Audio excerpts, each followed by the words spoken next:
Boom, baby, we're alive. What up, what up, what up, guys? It's me, MLD, and welcome to Interview with the Man, episode 839. We got a big one today. Is this gonna title of today's episode is Why Modern Men Are Losing in Dating. And here's the deal, okay? This is not a doom posting, doom and gloom type of video. This was sent to me by a number of people that wanted me to cover this masculinity debate from the Diary of a CEO podcast. Now, are modern men losing in dating? The answer is yes. And it's because the culture is set up by default to have you lose, okay? And this is why I'm telling people, like, if you're trying to figure out on dating on your own, like, good luck, okay? Truly, that is the only thing that is going to help you is luck, okay? Because you have to understand, you guys by default are heading towards a life of no women, no happiness, or settling for something that you don't want to deal with. I became what I became. And here's another thing too, okay? The game has always been set up for men to lose because the average man makes bad decisions. The average man chooses bad women. The average guy leads with his wallet. The average guy just does a bunch of things. And the majority of men are beta males. They are. It is what it is, right? When you hear all these like you hear all these like nightmare stories on the internet and like, oh, this guy got terribly screwed over by this one, or, you know, this NBA player is not even safe. Dude, even NBA players, just because they're good at dribbling a ball or they're singing a song or they're hip hop guy or whatever, okay, these guys are beta males too. To be a dominant leader, okay, that is the true textbook definition of an alpha male. And it's just a mindset. It's how you operate. It's how you look at things. It's how you engage with your community. It's how you handle problems. It's everything. Okay. So it's not a doom and gloom episode. And I haven't watched this episode, but I'm assuming it is going to have some good points and some bad points. Scott Galloway has returned. He's an economist. He has a little bit of a Trump derangement syndrome, but he is also he is making some good points. I think he needs to get his alcoholism under control, quite frankly, before he starts talking about living a life worthy of replicating. But I think he's right in some areas and he's wrong in some. And then there's a woman on this thing. Her name's Logan Yuri. I don't know anything about her. Apparently she's an author. But we are going to do a long breakdown today. The entirety of the podcast episode is 2 hours and 26 minutes. I'm going to try and give it a go. We might be sitting here for 5 hours. Who knows? I'm a little late today, guys. Apologize. I slept really bad. So like I'm doing the whole Michael Keaton Batman thing. Like my neck is so sore. Like I can't even really turn it. Like, oh my God, that is just so painful. Oh, that way too. My neck is so cooked. Yeah. So bear with me. I hope you guys all had a good weekend. And a couple things. So next week I will be in Las Vegas, Nevada.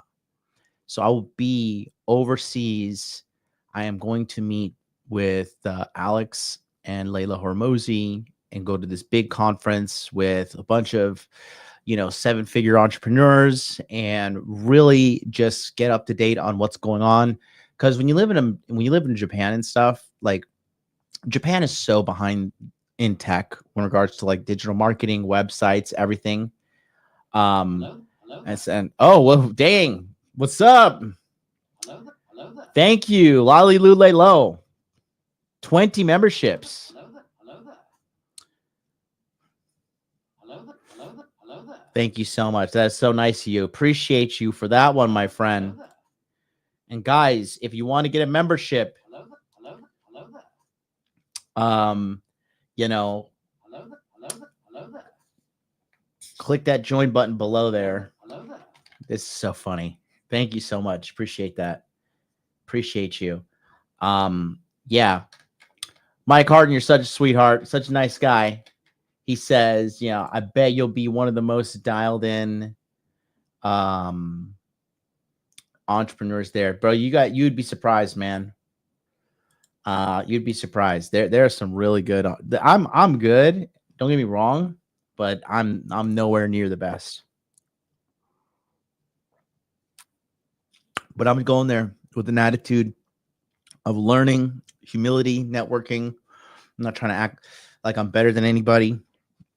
And then, yeah, you know, yes, thank you, Billy. Says special thanks to Lalo. You know, Young Metro says, wait, they're behind. I thought Japan was the most technologically advanced country in the world. You are wrong, sir. That's, to be honest with you, is probably more likely America. No, these Japanese people are, you have to understand, Japan is a nation of old people. 4 out of 10 people here are 65 or older. 40% of the population. That's almost half of these people are, I think, 60 or 65 or older. Ask AI. Ask AI right now. Okay. So, no, they're behind on a lot of things. Japanese websites are terrible. Japanese digital marketing is behind, and all great digital marketing what's the word I'm talking about? Revolutions and stuff. All the cutting edge tech. It all comes from America. Like 99% of it. You know, the world copies America with a lot of the stuff they do. You know, Japan notoriously does that. China and Japan are very similar in that sense. You know, they see what America does, they see what works, and they just make a Chinese or a Japanese version of it. So, yeah. Sorry, I'm not like bouncing off the walls and super like high energy and stuff. My sleep was messed up by my neck. My neck is it's hurting so bad right now, guys. Not gonna lie. But we're gonna get through it, and I'm gonna be here to help you guys out, because remember, what is this channel about? This channel is about transformation, okay? And what we're doing is we are going to show you how to become the high-level guy, how to become the guy that's successful in dating, how to, like, guys, I can just tell you with like every ounce of my existence, with every atom in my body, I have mastered the game, and I'm so good at this. I'm bored with it, right? If you were to tell me now to go casually date girls, that's like, I would rather, like, I don't know, do like a 5-day water fast. Like, I have no desire. It was literally, if you gave me 2 options, you're like, okay, here's 2 things you can do. Okay. We'll cover your expenses and everything while you're away for 5 days. You can go and date for 5 days in a row, date, hook up, sleep with a bunch of girls, or we can put you in a compound, give you some good video games, some water, good internet, nice bed, really cold air-conditioned room, and you have to do a 5-day water fast. I do the 5-day water fast. Straight up, you know? So, that's what I want to pass on to you, because that's the number one thing is messing everything up, is men are just so thirsty. I'm not thirsty at all. My cup is full. My cup runneth over. Okay. And that's what I'm here to teach you guys about. Okay. We're going to be teaching you about the real deep inner workings of understanding game, understanding relationships, and understanding female nature, and then understanding why these guys are suffering because I'm better than all these people. All of these, like, you know, people who are like, you know, like commenting, and they read a bunch of books, and they're all like, oh, you know, I know this things about this and that, like this study, women do this because of that, and blah blah blah. I'm like, okay, can you just chill? Okay, can you really just chill? Because you're wrong. Okay, you're really wrong. So we're gonna get going. Let's do it. Let me take a real quick look at the thing. Oh yeah, we got to do my favorite part of the show. It's time for the one and the only, the most. Let me see. Oh yeah, here we go, guys. Sorry, as you can tell, I'm just like, I'm cooked. Give me a second. Here we go. It's amazing how you just get so distracted when you have pain in your neck. Literal pain in my neck. All right, let's go. We're gonna review. What are we gonna review? Reviews are looking good, guys. Thanks so much. We got 1,000 on Free Consultation Friday. We got 2,000 on the decoding women's toxic messages. We got 2.4 on the Japanese gold digger taken out by her simp. Looking good, looking good. All the numbers looking good, guys. Really happy to be here. Thank you so much. Welcome, Free. Free Consultation Friday, 79 thumbs up, 0 thumbs down. What is up? I'll get money for that. Get money. Mighty Zane says advice at the end on learning how to fight, especially when in need to self-defense. Absolutely. Daniel J is in the chat. He says, please, bro. Yeah, please, bro. Kid was in the right. Loser on the boat needs to learn a lesson and respect. Yeah, okay. So the kid wasn't right, but you can't be talking crazy like that to somebody and like calling them a motherfucker and stuff like that. You know? Because that, you know, you can't just, I can tell this guy's a young kid. You younger kids, man. 657 area code. Are you in Orange County? No, I got to change the thumbnail. Oh, what am I doing? Wrong button. Yeah, I mean, see, it's a blue button to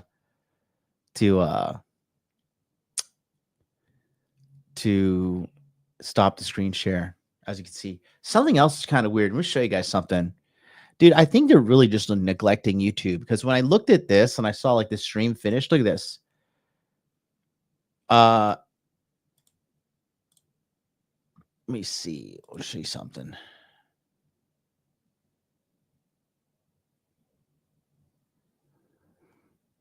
It kept on just saying I had 377 views on that video. I don't know. I really believe that YouTube's a mess internally. I really think that's what's happening. It's kind of most likely like Twitter was a mess internally, but they were just making so much money and they were just running so inefficiently because there's all these like lefties running it and they can't do anything right. But they're like, it's just something is seriously off with YouTube. Do you guys know I've been talking to King Dre and he just gave up on YouTube? Like, he's just like, fuck it. Doesn't work. It's just a piece of shit. And you know, I think more and more, I mean, there's a lot of content creators and people streaming on YouTube, but I think it's going to catch up to YouTube down the road because a lot of people are just like, it's take my money. It's just like a little ridiculous. You know what I mean? You're to try and grow organically on YouTube is just, I don't know.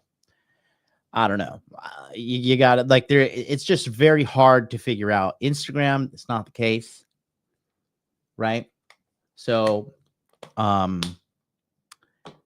hopefully we're gonna get some clarity here heading into the weekend next week. Excuse me, with going to the Hormozy event, and I'm just determined to figure it out. Yeah. ZZ on top says when Rumble user experience catches up with YT there. Why would you say that? I'm interested to hear in the opinion of a viewer like you. No, King Dre has not given up, but he has given up on YouTube. If you go follow him on Instagram, he's crushing it. He's crushing it. You know, he's totally crushing it. Siege D, thank you so much. He's like, in my opinion, Scott Galloway is miserable to listen to. Yeah. But look, here's the thing, okay? My top priority is to get you a dating life, okay? To get you in the game, meeting quality women, having sex with them, and having a good, happy life. That is my goal, okay? And so, in my opinion, there's just so much bad information out there. It is the blind leading the blind. There is so much bad information out there, right? Yeah, Exodia says YouTube needs a new leadership and an X type of person. I agree. WCVLA, are those cats? It's cool. The only way to grow on YouTube is through collabing. Yes. And then it's hard to find videos. The main feed sucks. Commercials are janky. Sometimes I leave the app and it doesn't save my place. And for some reason, I get logged out consistently. That's pretty wild. That's pretty wild. The interface is kind of janky. There's two different complaints about the interface. Both of you guys used the word janky, but they could be a major competitor if that experience proves. And it also public opinion YouTube. Yeah, public opinion YouTube is dropping. A lot of bad women too. If this is who I think it is actually you, buddy. Thanks for watching. Yeah, well, and then you have the thing is too, like, guys, we had the big like revolution, and I called it. If you guys watched it, okay. Now look, I've been doing this this is the 10th year of this channel. 10th year, 10 years I've been doing this, right? And the thing is this, a couple of things you guys got to understand.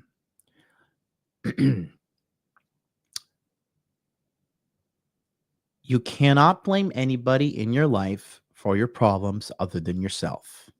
You can blame women, but that woman became the way she is because she had a bad father, an absent father, or a bunch of other men gassing her up, giving her delusions and not checking her. Men get checked by reality all the time, right? How many times have you guys seen some dude saying he's going to go into some dojo, he's going to go into some MMA gym, he's going to go into some kickboxing gym. He's like, I'm the roughest, toughest street fighter out there, and I'm going to blah, blah, blah, blah, blah. And then he just gets slept. Or like the grappling guys, like, oh, jujitsu's gay. Blah, blah, blah. What? You know, get yoked up in a second. So men, we don't have the benefit. I wouldn't even say it's a benefit. We're forced to live in reality, right? The laws and stuff, they kind of make a fake reality for women. And it's hard because everybody's lying to these women too, because everybody wants to bang them, right? They don't realize it. And I think it's kind of painful for women to understand that. They don't start realizing that until their looks start to fade as they get older. They start to look older, right? So you could sit there, and I think it's like a Brazilian proverb or something, like when you point in the mirror at somebody, or when you point at somebody, there are three fingers pointing back at you. I have every excuse in the world to sit in a corner and cry and be a degenerate of society. I grew up without a father. Okay. I never met my father. And I was raised in a chaotic environment surrounded by a bunch of women. And, reflect on your childhood. Reflect back when you were like I would say like 9, 10, 11 were like the worst years of my abuse, right?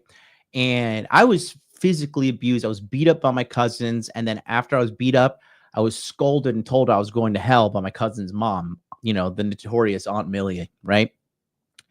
And when you were out eating ice cream, your mom and dad were taking you to see movies, buying you Legos, buying you a Nintendo, Super Nintendo, Nintendo 64, or whatever generation you're from, right? I was getting severely and physically beaten, and then emotionally and verbally abused after that. Okay. And here I am. Am I the most perfect member of society? No, neither are you. But have I achieved a literal beyond 1% outcome with my life? I have. And it's because every day, money, muscles, game, frame. Okay. And this was in the, this is since I was young. If this is Brian Diaz, my friend, he and I used to work at Sears. And we used to, in Orlando, we used to work at the Sears outlet off of Forsyth Road as telemarketers. And I always told him, I was like, if you want to make success in life and you want to get girls, you got to make money, you got to make muscles, right? That was like the infancy. I've been saying this for the longest time. And then I started understanding the concepts of game.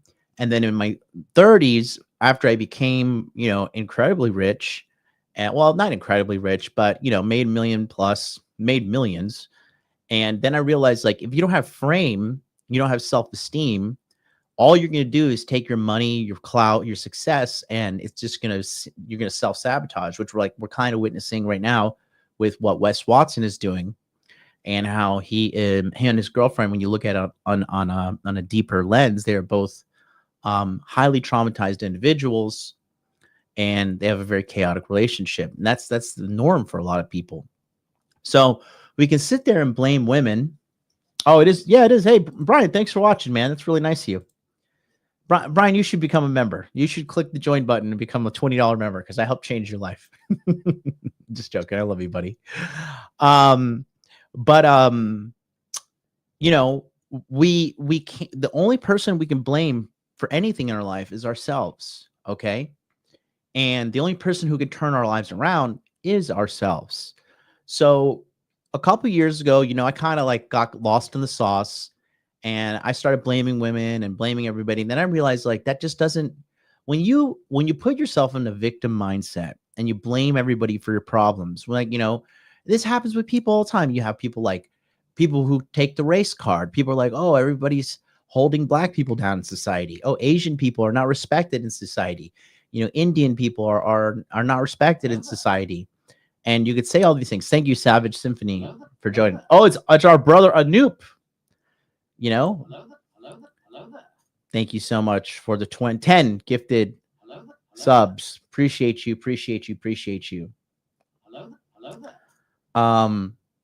You know, so yeah, it happens. I was severely bullied also during those years. Yeah, you know, and I talk about it, you know, like when I was a kid, I remember it was like a very, very vivid memory. I remember just getting punched in the face, and I was on the bed and I was pinned down by one of my cousins. And I remember I was pinned here, and there was a white wall next to me. I remember just getting punched in the face, punched in the nose, and like seeing like my blood splatter up against the white wall, like a Jackson Pollock artist piece of art. And you know, that's devastating because, you know, I later in my life after that, you know, I became an elementary school teacher for a couple of years in Japan. And I remember just seeing like all these like cute, adorable kids, like 9, 10, 11 years old, like cute kids, always happy, you know, well-adjusted. And I was just thinking, God, like I could have never imagined like yelling at these kids at the top of my lungs and telling them they're going to hell and telling them they're bad children, and having a kid just sit there. Like I would be bawling. I would be like bawling, like literally like, oh, like, you ever cried to the point where you're exhausted, your voice is like breaking and cracking? Like that was me. And I have every excuse in the world to just say, you know, life is not fair. Life is not fair. And it's not. But like the Joker said, the thing about chaos is it's fair, and life is just one big pool of chaos. It appears to look like an orderly thing, but really is just a bunch of chaos. And so I said all that to say this. If you're a man, if you're an able-bodied man, and you can hear the sound of my voice, okay? It takes 18 months to turn your life around. And the only thing that can do that is through effort and consistent effort and the guidance of a mentor. And that's why I'm here. That's what my brand is all about. It's about transformation, and transformation is hard, and anybody can do it if you're willing to put in the work. And everybody has a different skill set. And so with the situation we have now, like, things are getting better. That's another thing. Things are indeed getting better. Okay. And so I'm getting a lot of questions in the chat. I'm financially free, but zero clout. Let me tell you something, guys. You do not want clout. People who want clout are desperately insecure people. Okay. Clout has more downsides than it does have upsides. All right. And when you see these people vying for attention, vying for clout and everything, that is a sad and broken person. If there is a business aspect to it and the person's, growing their reach via their marketing, that's one thing. But a lot of people are not doing that. They're desperate for clout. They're addicted to these vanity metrics, view counts, everything. Like, so it's a big mess that the world is, but the power of being a man is you can turn your life around and you can make something good out of yourself. Anybody can. Effort is the great equalizer. Okay. So I'm getting a lot of questions in the chat. I can't really address these unless you send me a super chat because we got to get going. But I want to jump right into today's episode. So buckle up. I'm gonna put this on 1.25 speed. If it's if it's, these people tend to speak slow. I haven't seen one section of this podcast. So let's just jump right into it and see what we get. Okay. Oh, John King. Wow. Look at him. Says, believe it or not, my life was turned around. My life was turned around. Wait, my life was turned around. Just my mindset in moving forward, no matter what. Men did this. Masculine Empowerment Network. I have not given up on this, even at my age. And for my son, he's still on board. And that's the most important thing, is your son. You are important, but it's about the future. I'm going to be having kids here in my life. And, I plan to dedicate my life to being a phenomenal father and helping fix this problem. So let's get into today's episode. Thank you to my brother Anoop for those gifted subscriptions. Shout out to everybody on Rumble. We got everybody across the board. We got over 100 people watching us in the house now across all social media platforms.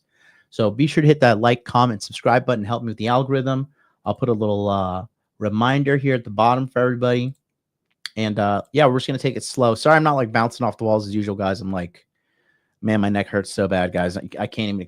I wanted to just lay down in bed, but we got to get going, right? You guys need my help. It's not about me anymore. It's about you. So let's see where we're going. Let's see what we got going on here. 24, who are not in education and employment, has increased by a staggering 40%. Yeah. And the data I've seen is that when the woman in the relationship starts making more money, they become twice as likely to get divorced. Because traditionally women seek partners who have more economic or social status than they do. And emotional intelligence is the new currency in dating. But these guys were raised not to be emotionally intelligent, but to be a provider. That a lack of male involvement in kids' lives is a big factor leading to this. And once they lose. Is that too fast for you guys? We can. I think it's too fast. I think we're just gonna have to go regular speed. We're just gonna have to. Like I said, some things in life, you just got to sit there and do it the long and hard way. So here we go. Who's a male role model, they become much more likely to engage in criminal activity. And so we are just creating a lot of these angry young single men who are saying, well, this is rigged against me. We actually asked some of our audience to write in, and this guy, Jeffrey, wrote in and said, my entire life, I've never felt like I was good enough. Like I could never earn my place in society. So that right there, when that guy said that, I never felt like I was good enough, that's because he wasn't raised in a loving, stable society. And then, we'll go into it. I'm not going to start breaking down right here in a minute into the video. It's devastating, but something that's controversial I've gotten pushback on. I think the secret weapon for men that they don't leverage is to... I want to hear a woman's perspective on it. Honestly, what I would do is... So epic, so dramatic. This has always blown my mind a little bit. 53% of you that listen to this show... All right, I don't care. I'm one of those 53. I don't like you. All right, let's go. Center of Social Justice releases. In March 2025, the Centre of Social Justice released this report, which has sent a couple of shockwaves across the UK, especially across the media. And just to give you a little bit of a sort of preface and some context on what this report says, at the start of the report, Andy Cook, who's the CEO of the report, says, "We listen to those working on the front line, the teachers, the youth workers, the charities, and the parents who day in, day out see the struggles of young people. And in recent years, they've been telling us the same thing. Something is going on with our boys." And because of this, they wrote this report called The Lost Boys, which looks at all of the different facets of why young men are struggling. And in this report, they say boys are struggling in education. They're more likely to take their own lives. They're finding it more difficult to find stable work. And far too often they're caught in crime. The numbers don't lie. Something has shifted and we cannot ignore it any longer. It's not just about Andrew Tate or online influences. These are symptoms, not the cause. The deep. I agree with that. You know, that is a symptom of what's going on. And yeah, you know, people like, you know, Tate and whatever coming to, you know, being so popular is because, and it's because of the whole culture has been weaponized against men. But here's why. Okay. And again, this is not a crybaby podcast. We're not here to cry. We're here to be objective. Okay. I am calling you to be an above average man. I'm calling you to live up to your call of masculine excellence, whether you have children or for yourself, it's up to you. Okay. And the thing here is, the biggest thing is it's the marketing. Okay. The reason the whole culture and everybody started crapping on men is because Old Spice, they were a old and, you know, kind of like masculine brand. They were slowly but surely dying. And then they realized, they did a research study and they realized like the majority of people doing the purchasing of male, you know, hygiene goods, you know, soap, shaving cream, you know, deodorant, whatever, was women. So they shift up all their marketing to target women. And then they started slowly but surely like making fun of men in TV shows, making fun of men in commercials. Well, started in commercials. They even did a study that like in a Disney television show, like on average, they were insulting men like 50 times per episode or something like that. It was something ridiculous. So that's what it is. And then you have the TV. I mean, hell, even video games. Like honestly, I love video games. I play video games to this day.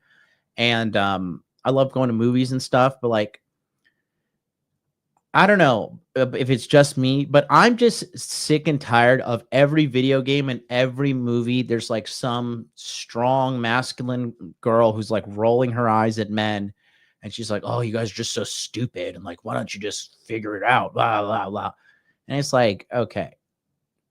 So I'm getting lectured in video games now. Like, and people are just fed up with it. And, you know, people are waking up and, you know, it's catching up to them. Like now you have this woman, the Rachel Ziegler, the 20-year-old girl who's like ruined Snow White, like who's out, who can't shut her stupid fucking mouth. And she's like bad mouthing men, bad mouthing Trump supporters, bad mouthing everybody. It's like, hey, dummy, you're representing a brand. You're representing a brand called Disney. And they don't care about what your fucking stupid 20-year-old brain has to say about anything. You're an actress. Shut the fuck up, eat the goddamn apple, and be Snow White. Nobody wants to, like, nobody cares about what you think you know because somebody in Hollywood told you to think some way because someone told them. And, you know, it's just fucking, it's just female arrogance. And then you have all these, like, companies that are like now losing money because they can't, these women are just like running their fucking mouths and people are sick of it. People really are sick of it. Right.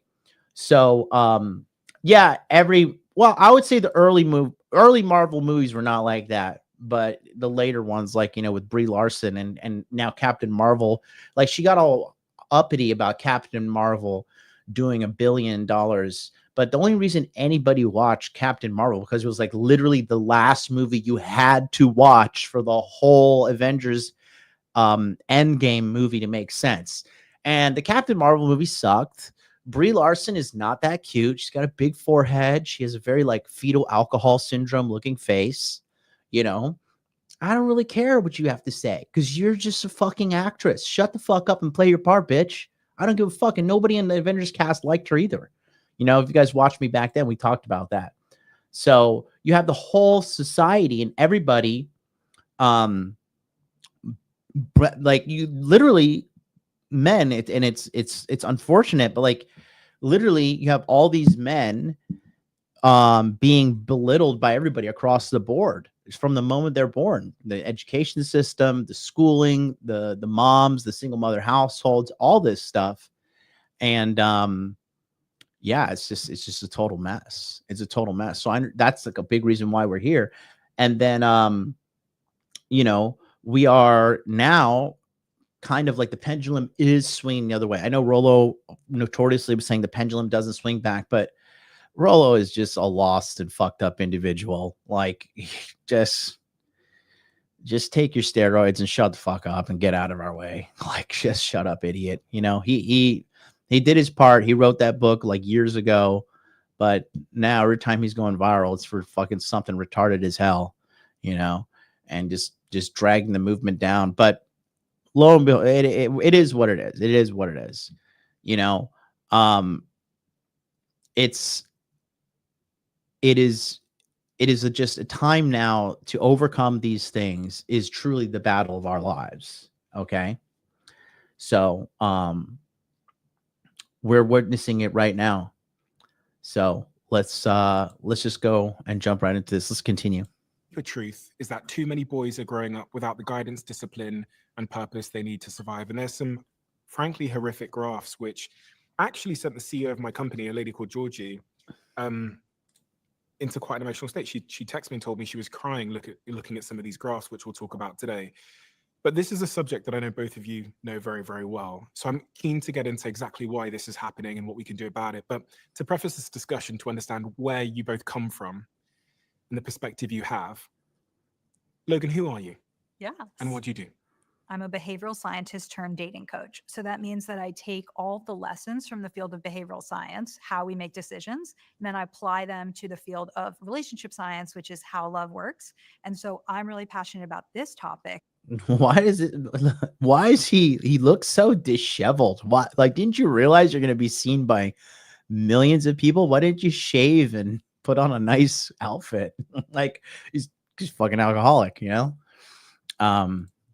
Because for a long time, I've found that wherever I go, people say, oh, I know all these great single women. Do you know any great single guys? And I just thought, oh, okay, maybe that's always been happening. But when I actually dug into the data, I saw that we are truly in a dating crisis right now. And there is a huge mating gap between the type of men that women are looking for and the type of men that are available. This is a critical conversation around truly the future of humanity because marriage rates are down. That means birth rates are down. And so this conversation is extremely important. And the bottom line is marriage rates are down because the divorce system in America, Canada, and the UK is just completely unfair and biased against men. And men are no longer, you're just thinking like, you know, I can understand why so many guys are hopeless because it appears to be that way. But the truth is the majority of the world is outside of America, Canada, and the UK. And these countries, their governments are really ruining the people, really ruining the civilization. But when you become intelligent and you learn and you study and you become a man that is aware of female psychology, and it is aware of how to determine a good woman from a bad woman, you can be fine. You can be beyond fine, you know? But the average guy doesn't even think it's possible, or he's not willing to put in the work. You know what I mean? So here we are. And what sort of reference points do you draw upon? Because you've got some sort of unique access to data, right? Right. So I work at Hinge for the last 5 years. And so I have access to tons of data there around how daters are dating now, how daters are dating differently, what sets successful daters apart. And then I also have conducted my own research for this conversation. So I sent out a survey to thousands of my newsletter subscribers, and people were very excited to talk about this. And I've conducted a lot of new research that I'll be sharing for the first time on this topic. So I make my living looking at data and trying to come up with insights. I spend most of my career looking at data to try and add shareholder value. And then I have the luxury now of focusing on things I'm really interested in. And I just stumbled upon data about that reflects that the cohort that has ascended fastest globally is women. And this is a wonderful thing and a huge collective victory. And the group that has fallen furthest fastest is men in Western markets. So again, right there, the data is wrong. Okay. He's talking, I believe the measurement of success they're showing is women are getting more college degrees, but let's be honest, 99% of college degrees are useless. Like if you've got a degree in liberal arts or communication or journalism or business administration, like this is useless. What did you learn? What did you actually learn? Right? The only useful degrees, in my opinion, are STEM, which is science, technology, engineering, mathematics, and medicine. So a good 4-year degree is anything in engineering, electrical engineering, mechanical engineering, civil engineering, petroleum engineering, software engineering, computer science. Nursing is a really great 4-year degree, in my opinion. And then that's pretty much it. In regards to 4-year degrees, like if you want to be an actuary or stuff like that too, that's really smart. It's a good career path. But the majority of these degrees and the majority of these colleges have now become indoctrination facilities to indoctrinate women with leftist ideologies. More and more men are dropping out of college because they're just realizing, oh, this is fucking stupid. This is retarded as fuck. And yeah, law too, but law is not a 4-year degree. I'm just talking about 4-year degrees, right? If you did get a degree in political science, like just put the fries in the bag, bro. Like, what are you gonna do? But the metrics here that they're rating women's success on, like, if that's so successful, why is like so many women on prescription drugs? But you can't say that because the pharmaceutical companies need to drug these people up, right? So there's that. And the data was just so overwhelming. And also, I was close to being one of these men. I didn't have a lot of economic or romantic prospects when I was a young man. Who does? But there were programs and an environment where I could be successful. And I worry that some of the temptations of technology, the economic trends, had they been where they are now then, I could have very easily ended up a statistic. So I just sort of relate to these problems. I'm keen to understand from your perspectives what you think like the first domino that falls in a young man's life or a young boy's life that causes the outcomes we're talking about today. Like where is the first place to start? So the research I've looked at, and Richard Reeves from the American Institute of Boys and Men has done good research here, the point of failure, if you reverse engineered issues to, is when a boy loses a male role model. AKA his father, the first male role model in his life. And again, this is going back to the government. When the government forcefully rips a father away from the children, it is devastating. I don't care what anybody says. Okay. I understand how devastating it is to grow up without a father. I am a statistical outlier to succeed to the degree that I have succeeded, despite all of the unfair disadvantages I had to deal with in my life. So again, when you look at the governments doing these things and the divorce laws are changing, I know a lot of people get black-pilled about it all. Things are fine. And I'll tell you this too, guys. And I'll tell you what people aren't saying online yet. Okay. But in the next 5 years, by the year 2030, sex robots will be publicly available. Really good sex robots too will be available for men. And when that starts to happen, you're going to see a big shift in the behavior of females. I think now in America, 40% of all women are single and childless. 40%. that number is heading to 50 and above. So if you're a guy who's got his act together, you're going to clean up. You're going to be A-okay. And that is, in the US, we have the second most single family parent homes behind Sweden. And what's interesting is that in single parent homes, girls actually have similar outcomes, similar rates of high school attendance, income, rates of self-harm. Boys, once they lose a male role model, become much more likely to be incarcerated, engage in criminal activity, harm themselves. It ends up that while being physically stronger, boys are emotionally and mentally much weaker. So the loss of a male role model is, I would argue, kind of the first point of failure that predicts that a boy is going to struggle.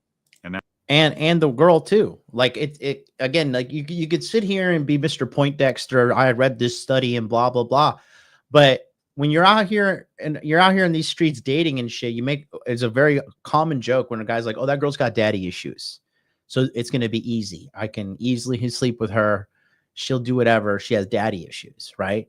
When you take the father away, when you strip the man away from the children, you're just giving them so much trouble in their life that could be easily mitigated just by the father being present. So there's that. That has impacts on family court, economic policy, and just general zeitgeist in our society, where men need to step up. If we want better men, we need to be better men. We need to step into that void. Another one that Richard Reeves talks about is that there's not enough men in the education system. 100%. So I believe when Tim Waltz was a teacher, 1 out of 3 teachers in his school was a man, but now it's like 24%. Yeah. And so where do kids spend most of their time? In school. And who's teaching them? Mostly not men. And you think, well, women can be fantastic teachers, and it's Right. true, but after school programs, not as many coaches that typically are male, not as much compensation, so they don't get rewarded for being coaches. And if you just think about it logically, who does a teacher champion? A teacher champions someone that reminds them of themselves when they were a kid. So, and also just look at there's incredible bias, I would argue, against males in school. A boy is twice as likely to be suspended on a behavior adjusted basis, twice as likely to be suspended for the exact same infraction as a girl. Yeah, so that he's right about the bias, because the schooling process is very feminized, you know. You got to sit down and be still. And when you're a young man, like, you're just full of energy. You want to run around, you want to, move, you want to do things. That how women learn and how men learn is completely different. And to force one to learn like the other is just torture. 5 times as likely if it's a black boy. And once you're suspended twice, it probably means you're not going to college. In addition, look at the behaviors we promote in school. Sit still, be a pleaser, be organized, raise your hand. You basically just described a girl. Yeah. And also, quite frankly, a lot of the jobs that require tertiary education attainment, there's more women now in law school and medical school. And quite frankly, good for them. They're just better at that. They're better students. They deserve to make more money. They deserve it. But the reality is, it has huge ramifications when we no longer have wood, auto, or metal shop. They've gone away. Right. So those used to be a path to decent middle-class jobs. They've been replaced by computer science. And so what are the paths for the 2/3 of males that aren't going to end up with a traditional liberal arts college degree? Right. And just to add a few more stats to that. So we know that 70% of valedictorians in the US are female, and women are much more likely to be in the top 10% of their class. But then on the SAT, men and women, or young men and women, earn the same scores. So there's definitely something happening in schools that is priority. So it's pretty funny, because it's like, despite all the, because women are giving an advantage in life, and anybody who's giving an advantage in life is actually given a disadvantage, because the good thing about hitting rock bottom, the good thing about being at the bottom is you can only move up to the next level through learning, through hard work, determination, trial and error, failure. Okay. And so when you're giving an advantage, like, that's why nobody likes rich kids. That's why nobody likes trust fund babies. That's why nobody likes those kind of kids, right? Because everybody looks at them like, you didn't, every person that I knew that grew up like with rich parents is like, even now, they're in my late 30s. Every person I've seen that like had mommy and daddy, like, kind of scaffolding them the whole way through life, they haven't really lived up to their potential, you know? So going back to this situation here regarding women, like despite them being top of their class and whatever, top 10%, they still don't perform. Like when a lot of people are saying like, oh, well, there's more women in medical school and there's more women lawyers now. Like, yeah, but it doesn't mean that they're better. Still, the best doctors in the world are men. The best lawyers in the world are men. Men are made to work. Men's place in life is to work. You are a protector, you are a provider, and you are the procreator, the head of the household. Women hate working. They don't like to go grind 60, 70, 80 hours a year. They're more male entrepreneurs that are successful than female because you have to work hard. Men like to work hard, you know?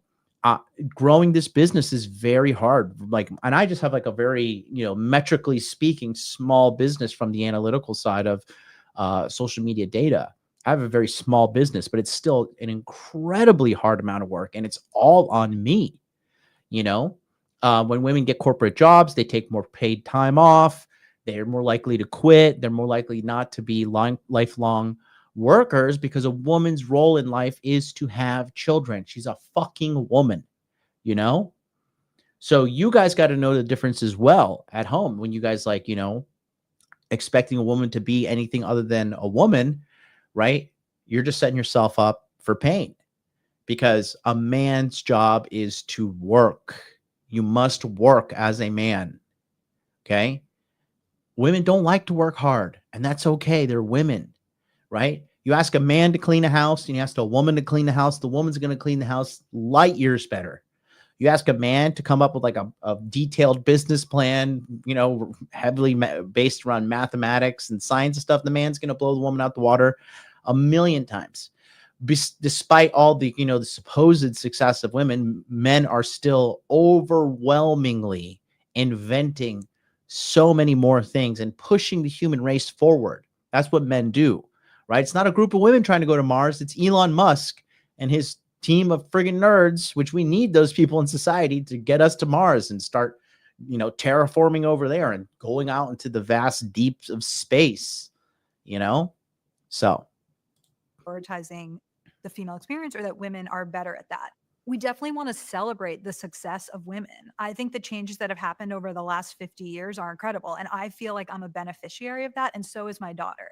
If you look at all of the books that my daughter was given when she was born, they're about great women in history. You can be anything. Dream big, little one. And so I feel like we have given women so many tools to achieve. And in many ways, those have been manifested. But now boys are being left behind. And so this isn't a zero. Not only are men being left behind, but men are being actively belittled just for being men. And another thing that they don't talk about is a lot of these female teachers and stuff, like they have an anti-male bias. A lot of these female teachers, a lot of women in general hate men, right?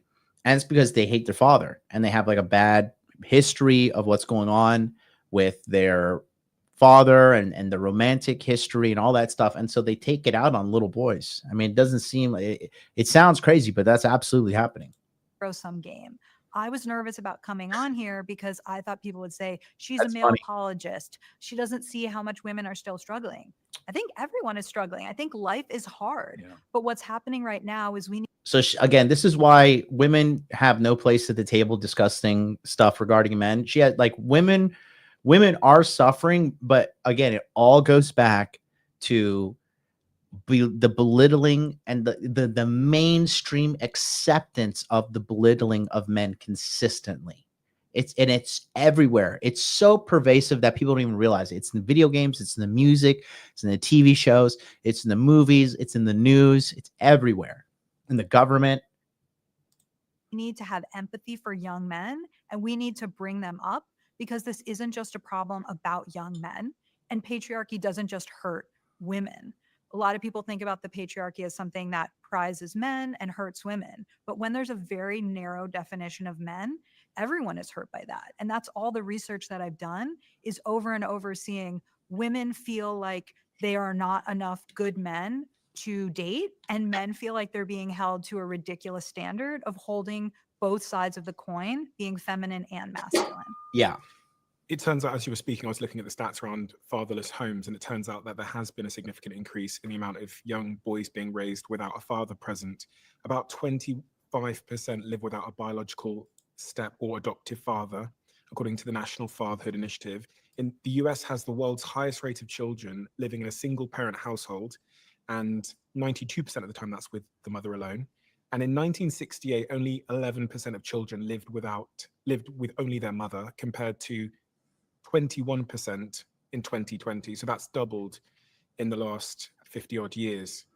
And that's very evident in our culture too. Like I like American dudes are some of the softest dudes in the world. You know, in generally speaking, you know, when you walk down the street in Russia or Ukraine, or, you know, a lot of these guys, dude, even in Japan, like a lot of people clown Japan and stuff, but like Japan is still very male centric, male dominated. Same thing with Korea, same thing with China, a lot of parts of Asia, because they've been around forever. They've been around for thousands and thousands of years. They know that men are men and women are women. And, you know, even in Hollywood, they're having so much trouble finding like masculine male leads to be role models in movies. You know, when you think about all the big action stars out there, you know, they're milking these guys to the bone. Like, who are some of the big male action stars right now? You got, like, you know, Jason Statham, right? He's not American. You do have The Rock. He's one. He's American, but he's like Hawaiian. They're like not really, you know, American.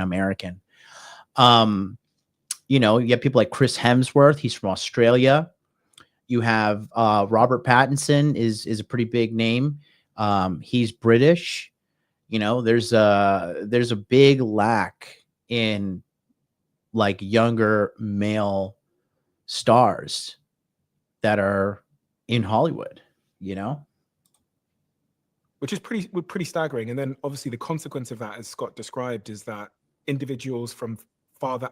Yeah, I JBB, I agree, dude. The amount of people that tell me that they don't like this guy, I mean, he's very feminized. This is a very feminine man.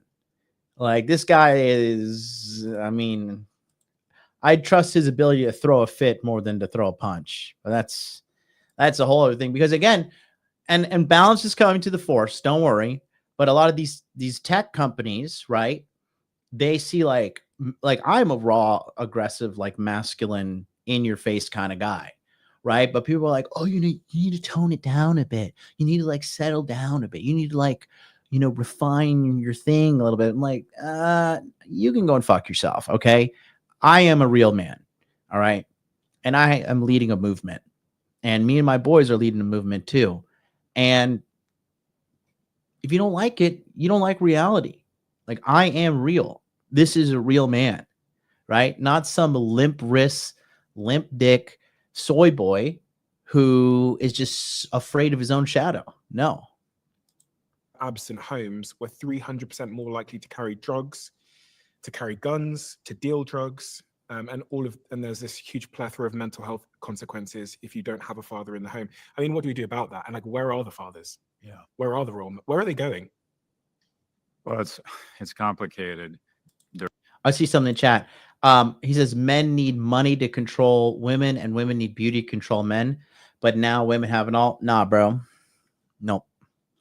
That's where the great equalizer, bro. Game. Understanding female psychology, knowing what she wants, knowing what she needs, and giving it to her on your terms. That woman will do whatever you say, brother. Trust me. I've had the amount of women who tell me they'd leave their family, they'd leave their religion, they'd leave their country. For me, it's endless. Okay. So no, that's wrong. There's male abandonment. There's just no getting around it.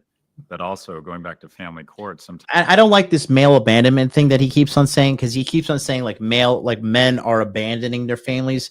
The majority of men are stripped away from their families in divorce court. Stripped away from their children. They're not abandoning their children. Okay. That word of male abandonment, and that's where they're flawed. You see, that's what's a total flaw. Men are not abandoning their children. Are some men abandoning their children? Yes. Are some women abandoning their children? Also, yes. Okay. So that's like an unfair thing again. So these guys, they're lost. I mean, and again, like, do you really want to, like, you shall know somebody by their fruits. Like, I don't want to take life advice from an alcoholic like this guy. Like, I mean, overall, don't get me wrong, he's good. It's better to have him somewhat right and somewhat wrong than him being totally wrong and having as much clout as he does. And the truth always comes out, guys, and we already are in better times. Do you remember how bad it was in like 2017, 18, 19, like the whole like rampant, everybody's got to be a transgender thing? You know, the transgender thing is also something you should pay attention to. In America, there are 1.4 million transgender people. 1.2 million of that 1.4 is male to female. And a lot of these guys are just saying, hey, you know what? Fuck it. Sure, you want to demonize me? You want to say I'm bad? And I see women getting all these privileges and stuff. Okay, cool. Guess what? I'm a woman. There you go. Times the courts in the financial, our economy make it difficult for a man to stay involved in the kids' lives. And also, family courts getting better at saying, all right, the kids, I mean, just a personal anecdote. I have a friend who recently has gone through divorce, 2 daughters, very much wants to be involved in their lives. They're 13 and 15-year-old girls. And quite frankly, dad's there on the weekends and they got their own thing going on. And they don't necessarily make dad a priority. That's on the father.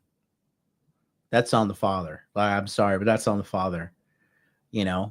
Your kids don't tell you where you lie in life. That's why you're the father. So no, I definitely man, that's on the guy. I'm not going to sit here and cry about that. And then would he categorize that as male abandonment?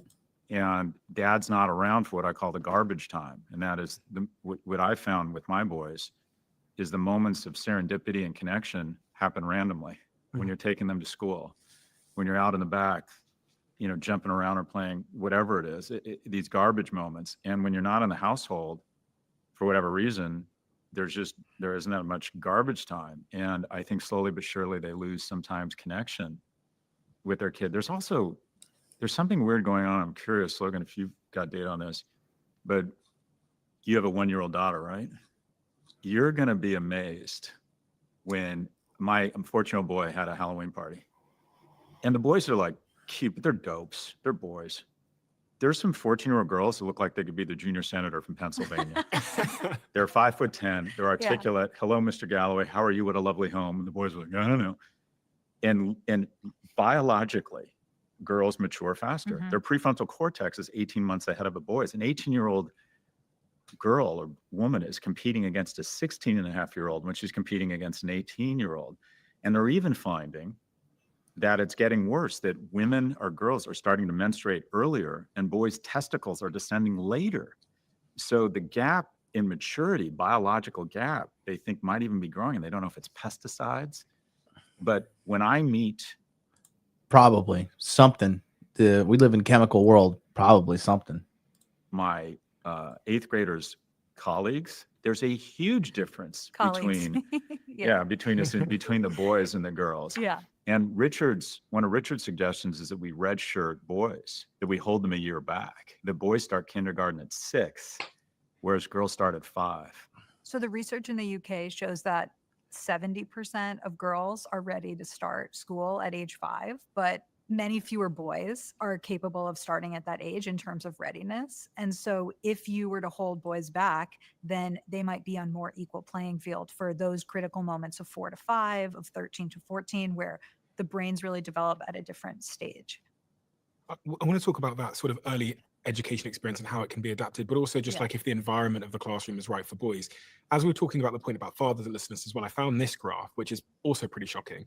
And it goes into something you said, Scott. It basically shows that the absence of a father on a boy causes depressive symptoms, but the absence of a father on a young girl doesn't cause the same depressive symptoms, which means that the absence of a father for a boy drastically increases their chance of being depressed. Whereas if for a girl, it doesn't.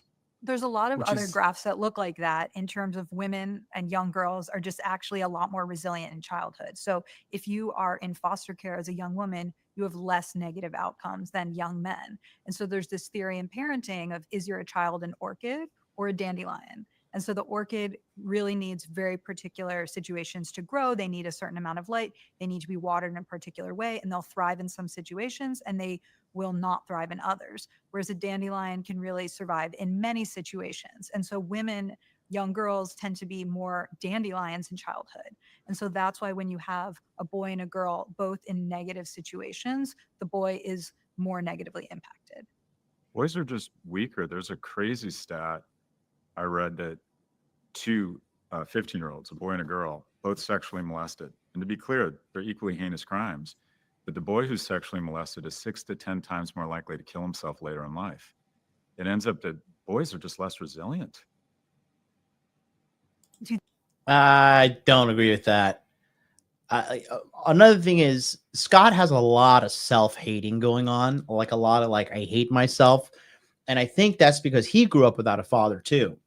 Right. And then Freud talked about this too. When you're a young man and you're abandoned by your father, you know, guys take it pretty bad and they kind of tend to a degree overcompensate because they are trying to prove themselves worthy of their father's love. But I would just wholeheartedly disagree in saying that men are weaker than women. They're not factoring in all the biased treatment that girls get because they're perceived to be weaker as a little girl, right? I have a niece and I have 2 nephews. And if one of the boys is crying, I'm kind of like, all right, stop crying. You know, you're a boy. But if the little niece is crying, like, I run over there, I pick her up, give her a kiss. I'm like, sweetie, okay? Is everything okay? Don't worry. What happened? Tell me what happened. Right. So they're more likely to receive care and be coddled and stuff compared to a young boy. You think there's somehow more of a stigma there? Like, I wonder why that's Shame. Yes. J double B, dude, I love you guys. You guys are so smart. I love my audience. I seriously love you guys. You guys are so smart. He sounds like a self-hating liberal white cuck. Yeah, a lot. I don't know what's going on with my white people, you know, but you guys got to stop hating yourselves. And like, just, you got to stop. It's because this is your future. This guy right here. I really don't understand it. But again, like the culture is just constantly beating you down for being white. Like, imagine if we did that to black people. We're just like, oh, you're just an animal because you're black or whatever. Like, it's insane. It's insane, you know? So, oh, Dr. Mellons, if you want to come on, I'm gonna be going all night long, baby. So if you want to come on down, shoot me a message on Twitter. I'd like to have your educated opinion. If you're gonna be here, educated and serious, ideally in a tank top, let me know. Okay. so They dramatic. can't talk about Yeah. it, get uncomfortable, Yeah. feel there's there's a lack. I mean, I think just until a few years ago, the Perfect. Come on down. Just coming from your mobile phone. You and your husband can talk. social incentives were to never speak about it. Right. I was on Lewis Howe's podcast, and he just openly said, I was sexually abused as a child. And it was so shocking for me Wow. to hear this big, handsome guy. Yeah. I don't think he would have said it 10 or 20 years I ago. agree. I think people would have assumed that it was his fault. It made him Mhm. less of a man. So I think a lot of that has hopefully gotten better, but Mhm. we just have to acknowledge boys mentally and emotionally are weaker than girls. Lewis House didn't admit that until a couple of years ago. Is that right? So he's lived with that. I just don't understand the interpretation of the data that says men are weaker than women. I don't understand. I'm really trying to like wrap my head around it. I'm not trying to be right. I'm trying to be a seeker of truth. But I think even this message here is pretty damning for a man to get on a podcast with like millions of people watching, be like, oh yeah, men are weaker than women. And it's like, why is this whole world crafted and made by men despite all of the bad things that have happened to them. Like, look what, like, I'll use myself as an example, and I'm pretty sure you guys in the chat too are, you know, are kind of like in agreements with me. I don't know. Yeah, that's just pretty, you know, I don't know. That's just, I'm really trying to understand his rationale. I would like to have a conversation with him one day. But yeah, that's just, I don't know. That's like a little, I don't see it, because I think the biggest and most glaring thing we could look at is just the end result. You know, there are more obese women than there are men. There are more women who are self-reportedly unhappy. More women are desiring children relationships, but they cannot, you know, maintain and facilitate a long-term healthy relationship. And then on top of that, the majority of divorces are initiated by women. So they're breaking up the family, psychologically damaging the man, and psychologically damaging the children as well, so they can, you know, go have a hot girl summer. I don't get it. That's pretty wild.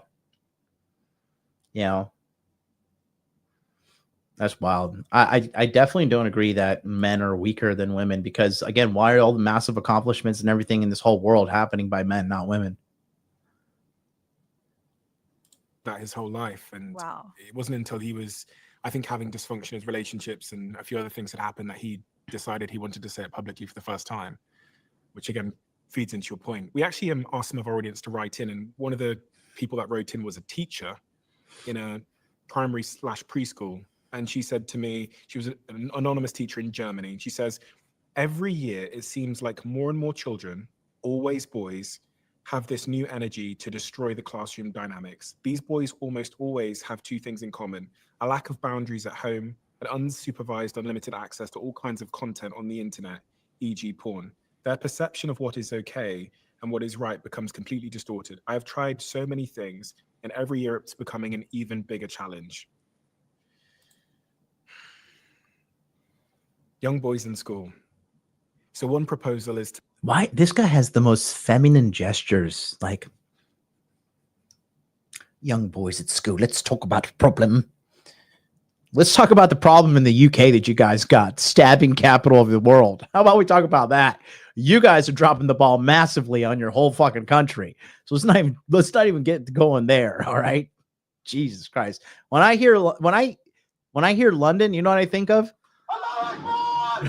That's what I think about when I hear London. to delay education for boys, put them in education later. Is the classroom itself a problem? Yes. Like the sitting in school, listening to someone speak at you. Yes. Someone proposed to me on this podcast before that boys need more sort of practical play. Yeah. And the classroom isn't designed for that. I wasn't sure if that was. Well, in single-sex boys' school, they end up with double the amount of recess time, and that is they have. I equate boys to dogs. A happy dog is a tired dog, and if it's not tired, if it doesn't get to run, it's going to cause trouble. Yeah. And I feel the same way about boys. So in these schools where they decide what's best for the boys, there's usually more exercise and more free play and more roughhousing, co-ed schools. And you're also seeing, I think, with boys, I mean, there's just I often talk about this, and I'll tell you real quick. So when I was, in 2015, I was an English teacher in Osaka, Japan. And one of the things we had to do, we were gonna go on a camping trip, and we were gonna hike. We hiked a little bit of a mountain and like a small little hiking adventure. You know, the kids were like, I think they were like 8 to 13. And then, you know, we had the boys in one section and then the girls. And I was the head teacher, the head foreign teacher. And then, you know, I was like checking on, all right, let me go check on the girls. And I went in the girls' room, and like the girls had like, they're all just sitting there, you know, on their knees, like reading books. So there was like a tatami room, and, you know, they're sitting on the floors, and they're all like reading and reviewing notes and whatever. And this was like on the other side of the campground. Then I go to the other side of the campground, and I found the boys. And so, and I loved it. I loved it. I love to see the differences between the genders. And I went and I saw the boys, and I started hearing all this screaming and like roughhousing, and I'm like, what the hell? And so it's like one of those sliding Japanese doors. So I slide the door open and I look, and the Japanese boys, they had taken their backpacks and they had made a sumo ring, and then they were engaging in like sumo fighting each other, and they were like, ready, set, go, and like they were trying to push each other out of the ring, you know. And I thought it was hilarious, and I just was just sitting there watching them. You know, I don't want to get involved. I like to let boys be boys. I don't try to like, you know, fag them up, like, hey, don't do that. This is like, sit down and read books. And like, you know, I don't like to fag up young men. You know, I like them to let boys be boys, let men be men. And they were like shouting and screaming. And like when one team of when their guy friend lost, they would like yell at him, like, you lost. What the hell's wrong with you? You're weak. All right, send in Takashi. Let's go. And there is a giant difference in between boys and girls, and you have to realize that. So that's another thing too. Like when I meet some guys, they're like, you know, I like my girlfriend, but she can't talk to me about deep subjects like philosophy and math and stuff like that. I'm like, dude, do you want a girlfriend or do you want a boyfriend? Like, that's a woman. You know, you need to have guy friends you go and have your male release with. Like, you don't like drag your girlfriend with you to kickboxing, right? Have you ever, I've fought with so many women in kickboxing and jujitsu. And when you're like fighting a woman as a man, you're just like, okay, like, let me like reduce all effort, intelligence, and strength in this session by like 85%, you know? And it's like, basically, I'm just having a training session for this girl, right? So, I mean, you got to understand that there is a giant difference between the genders, and you need to nurture the strengths. And it's just like if you have a company or organization, you must nurture the strengths that are already present. And, you know, you don't hire a marketing guy and yell at him because he doesn't know how to do like, you know, back end programming. And you don't yell at a programmer for not having social skills. Like, everybody has their part, you know? So I think this like trying to force people to be something they're not is what's causing a lot of this rift. By even acknowledging that men play a critical role in boys' lives a few years ago, that was seen as sexist. What you mean? What you're saying? Moms can't do this? And I can just tell you, there are certain moments when my partner needs me to weigh in. I don't know if it's the depth of my voice, my physical size, the way they relate to me, the fact that I'm not.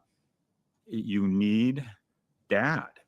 Yes. Or that's what I found. You especially do. with boys. They need Yes. almost like that. Not physical intimidation. Yes. But it's almost. It is the physical intimidation, because when I became, bro, I remember when I was like 16, my mom couldn't tell me shit. And like when she used to beat the fuck out of me when I was a kid. When I was 16, I remember she tried to hit me once and I caught her hand and I like pushed her away. She's like, don't you do that. And I was just like, get out. And I slammed the door in her face and I shut it. And I was just like, what are you going to do? Like, you're weaker than me. Like, I'm going to not put up with this shit. But if there was a dad in there, he would bust that door down and fucking like RKO'd me through the kitchen table. You know what I mean? So it is I mean, we're animals, guys. We are animals, right? Even when I was, like I said, another thing, when I was Happy's running around. When I was like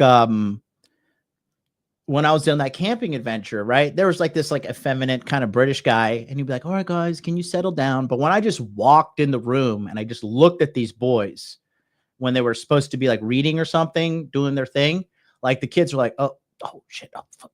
Jonas-san sensei. They're like, shh, you know, the big guy's here, right? They do understand what is an actual potential thing that can calm them down versus a potential non-threat, you know? Almost like they begin tuning out their mom over time. I mean, they're incredibly close to their mother. They look to her for nurturing. When they really have a problem, I find they go to mom. But they will constantly test the boundaries, constantly. And I think a lot of single mothers, quite frankly, with boys. Straight up, Dr. Mellons, she says humans know who they can manipulate. Absolutely. Absolutely. Just can't keep a lid on that kid. They can't control the kid. Yeah. So, and I think you're finding at schools when there's no male kind of, I don't know, involvement or that that, I don't know, what I'll call physical presence. And then you add on this dopa machine that they get used to squeezing a dopa bag 100 times a day as they need it. And then you take the dopa bag away, they're just more prone to emotional outbursts. I'm curious if you've done any research around why that emotional outburst more common among boys than girls.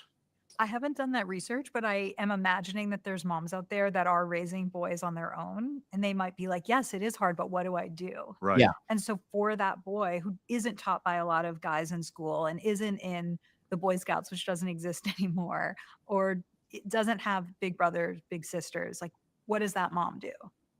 So, but that you brought up Boy Scouts in America. There's Scouts for America, Right. and it can be boys and girls. Right. But Girl Scouts have their own single Yeah. sex, but Boy Scouts aren't allowed to have their own Right. single sex. So the question is, all right, what do you do? And I think that we need a societal zeitgeist that says immediately, Yes. if there's no longer a male involved, we have to get other men involved Mhm. and Yes. acknowledge that that's not being sexist, that's important, that you get. Yeah, and listen, the only reason they did the whole merging of Boy Scouts and now allowing women in is because they need money. Bottom line, because single mothers are fucking broke. That's bottom line. I was in Boy Scouts. Well, I was in Cub Scouts, and I'll tell you, like, I'm just remembering now. I remember I was I was in a Weebelo, right? Weebie Loyal Scouts. If you guys were a Cub Scout, right? And I remember we were in Miami. I was pack 556, and I remember waking up one morning after we hiked and whatever, and I remember waking up and hearing like two women screaming and shit. And I remember I went outside, and it was these two Spanish ladies having a fucking fist fight at this camping event. And even me as a young kid, I was like 11. I was just like, why are these fucking grown ass women doing this shit? Like, where are the men to keep this shit in line? Where? Did I ever become an Eagle Scout? No. I became a Boy Scout, but then after that, we couldn't afford me to keep going. It was hard, guys. Like, I don't know. I may have said this in passing, but like middle school, 6th, 7th, and 8th grade, I went to 3 different middle schools. Elementary school, went to 5 different elementary schools. It was just very unstable and chaotic. I had like very, very low amounts of stability in my childhood. The only stable thing that I got in my childhood was like beatings, So yeah, like I said, there needs to be order. There needs to be attention to male needs, and there needs to be attention to female needs. And these needs must be addressed separately, right? We're not just one big, androgynous society. It doesn't work like that. Okay. That would be like, okay, ladies, we're here. It's gym time. And in 9 months, we expect all of you women to be bench pressing 225. And if not, you're pieces of shit of society. You're total garbage. You will never amount to anything. And it's because you're inherently bad. But we do that shit to boys, right? So again, don't fall into the victim mindset. Understand that there are big differences between men and women, and you can transform. You can learn all these things, and you can have a successful dating life. And a big part of game, a big part of understanding all this stuff is you must understand in your core that men and women are completely different, right? When I have a house party, if it's me and a bunch of guys, I'll just be like, all right, come over and we're going to watch UFC and I'm going to order some pizza. We're going to sit on the floor and hang out, and it is what it is. Very simple, right? If I told girls like, okay, come over, we're going to sit on the floor and hang out, girls would be like, oh my God, we're like sitting on the floor and like, what do you have? Is this gluten-free? Is this blah, blah, blah, blah, blah? It's just completely different. Like the sexes are totally different, and we must understand that and nurture that. Otherwise, you're just, you're pissing into the wind. Men involved. And I think, so I came from a single parent household, raised by a single immigrant mother who lived and died as secretary, light of my life. as soon as my dad was gone and then he had to move away for work, she got other men involved in my life. And I had wonderful men involved in my life. I had a stockbroker, neighbor down the hall came in with his girlfriend and said, "Do you want to go horseback riding? You take me horseback riding."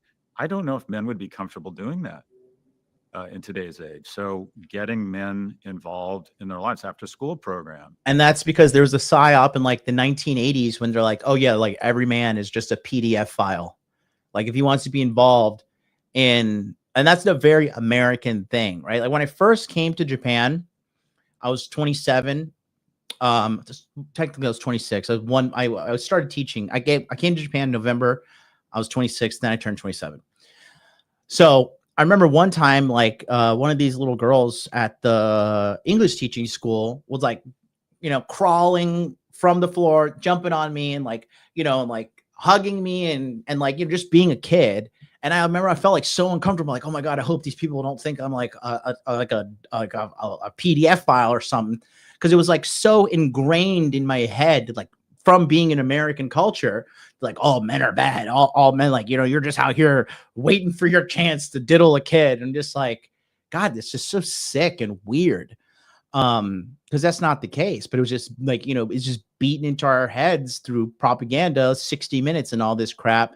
They're like, well, maybe you just want to like bang a kid, and just like, no, it's not the case whatsoever. It's fucking sick. And that's just a sign. You know, if I could sum up everything about modern culture right now, we are a rich culture that is emotionally and spiritually bankrupt. You know, if you're to, you know, embrace modern masculine culture or modern culture, you know, mainstream culture. But I'm glad that these people are finally saying like, no, men are absolutely needed in the lives of children. Boy Scouts. I had a lot of wonderful men. I used to go camping, you know, and there were men everywhere involved in my life. And I worry that a lot of those institutions, Yeah.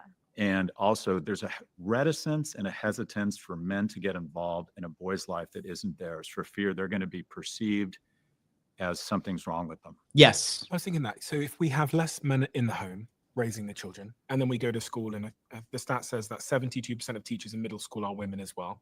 There's no men at school either. It's no wonder that boys are struggling so severely at such a young, early age for so many reasons, because one would assume that they're being socialized in the same way as girls. I'm seeing, I've got a mother at home, don't have a father. I've got women at school, don't have male teachers. Yeah. I mean, that's a controversial thing to say. I'm sure it used to be, but It's not controversial. people It's are the waking up truth. a little bit now. We need more male teachers. There's more female fighter pilots per capita than male kindergarten teachers. There's an absence. There are some boys, not some, there are millions of boys in America whose first male role model is a prison guard. Yeah. And there's just no men in their lives. After school programs being canceled, no women, very, very few men, K through 12. Dad's not around. There are literally communities. You read articles about it, where it's like, where are the men? Yeah, that's what I'm trying to figure out. Where are they? Online. Doesn't look like they're in work. They're not in college. I just think it's funny how like these two guys, and it just shows like that's like a micro thing you could pick up if you're paying attention. The two men here are talking about a serious fucking aspect of like, we're all the men, like why are there? And then she's like cracking a joke. Oh, they're online. I work for Hinge. Like, here's why I don't trust this woman here. Okay.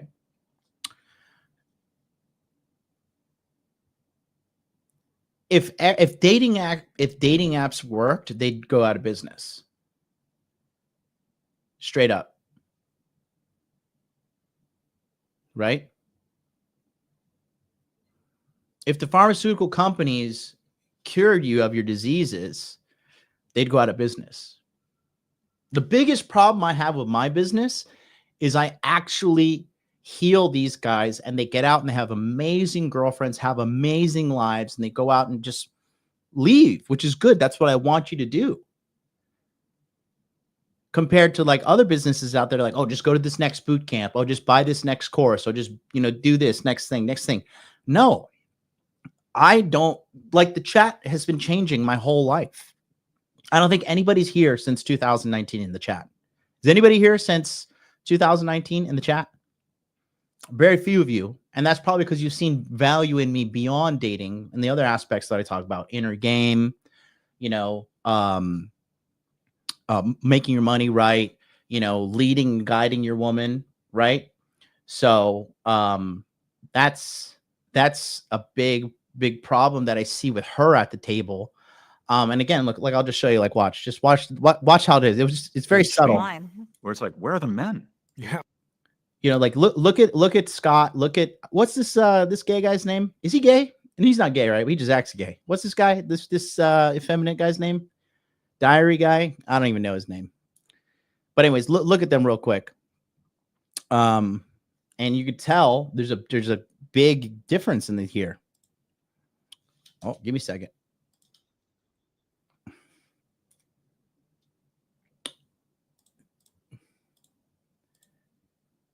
Here we go. Oh, Steve. 12. Dad's not around. There are literally communities. Watch. You read articles about it where it's like, where are the men? Yeah, that's what I'm trying to figure out. Where are they? Between Online. Online. So funny. Shut up, bitch.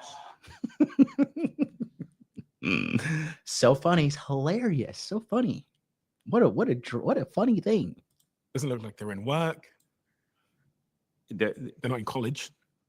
The reality is there just aren't, for a lot of reasons, a host of reasons, a lack of male involvement in kids' lives is a big factor leading to this. There are other factors. There's socioeconomic factors. There's biological factors. There's a lack of vocational training. There's outsourcing of many of the jobs that made a man's path to the middle class viable. I mean, you want to talk about the UK, a big problem is the lack of growth. Yeah. There's not a lot of income opportunities for a young man who's not exceptional. And what we've seen in the US is essentially, if you look at our economic policies and college, it's never been. Shout out to my homie P-Dubs. This guy turned his whole life around working with me. He used to be cutting hair. Now he's out there doing solar panel installations, taking care of his 2 children, still learning, still leveling up. Bro, I need a haircut right now, man. You need to come out here, and it's a mess. These Japanese people can't cut hair to save their life. And better to be remarkable. Like if you're in the top 10%, if you're a high school class, you're going to make more money than the top 10% did 10, 20, 30. If you end up at Google, you're going to make a kid at Google who's amazing, computer science degree, can make millions of dollars by the time they're 30.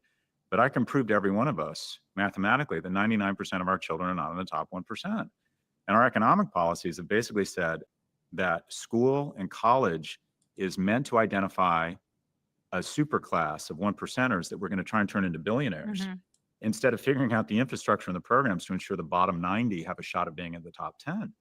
And one of the stats is just around college acceptance. When I applied to UCLA, the acceptance rate was 76%. Now it's 9%. I was unremarkable for whatever reason, prefrontal cortex, single mother, whatever you want to call it. But back then they had the mission and the charge to let in unremarkable kids. And that's no longer the case because America's superpowers are optimism. And we all believe our kids in that top 1%. And the reality is they're not. Or people think, I like an economy where you can make $1 billion because that's going to be me one day. So they have ignored the fact that we are crowding more and more prosperity and opportunity into the remarkable. And for me, it comes down to what do we want in America and the UK? Do we want a super class of billionaires, or do we want a society and an operating system that gives unremarkable people a shot of being in the top 10%? It's become winner take all. And we have purposely created a set of economic and educational policies that crowd a massive amount of prosperity into the top 1%. And we have opted for it because we believe we have a shot at being in that top 1%. I love that because I think that the winner takes all applies to a lot of different things. So I bet the top 10% of Americans now are healthier than they've ever been, while the rest of the country 100%. has never been healthy. Best never healthcare in the been less world if you're in the healthy. top 10%. Yeah. Yeah. Or in marriages, the top marriages today are the best marriages of all time, yet we have declining marriage rates. So we're nearing the lowest rate of marriage that we've ever had in American history. So most people or fewer people are getting married. But if you're, two college graduates who get married in your 30s, you might have an even stronger bond than people in the past. But that is a small group at the top. Marriage has become a luxury item. Yeah. If you're in the top quintile of income Right. earning households, you're 75% get married. If you're in the bottom quintile, only 25. If you're in the lower quintile of income earning men, only 1 in 4 chance of getting married. And this has huge impact on our society because we know that married people are healthier, they're wealthier, they live longer. When couples are married, they actually have lower rates of child poverty. And so this has huge implications for our society if we're having fewer marriages, especially when you think about having fewer babies. So then again, why are we not addressing the elephant in the room, which is like these draconian divorce laws that literally make slaves out of men? Because if you don't make your child support payment, the first thing you lose is your driver's license. So how are you going to get to work? And then on top of that, you're kicking the man out of the house if the woman has kids. You're having to pay lifelong alimony to someone who no longer wants to be with you. Like, if the roles were reversed, men would be doing the same thing. Straight up.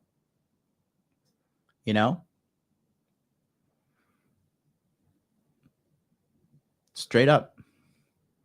And another part is this too, which they're not addressing, which is, look, I say it on this channel all the time. Not everybody gets a happy ending, and it's impossible. From what my intelligence and what everything that I can muster up, like if a guy is born with a 98 IQ, like just go dig ditches on the side of the road and just deal with it. It is what it is. Life is not fair. Like, this is like us campaigning for we need to help the weak gazelles in Africa that are getting killed by lions. Like, no, not everybody is qualified to be at the top. Not everybody wants to be at the top. There are people who just want to live like a regular, normal, hey, I make, 50, 60, 70, $80,000 a year, and I'm okay with that. So it's just, that's why I don't like intellectuals, because they're not on the ground. I think Scott Galloway is worth like multiple millions of dollars. And, he's just coming to a realization of this problem now in his later half of his life. I just can't stop looking at his friggin' stretched neck, V-neck, covered in dandruff all over.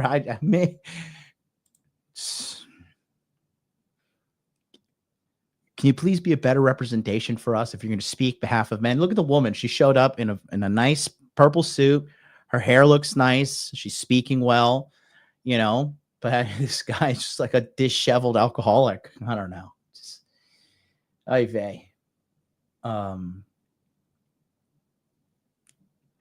I should be, it says, I have a solution. Get richer, get in shape, speak clearly and on point. Don't just pick any bimbo. Oh, right. So basically, money, muscles, game, frame written behind me, and that's, but it's hard. Look, here's the thing. And this is specifically to people watching my channel right now. Okay. I teach you how to be an above average man, and the above average man is above average because why? 30 seconds on the clock. Let's go. Why is the above average man above average? Tell me what you think. I got to go change my shirt. I'll be right back.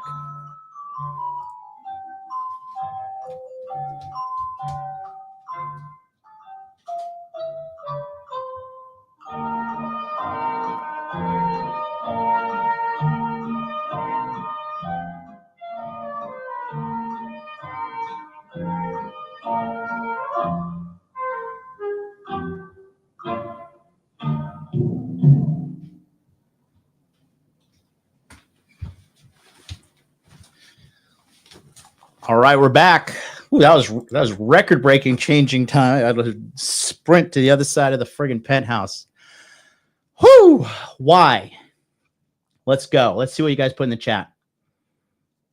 He maxed out all areas of his life. Close.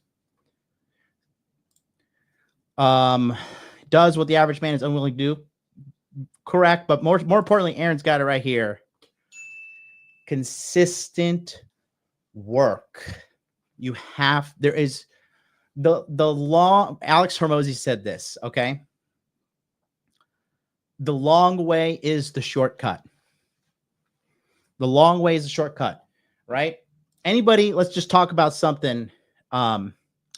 Is that hoodie 2K? No, that hoodie was like 1,000.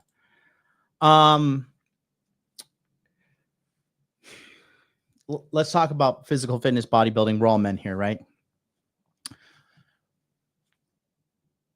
If I told you I am a regular guy, I weigh 145 pounds, I'm a skinny guy, and I want to be able to bench press 300. You have accepted the truth. Thanks for subscribing. And I want to bench 315 pounds in 6 months. We would all be like, okay, well, that's not happening. That's just not happening. Okay. You have to put in work to get there. And the work is consistently going to the gym, consistently getting enough sleep, consistently having a right training program, consistently having the right training partners. Okay. Right? Nobody got to being mega jacked 100% on their own. No spotter, no lifter, no associates, none of that. Okay. So in order to achieve above average results, you must put in above average effort. There's no way around it, guys. No way around it. Period. Okay. So didn't Hormozy break? He's been walking around with 2 fractured hips because he's leg pressing 1,000 pounds. Why you guys do that is beyond me. Okay. So yeah. So let's go back. I want to get into dating and marriage and love and all those things. One of the things that really shocked me as I was preparing for this conversation was this graph, because this isn't the narrative that we hear. Can you both see this one? This is the reverse gender gap. Oh yeah. Gender pay gap graph. Right. And it shows that young women are now out earning young men. That's not what I. Okay. Well, okay.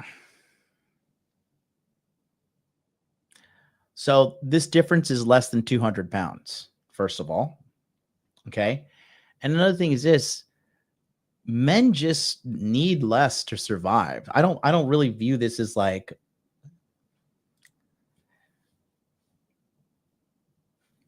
is this really that big of a deal? Personally. Yeah, exactly. JBB. To be fair, we don't need a lot of money to be happy,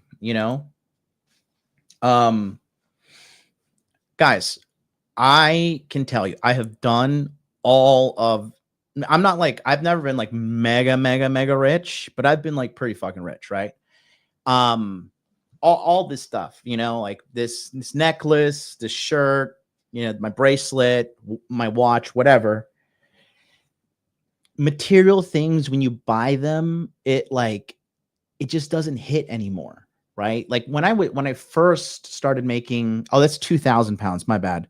But when I started making a bunch of money, I always wanted to I felt like really insecure walking into the Louis Vuitton or Dior store or whatever. And some of you guys may feel the same. You feel like, oh, like they know I'm not rich. Like they know, like I can't afford this stuff. I felt like that going in there and be like, oh, they don't fucking, they know I can't really, afford this stuff. They know I'm an imposter. Now, just don't even care. I realize it's all made in the same fucking sweatshops. It's really not that big a difference in quality. Louis Vuitton makes some terrible quality shoes. Like some of the worst shoes I've ever bought in my life are from Louis Vuitton and Celine. I bought these $2,500 Python boots from Celine, and they're just so uncomfortable. They hurt my knees. They hurt my feet. I twist my ankle when I walk in them sometimes. And I realized, like, after making millions of dollars, like, I just want to be comfortable. And the best accessory you can have as a man is a good body. So, Brew says, all I have is a mattress on the floor and a fridge in my studio in Tokyo here. Welcome to the team, bro. That was me for the longest time. The longest time. So with this also, like, despite women out earning men, women still have an incredibly crippling large amount of debt and consumer debt, student loan debt, you name it. But I think to a degree this is intentional because the powers that be realized, oh, wait a minute, we can take money from women way easier than we can from men. So interesting. I heard in terms of, like, if I log onto social media, we've been trying to fight the gender pay gap, but to see that young men are now falling behind, both in education, both in unemployment. Young men face higher unemployment, nearly twice the rate of women. Looking at the early developmental stats, this graph was horrifying. I actually couldn't believe that was true, that young boys are struggling so much in education, but then to see also that it's reflected in. So that graph shows that boys age 16 to 24 are making 10% less in full-time employment than women. And so it is true that we're seeing a reverse income graph. But what we do need to talk about is even when women make more in their 20s, that changes around age 30. And they have kids. When they have kids, Yeah. right? Yeah. It's like this meteorite hits Yeah. and there's this huge burden placed on women. And I think that's a big part of the conversation that we'll talk about when we talk about dating is women still feel like they have to have, do all the household chores and raise the kids, but suddenly they have to earn a full-time income too. 100%. And so many of the gender roles are changing. And so, yes, that graph is true. We have seen since 2020 that there's a shift, but I don't want to just say, oh, women are making more in perpetuity, because as soon as there's kids involved, they pay the price. Do you said that women feel the need to then also earn a career and all those things? Where did that come from? Well, there's this idea of hypergamy. So traditionally, women seek partners who have more economic or social status than they do. And for most of human history, this worked because men had the resources. And so there was sort of this arrangement where women could often marry someone who is more educated or earned more. But over the last 50 years, that's really changed. And so what I'm seeing in my work, working one-on-one with women, is that when they say that there aren't enough good guys to go around, that's actually true. So we now have this huge mating gap where we have these high-performing, high-earning women that have done the work and gone to therapy and work out, and they're ready for their great partner, but they're not able to find enough guys who are available. And if this is a problem now with the women I work with in their 30s, we are going to be facing a much more severe crisis 10, 15 years from now. So currently 60% of college enrollment is women, but soon it's going to be for every 2 women that graduate, it'll be 1 man. So that means half of those women will not have a guy who graduated from college. And so this is a crisis because these women are saying, okay, if you cannot be the provider, then you need to be offering more. Emotional intelligence is the new currency in dating. But these guys were raised not to be emotionally intelligent, not to give emotional support, but to be a provider. And so they've been chasing this lion. I'm going to hunt for this lion of being a provider. But suddenly they're told you need to hunt for a tiger, which is emotional intelligence. They don't have the skills to do that. And so women have raised the bar. This lady sucks. Get money! Oh my god, it's just so funny because this whole hypergamy thing is so retarded. What about these women who are in prison having sex with prisoners, like the female guards who are having sex with a guy who's literally at the bottom of society? What's the hypergamy there? What's the hypergamy? How much negative status do you have when you're fucking in jail? How much money do you have when you're in jail?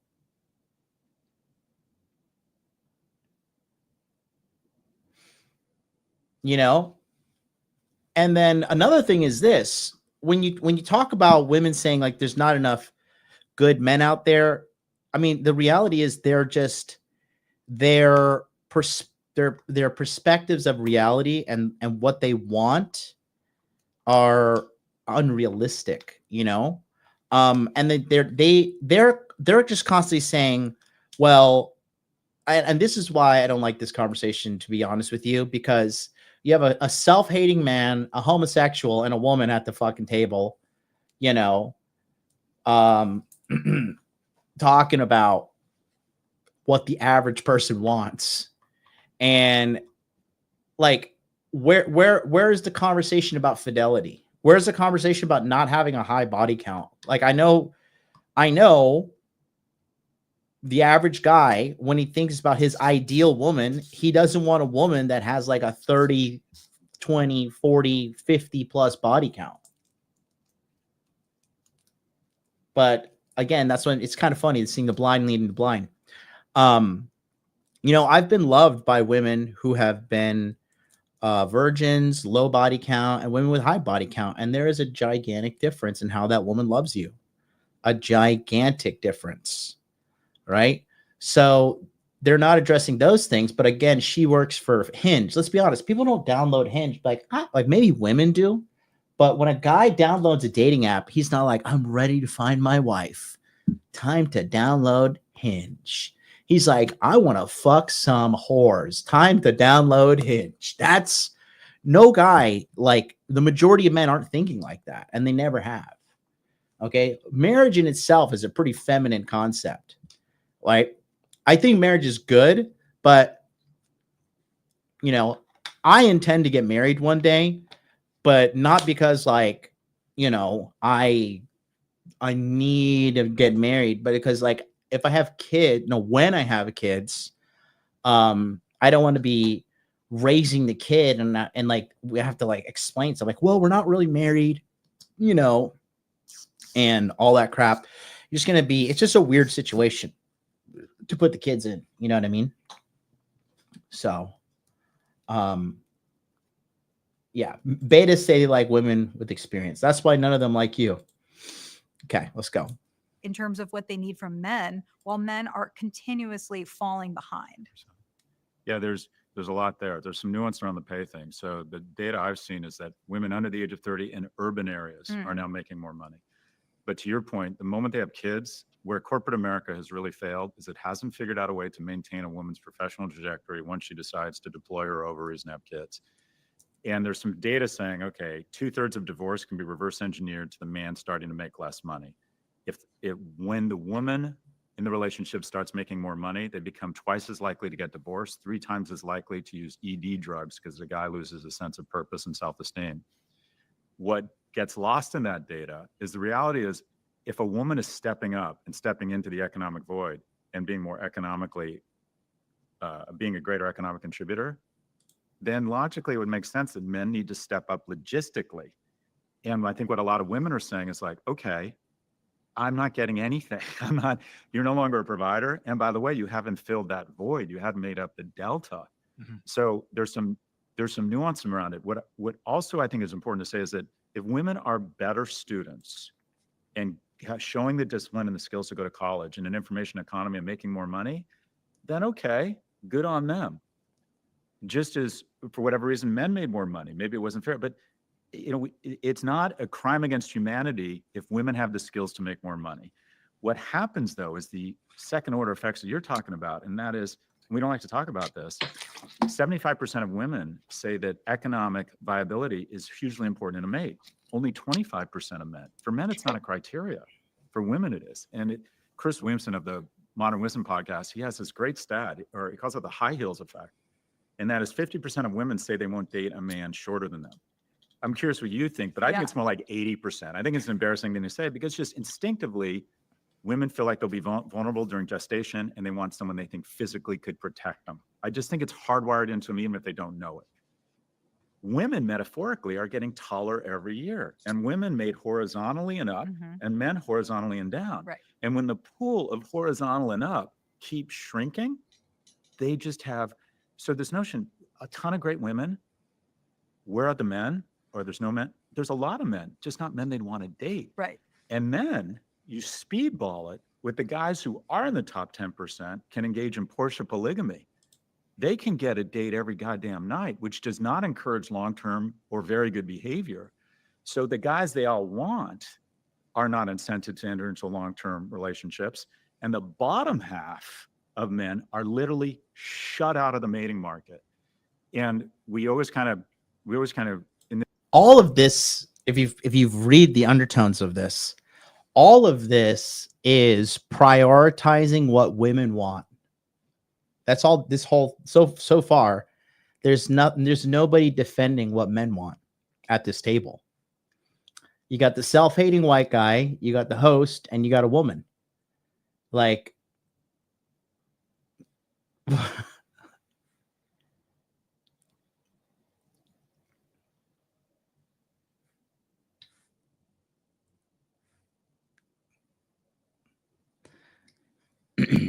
and the biggest problem is this, right?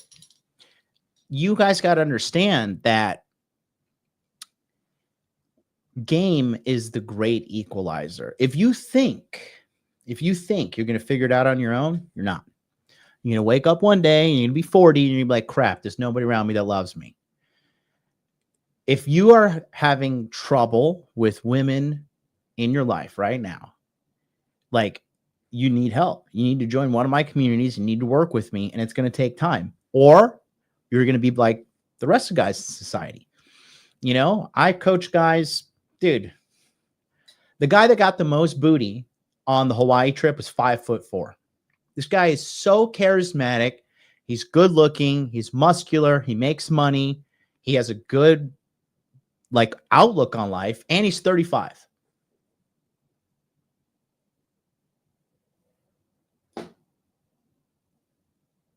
Sure, if you want to sit down and just, like, you know, throw your hands up in the air and be like, oh, like, you know, whatever, you know, I'm just going to just roll over and cry.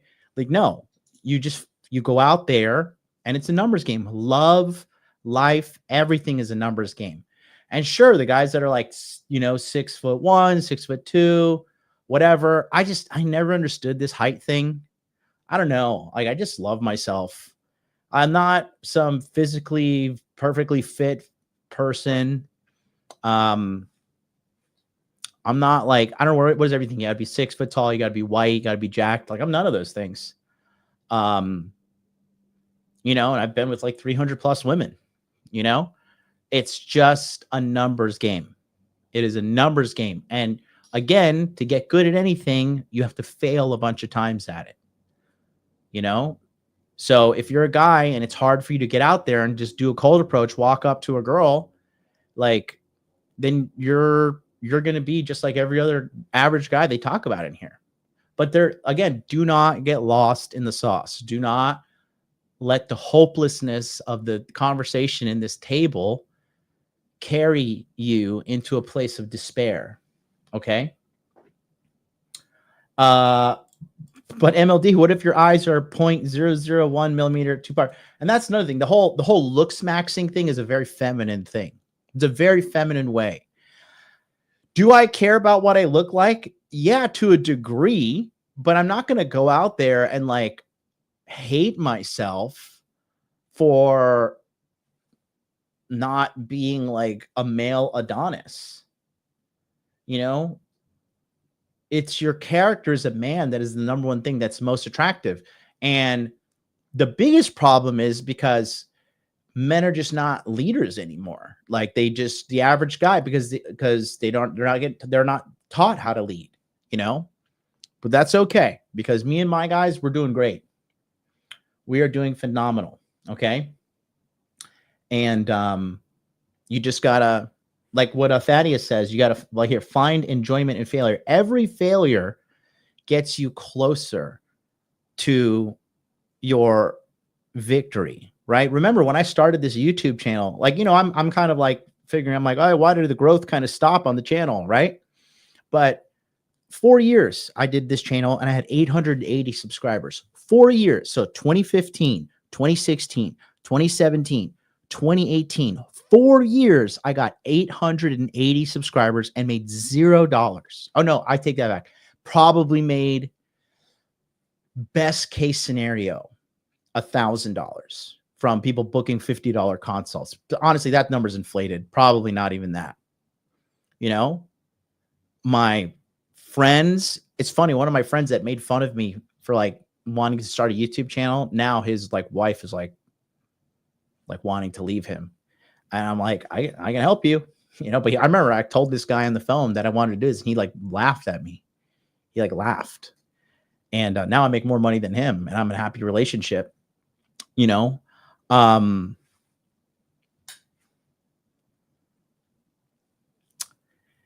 Everybody's laughing until they're not, you know? Everybody's laughing until they're not. But this is a problem that you can solve, right? I think one of my saving graces, a lot of guys said like, well, I saw you talking about all these girls you get. And it's funny. I take it on the chin because I don't care. But a lot of guys have told me like, well, I see you talking about women and you know, all this dating success, and like, you're really not that attractive. So I figured if you could do it, I could do it. And I want people to believe that, because it is true. It is 100% true. There's a reason why the passport bro movement exists. You think they're having a passport bro movement in Colombia? You think they're having a passport bro movement in Brazil? Well, they're just like, friggin' A, all these Brazilian modern women, you know, like, it's always the bottom half who are not willing to put in the work and level themselves up as men that are always complaining, you know? And this goes to your bailiwick, kind of portray men as the predators and the idiots, and they just got their act together. There's something strange going on in that, is online dating. When a woman can go out with a guy, a high status male, and I'll put forward this thesis and I want you to respond to it. She can have sex with him, which gives her the impression that's her weight class for a relationship, but he's not interested in a relationship. Yeah. And then she basically decides the bottom 90 are no longer in her weight class. And you can't tell a woman to lower her expectations, but the reality is, and what the data I've seen on dating apps is that all of the women want the same few guys, and they shut out the rest. Yeah. Okay. So there's a few things I'll respond to there. So one, going back to the income graph, I want to just call out that yes, right now in a few urban markets, women are making more than men. So women in DC and New York under 30 are making more than men on average, but in most situations, men are still making more than women, but we're talking about a projection. Going back to the dating research. So yes, it's exactly as you described. What we have right now is there's fewer and fewer men that are hypergamous mates for women. So if there's a much smaller pool of guys, then what you have is you have a bunch of women competing for the same men, and then a bunch of guys get ignored. But what I also see is that those top guys are having a hard time deciding. So I feel like in my coaching practice as a dating coach, I'm working with a lot of women who say, what do I do? I've changed my profile the way you said I should. I took your class, but I still feel like there's just not enough great guys. And then I work with these CEO men who are having such a hard time choosing. And so I think we really have this exacerbated problem where so many women are competing for the same men, and then a bunch of guys are getting ignored. And then what ends up happening is, where do those guys go? And they go online. That's what you see. They go to porn. They go to porn, or they go to Reddit. I mean, I love Reddit, but they're really going to some of these. Please don't use Reddit as any credible source of anything. I have never met somebody who consistently looks at Reddit and pays attention to Reddit that's a happy person. Please do not use Reddit. Reddit is the cesspool of the biggest losers of society. Like, you could just feel and see the loserdom on there. But again, this is on men. And you know what the number one reason why this is on men? Okay. Is because I love you. You're so funny. That's because so many are deplorable and unworthy of wifehood. Big facts. Like, who wants to wife up a girl who has had like a train ran on her in college? Which Disney princess is like, you know, like a loud mouth, like, I ain't need no man, nigga. Where's that Disney princess? You know, Where is that one? Is that Cinderella? Is that Snow White? I missed out on that one. Is that Hoana? I don't know. That being said, the biggest thing here, right? Because again, actually, let me ask you guys in the chat real quick. Chat, what do you think the biggest problem with this whole conversation is? 30 seconds on the clock. What's the big thing that they're doing that they shouldn't be doing? This is a hard one. I want to know.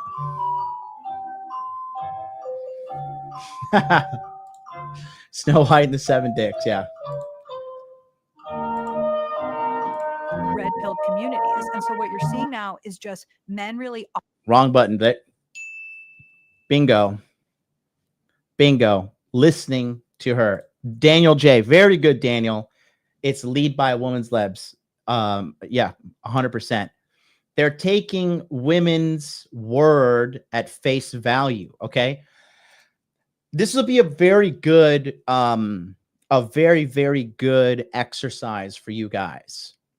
If you're ever dating a girl, right, and just do a little bit of a digging or try to figure out and ask these girls, can you just show me like some of the ex-boyfriends you've had? And when you typically look at a girl and the ex-boyfriends they have, it's like a very average lineup. It's just like these guys, this like I sometimes when I see, my friend, I have a friend here in Tokyo. She's an American girl, and she told me like one of the guys that like really, blew her mind that she dated was like a skinny guy who was balding and had a weird shaped dick, according to her. And she was like, this guy like made me like feel all kind of way. And I'm like, he's not 6 foot tall, not 6-pack abs. He's like some, loser surfer kind of vibe kind of guy that she met off of like Hinge or Bumble or something. So they're taking their value at face. They're taking their word at face value here, but you got to analyze not their words, but their actions and their past. Like, everybody settles. Okay. Some woman is going to settle for you. There are going to be parts of you that she's settling for. Just like every girl that I've dated, like you got to settle. You got to settle.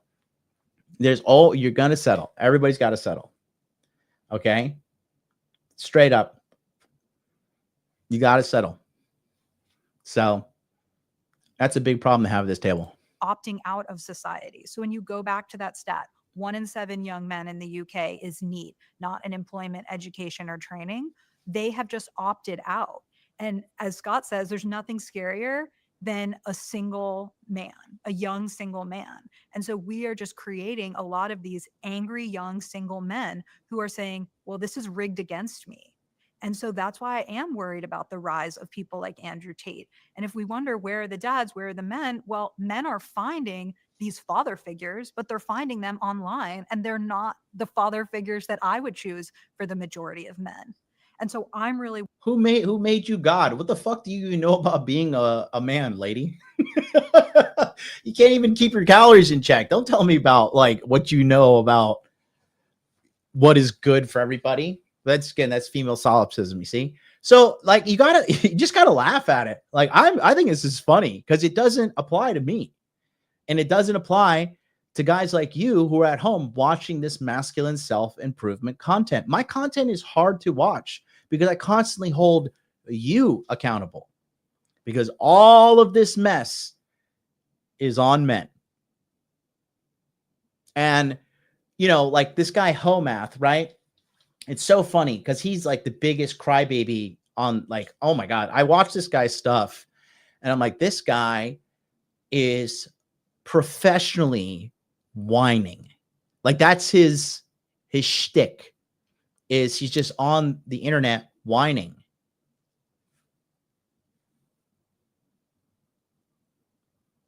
It's very unbecoming for a man, first of all. Okay. And second of all, that's like a very feminine behavior, just to sit around and cry about your problems. Like, I don't know. Me personally, I couldn't like just stomach the fact that if I just came on here and whined every day, you know? Worried about this because I feel like women are saying, guys, you need to step up because I can provide and I don't need that from you. And guys are not prepared to rise to the occasion. Well, again, this is a very female centric conversation, guys. See, so don't like get lost and be like, oh my God, it's hopeless. Oh. Okay, don't do that. All right. But the truth here is women are really not fitting the ideal of what men want either. That's another part of guys just checking out. Okay. It's unrealistic standards on their behalf. So keep that in mind. What are women looking for? Scott talked about height. Yeah. So I would say, you know, I work at Hinge, but I do think that apps have perpetuated this issue around height, because if you can set your height filter to something, then you might set it higher. And then it's as if you have the dating app is a club and you're literally having bouncers that prevent a bunch of guys from even getting into the club. So many women in the US set their height filters at 6 feet, but only 14% of men in the US are 6 feet or taller. So what happens to the other 86% of men? And women are saying, where's my guy? It's like, well, he's not even showing up on your app. And so a huge thing that I push women to do is to change their height filters and just say, there is nothing that proves that you're going to have a successful long-term relationship if the guy is higher. I'm married to a short king. I love it. I feel like I really found this gem. And I think that so many women are missing out on great potential partners because of things like height. Scott's point as well about they will date one of the men in the top 10%, Yeah.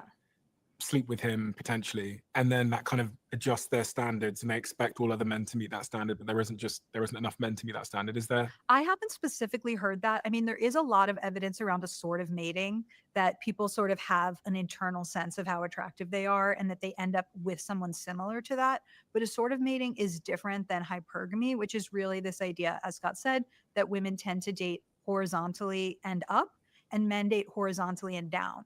So if you have 2/3 of women who are college grads and 1/3 of college grads who are men, and some of them are going to date women without college degrees, you truly do have this dating crisis where there's just not enough men to meet this hypergamous mating.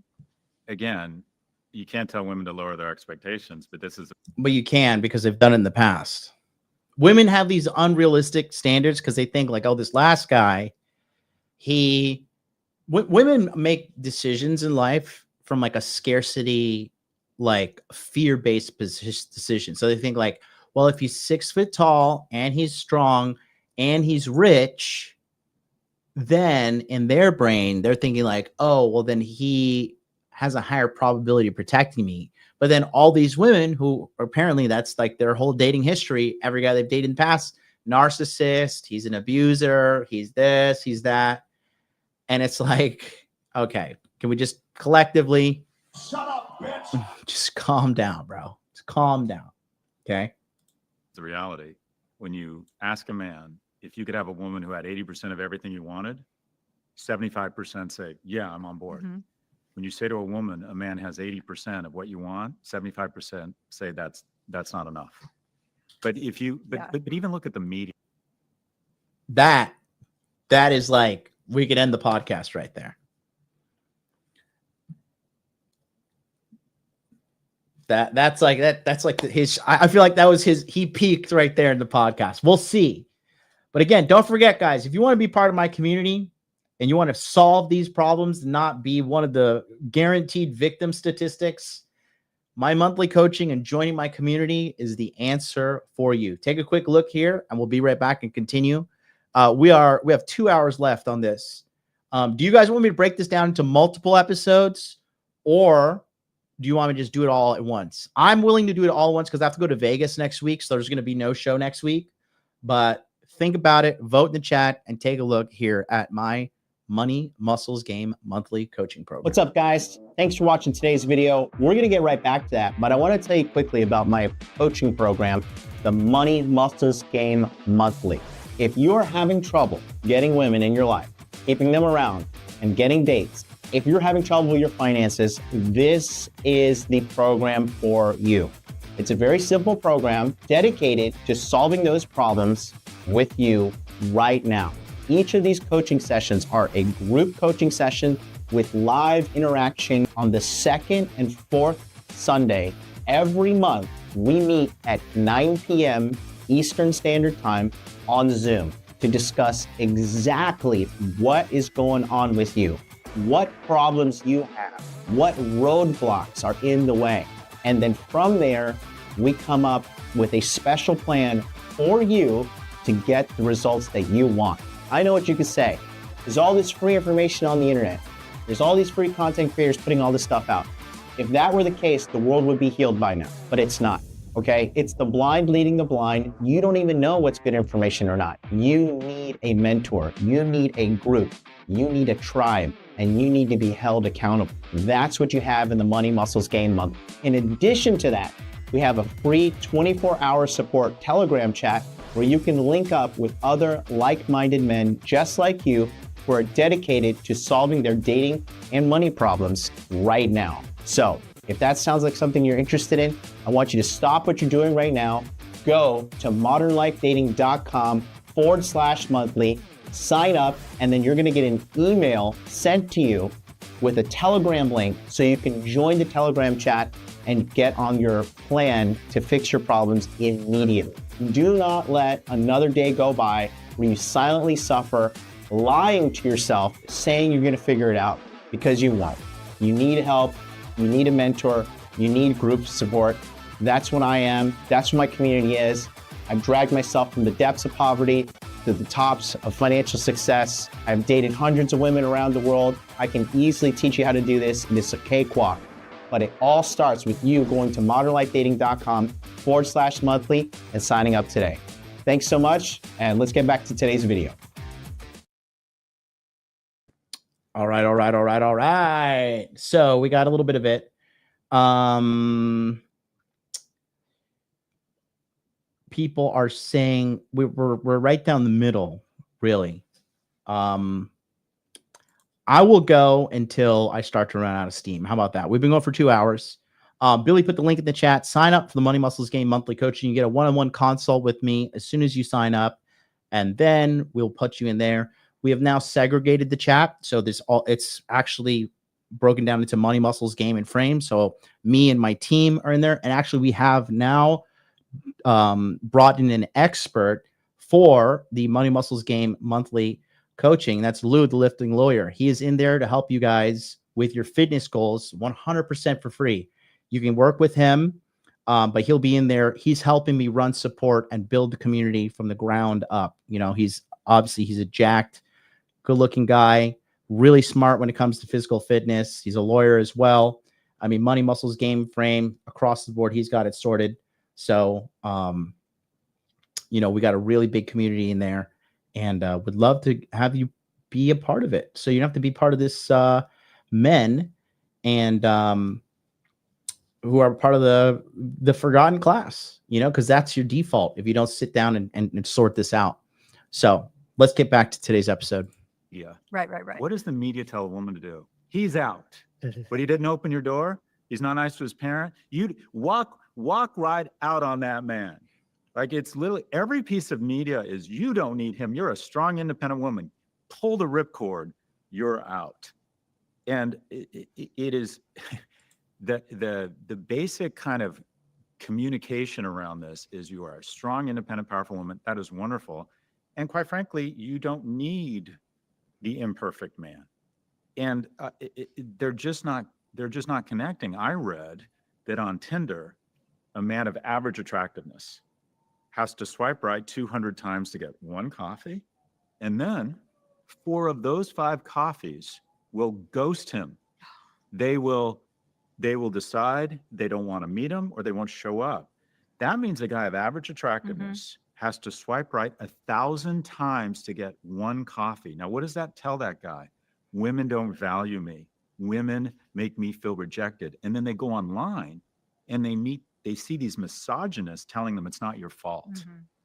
And these men become much more prone to misogynistic content, much more prone to nationalistic content, blaming other people for the lack of economic opportunity. They start sequestering from society. I worry that we are literally evolving a new species of asexual, asocial male. And if a man by the age of 30 hasn't either lived with someone or married someone, there's a 1 in 3 chance he's going to have a substance abuse problem. Wow. In addition, it goes so much deeper than that, because if they don't develop the skills, the reason romantic comedies are 2 hours, not 15 minutes, is this shit is hard. Mm-hmm. Like finding an attractive, intelligent woman, generally speaking, 75% of people who've been married longer than 30 years say in the beginning, one was much more interested in the other. And it was almost always the man. Women are much choosier. The basis of evolution is seed trying to get everywhere, men, and women deploying a much finer filter to select the strongest, smartest, and fastest speed. So men need an environment to demonstrate excellence. And you hear these women talk about it. He was kind. He was good at work. I liked the way he smelled. He was funny. Where do men demonstrate excellence? When they're not going to college, they're not going into an office because of remote work. Where do they're not going to church, they're not going to temple. Where does a woman have the opportunity to fall in love other than these baseline metrics? And you were talking about women say, you've seen these TikToks, over $100,000, that's not unreasonable. And over 6 feet, that's 2.2% of the male population. So where do they fall in love? Where can a man demonstrate excellence? It used to be go to temple, 7 single women, 7 single men, and they kind of pair it off and worked it out. And online dating, similar to online e-commerce, online rentals, it's created a winner take most, if not all, environment. And it's basically been amazing for attractive guys, attractive, wealthy guys, tall, wealthy guys. It's been amazing for them. For all the other guys, it's been a disaster, and it's made it mildly shittier for every woman. The digitization of mating, I believe, has been a disaster. It's been bad for women. It's been disastrous for men.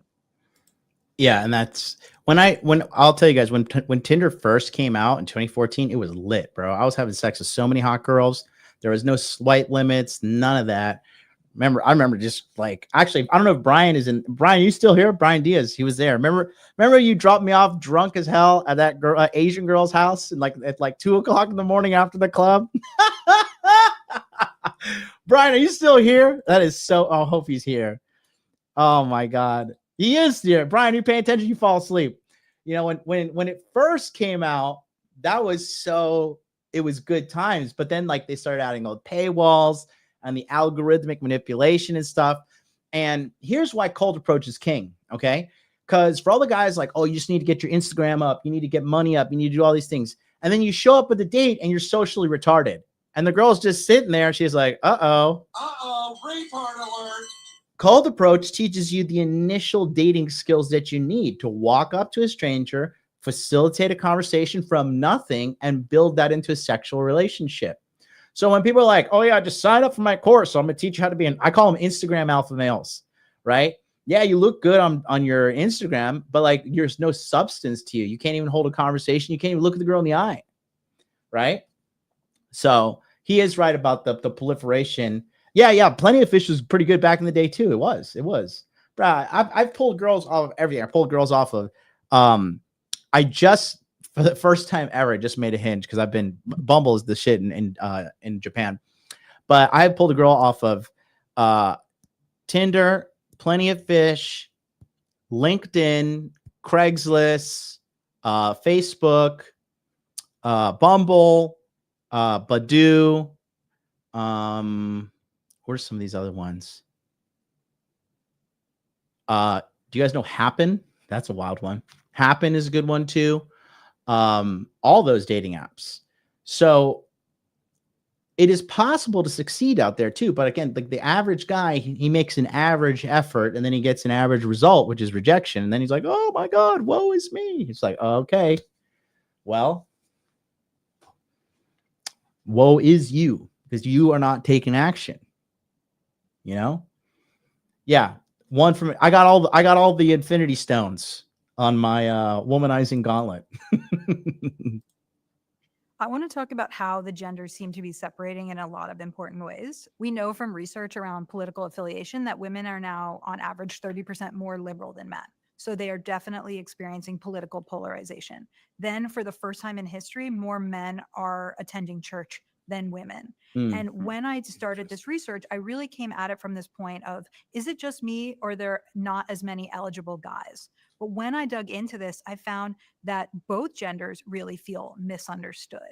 And so I asked men and women who has more power in relationships. So equal amounts, men and women said, oh, we have the same amount of power, 42% of that.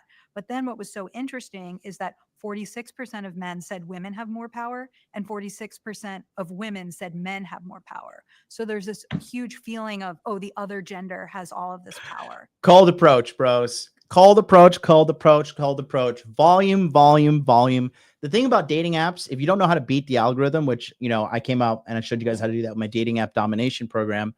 Yeah, you're just going to be like, again, she's acting like she's some freaking, you know, white knight, like savior of society. But the reality is, like, all of these dating apps, they throttle your reach unless you pay them money. They're not incentivized to give you all the booty you want. They're not, because then they'd go out of business. So, yeah, John, that's a really good point, John. He says, I wish Scott was based. He has all his info, but he makes everything seem hopeless. Yeah, you know what I mean? So that's just, yeah. But again, that's if you're taking them at face value. You know, the amount of girls that I've dated and I have walked up to in the club and be like, hey, what's up? You know, because you guys walk up to these girls and you automatically assume, oh, she's better than me. Like, I'm coming to her, like, please give me a morsel of that vagina. And the reality is, when the relationship comes down the road, you're going to be the one carrying the majority of the whole load. Men are the ones that are the leaders, the guiders, and the protectors and the providers of relationships, families, the whole dynamic. So if anything, she should be, the script should be flipped on you. She should be intimidated about you. Okay? So don't let this hopelessness sink into your brain. Me and this channel, we are here to help you, and we are going to help you, and I have been helping you. Oh, I mean, look at this. Like, how many hours deep in my 2.5 hours dropping heat? I loved what I do, guys. I don't need to sit here and do this. Are you kidding me? But I love what I do. I love it. I love helping you guys. I love linking up with you guys. You guys are so cool when I meet up with you. I've never met like a D-bag person from any of my communities, ever. It's a phenomenal community. For all you guys that went to Orlando, we had the Orlando meetup. Come on. Was that like, somebody hit me up the other day, my good friend Kyle. He hit me up and he was like, bro, I'm still thinking about Orlando. I'm like, motherfucker, that was 11 months ago, you know, and Kyle's got it going on. You know, he's got a good life, but we have a really good community. So for you guys, so some of you guys watching me for a long time, you know, and it's, you know, it's funny. Do you guys notice the white Canadian guy who called in last week on Free Consultation Friday? He's like, yeah, I've been watching you from a long time. Good looking guy, making money, has women. That other good looking black guy that was on the one from Louisiana a couple weeks ago. Also good looking black guy, got a good woman in his life, got it going on. I'm confident in what I do because I don't preach a message of hopelessness. Like, I love Fresh and Fit. I love those boys, you know, but there's a lot of hopelessness. And I think it's because they're based in Miami. Like, the whole Miami, like, you have to take advice from somebody living in Miami, dating advice, with a grain of salt, because Miami's like not a real place, dude. It is a freak show where everybody's paying for pussy. It's this big smorgasbord of people just all empty inside, no hardcore, good, rock solid inner game. Everything is like a transactional, materialistic kind of thing. You know, I am the hero for the average man because I'm telling you, I am a below average guy who has made something with himself through hard work. Okay. When I was hooking up and having sex with all these girls in my 20s, you know, you ever think I was like, hey, baby, get in my Volvo? Like, I got this lit a Volvo S70 1999. You know, shout out to mom for helping me get that. Come on, baby. Let's get in the Volvo. Let's go, baby. You know? No. Again, King Dre, shout out to him. He taught me this. He's like, what the fuck does a prisoner have to bring to the table? What hypergamy does a prisoner have? Right? Some guy in there for life. Some 5'7" criminal who's got nothing to his name. Understanding female psychology is game. And that's it, bro. You know, the amount of girls that told me, like, you know, you were never my type. And then they're like, out of nowhere, like in love with me, washing my clothes, taking care of me, taking care of my dog. Game is the great equalizer. It's not about your look, status, none of that shit. It's about how you make a woman feel. And the greatest compliment you can hear from a woman is, you make me feel safe. Okay. I feel safe with you. That's what they say. Give me 1 second. We've been going 2.5 hours. We're going to do a quick bathroom break.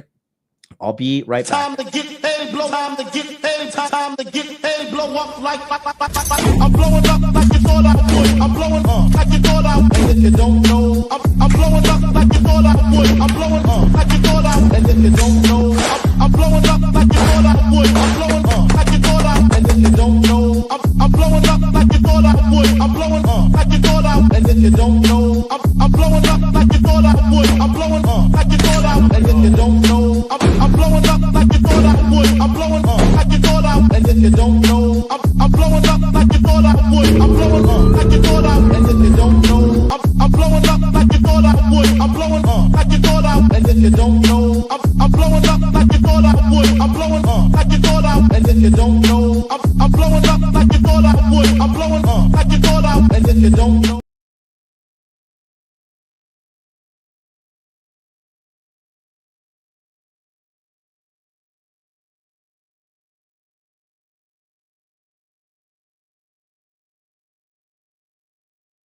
All right. Let's go. Let's hear it.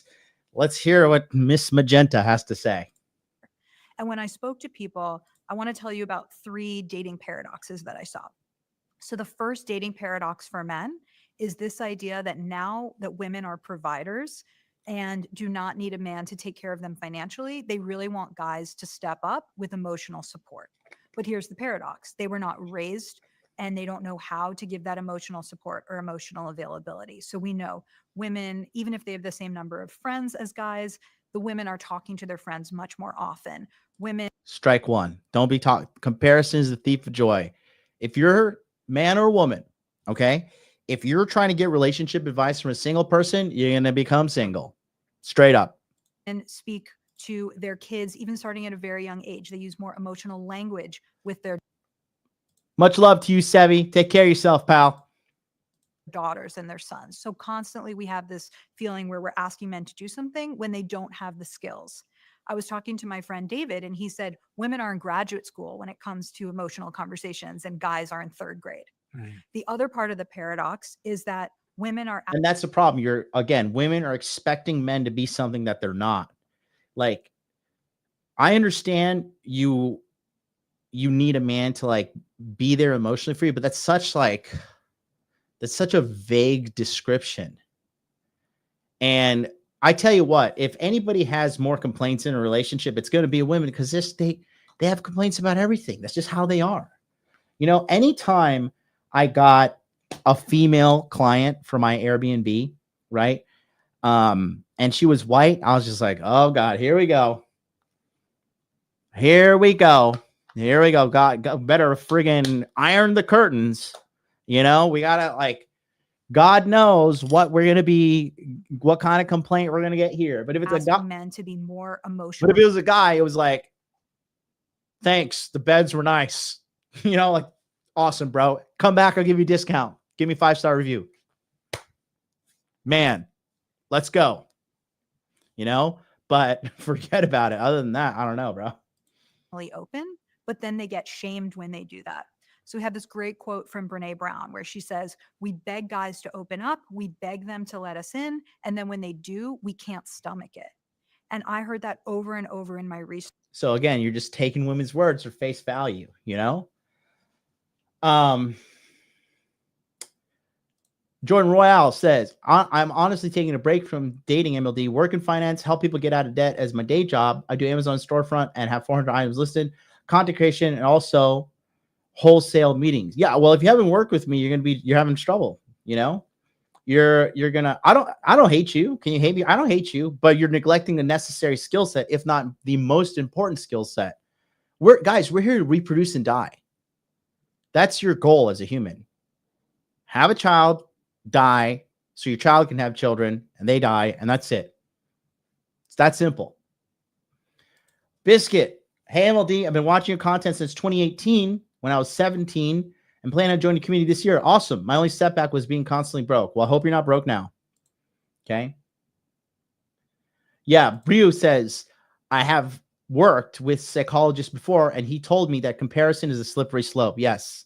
It puts you in the mental framework of lack. You're like, oh, I don't have this. I don't have this. I don't have this. I don't have this.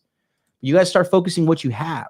Guys, one day, you know, God forbid, a lot of you guys are going to be like, you're going to run into some medical troubles, just statistically speaking. Thank God you can wake up and walk and talk, and your eyes work and your ears work and you're healthy, you know? There's this quote where a guy says, a woman would rather see me die on the white horse than fall off of it. And so there's this sense that I have to be perfect. I have to be the masculine and the feminine, but I don't have the skills to do that. And women say that they want these guys to be emotional, but as soon as they show emotionality, it can freak those women out. So one guy that I spoke to for this said, I went on a few dates with this woman. At some point, I told her that my mom had had a suicide attempt. And the next day she texted me and said, I'm sorry, I can't see you. I cannot process your emotional trauma for you. And so guys are getting a lot of mixed messages. We want you to be feminine. We want you to support us. But when you do, it freaks us out. And so we don't want that. And digging into the research. And on today's episode of MLD Was Right, chubby white woman confirms everything I've been saying since I started this channel. Get money. All right. Sounds great. I want to look into this more. I think it's that a lot of women want emotional support. They want you to support them in their emotional journeys, but they're not as ready to have you open up in your emotional journey. Can I put forward a thesis and I want you to respond to it because I haven't done the research? In marketing, we call it consumer dissonance, what people say they want and then what they actually buy. And what women say they want is an emotionally in touch man, and what they want is a masculine man. And that they will articulate what they want in a man, and includes being more emotionally available. And then they want to have sex with a traditional masculine man. And what I hear from a lot of, and this is anecdotal evidence, and it's pulse marketing, and you tell me what the data says, but there's just so many single women in my age group. And it feels like there's literally no men in my age group. As bad as it is for people in their 20s and 30s, try being a woman in your 50s trying to date, right? And they tell me the same. My friend, she's fucking hot. I'm not going to put her picture up here, but she looks like 35. She's fucking hot. And she's 50, and she's having a real tough time dating because she had a really great guy. And unfortunately, when C19 hit, it just, a slew of bad events happened and he passed away. And she's like, she sends me with like the screenshots and stuff that she has to deal with. And it's like, yeah, it's just sad. It's hard. It's hard. It's tough out there. Not everybody gets a happy ending. That's why if you got a woman and like, you know, you kind of like, well, I wish her tits were bigger, or I wish she had bigger lips, or, you know, I wish she wasn't so this and that. Like, motherfucker, she's settling for you in some degrees. You're settling for her in some degrees. It's better than being alone. Okay. Same thing. These are liberal, progressive, educated women. They say, by the way, I like a manly man. Yeah. And they say it under their breath. So there's what supposedly is stated around, I need more emotional availability, someone who's touch with their feelings. But what the research shows is they want a guy with facial hair, who's still, women are still very attracted to traditional masculine attributes. Yeah. I mean, I think we're just in such a hard moment because you have women who a hard self-imposed moment, but go on. are saying, I don't want to date a guy who earns less than me. And you might think, okay, well, the data hasn't caught up with the dating. If more women are in higher education and more women are earning more, then maybe you're going to be the one who earns more in your relationship. But what they feel like is projecting out, I'm going to end up doing most of the housework, most of the childcare. I might as well get a guy that can contribute financially. So they don't want to change their expectations around that. And so I think we truly are in a moment where women are being asked to do more masculine things and men are being asked to do more feminine things. And I think a lot of that is progress, but it also seems to be It's not progress. Shut the fuck up. It's not. Jesus Christ. Shut up, bitch. Sorry, I don't mean to call you a bitch, but you know, you're asking black to be white and you're asking white to be black. You're asking water to be dry and air to be wet. Like, no shit. It's expectations. You have to set and manage expectations. Okay? Yeah, dumbest statement of the stream. Pretty fucking dumb. Pretty fucking dumb. creating a lot of confusion in the dating world. Yeah, it's sort of, I was just thinking, I coach a lot of young men and occasionally women ask me for dating advice, and you coach, it sounds like a lot of both. And first thing I say to men is I ask them, like, would you want to have sex with you? Right? Are you in shape? What do you look like naked? Do you have a plan? You don't have to be rich now, but do you have a plan? Right? Have you found means of being confident? Can you demonstrate kindness and excellence across anything? And the only advice I give women is second coffee. And that is, maybe it wasn't great. I mean, if you don't like the guy and you're just like turned off, fine. But if it was just okay, maybe give it a second coffee. I have a chapter in my book called Make the Second Date the Default. Yeah. And it's really because I feel like I won the lottery with my husband, but he is somebody that takes longer to open up, and he's the slow burn. We met in college. We met again 7 years later. Then we were friends for a year. And I feel like he's this incredible partner, husband, father. But I don't know that if we'd met just randomly on the first date that I would have gone on the second date. And so I think people really do need to train themselves to look for these slow burns.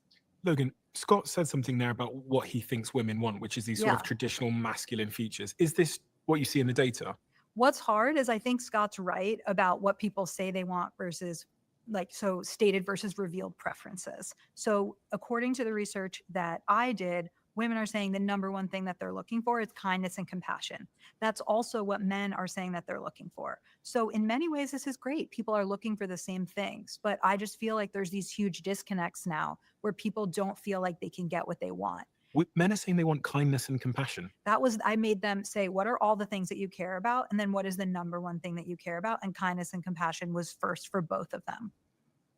The stuff I've seen or the stuff I've read is that for women, and I've talked to men about this, number one is they have to signal resources. And we don't like to say it out loud. And by the way, it doesn't necessarily mean you have to have a Range Rover and a Panerai now, but you have a plan, right? You have your shit together. You go home at midnight when everyone's partying because you have to be up for work. You work out, which shows a level of discipline and that you can commit to something. You're in school. You've got a good job. This person is going to have resources. And I don't think that's changed a whole lot. I think a man's ability to signal future resources has gone down. I'm not sure it's become any less of a criteria. Number two is intellect. And it's very instinctual because if you make good decisions for the tribe, your kids are more likely to survive. Someone who's smart is more likely to take care of your offspring than someone who's stupid. What's interesting, and I love this, is the fastest way to communicate intellect is humor. And I joke, and this is bad, but I say, this is my impression of a woman. I'm laughing, I'm naked. And that is, I've always thought if a guy can make a woman laugh, she will date him. And then the third thing, and this is where guys, that's their weakness too. You spike those emotions, bro. Give them a good feeling. You just got to make them feel good on the date. Positive, light, laughing. You have to elicit good feelings out of her on the date, so she goes back to her regular. Take my money. She goes back to her regular life, and she's like, "Oh, this sucks. I really like Bob or whatever." Thaddeus, $5 super chat. Thank you so much. He says, "Do you believe in women learning to love or in other than slow burn? It sounds like being direct competition to having her attracted for a man." I think anything that happens really quick and instantaneously is not a good thing, right? People getting instantly rich, what happens? They lose it all, right? These celebrity guys who become popular overnight, then they have all these women coming after them. Next thing you know, they're caught up in some kind of extortion or some kind of nonsense. Anything in life that is given to you that you don't earn is going to, in my opinion, cause more detriment than a positive outcome. Again, that's why nobody likes trust fund kids. That's why nobody likes trust fund babies, all that. Okay. Grew up. This is what I tell a guy's secret weapon is. It's kindness. Women want to see that you are a good person. You treat service staff well. You're good to your parents. You have manners. You treat people well, even with no reciprocal expectation, because they know that a kind person, if and when she's vulnerable and needs help and maybe isn't bringing as much to the table for certain periods of time, that this is a kind man. And, you know, sure, you want to do your best to signal resources and have a plan. Sure, maybe you're smart, maybe you aren't. There's not a lot you can do there. But the secret weapon, I think, for men that they don't leverage, and I do think it's a practice, is to demonstrate kindness. And we don't talk about that enough as men. It's like, well, okay, and it's little things. Have good manners. Mm-hmm. Be thoughtful. Follow up with people. And I think that, anyways, those are the three things that I have read women want. I would argue that on the other, like, that's also, they're wanting a man who has like social intelligence. That's a big thing. In men. Okay, there's so much there. So one is, I do think we need a new definition for modern masculinity or mature masculinity or evolved masculinity. And I think no. Again, she's immediately contradicting herself. What is the number one thing she just said every woman wants? A traditional man. Okay. You cannot be this hybrid new male, which is, again, just reiterating my point. If you take their words at face value, you're gonna lose. Period. That's why this moment feels so painful, is that we don't have it. Because I agree with you. I don't think women are saying, I want a feminine man. Mm-hmm. I think they want a modern masculine man. And so that means somebody who is decisive and can provide, but also somebody who's able to communicate with them emotionally. And so one of the suggestions that I came here today to talk about is this idea of men's groups. So about a year ago, my friend David Clavins, who happens to be a world-class magician, came to my husband and said, I'm going to form this men's group.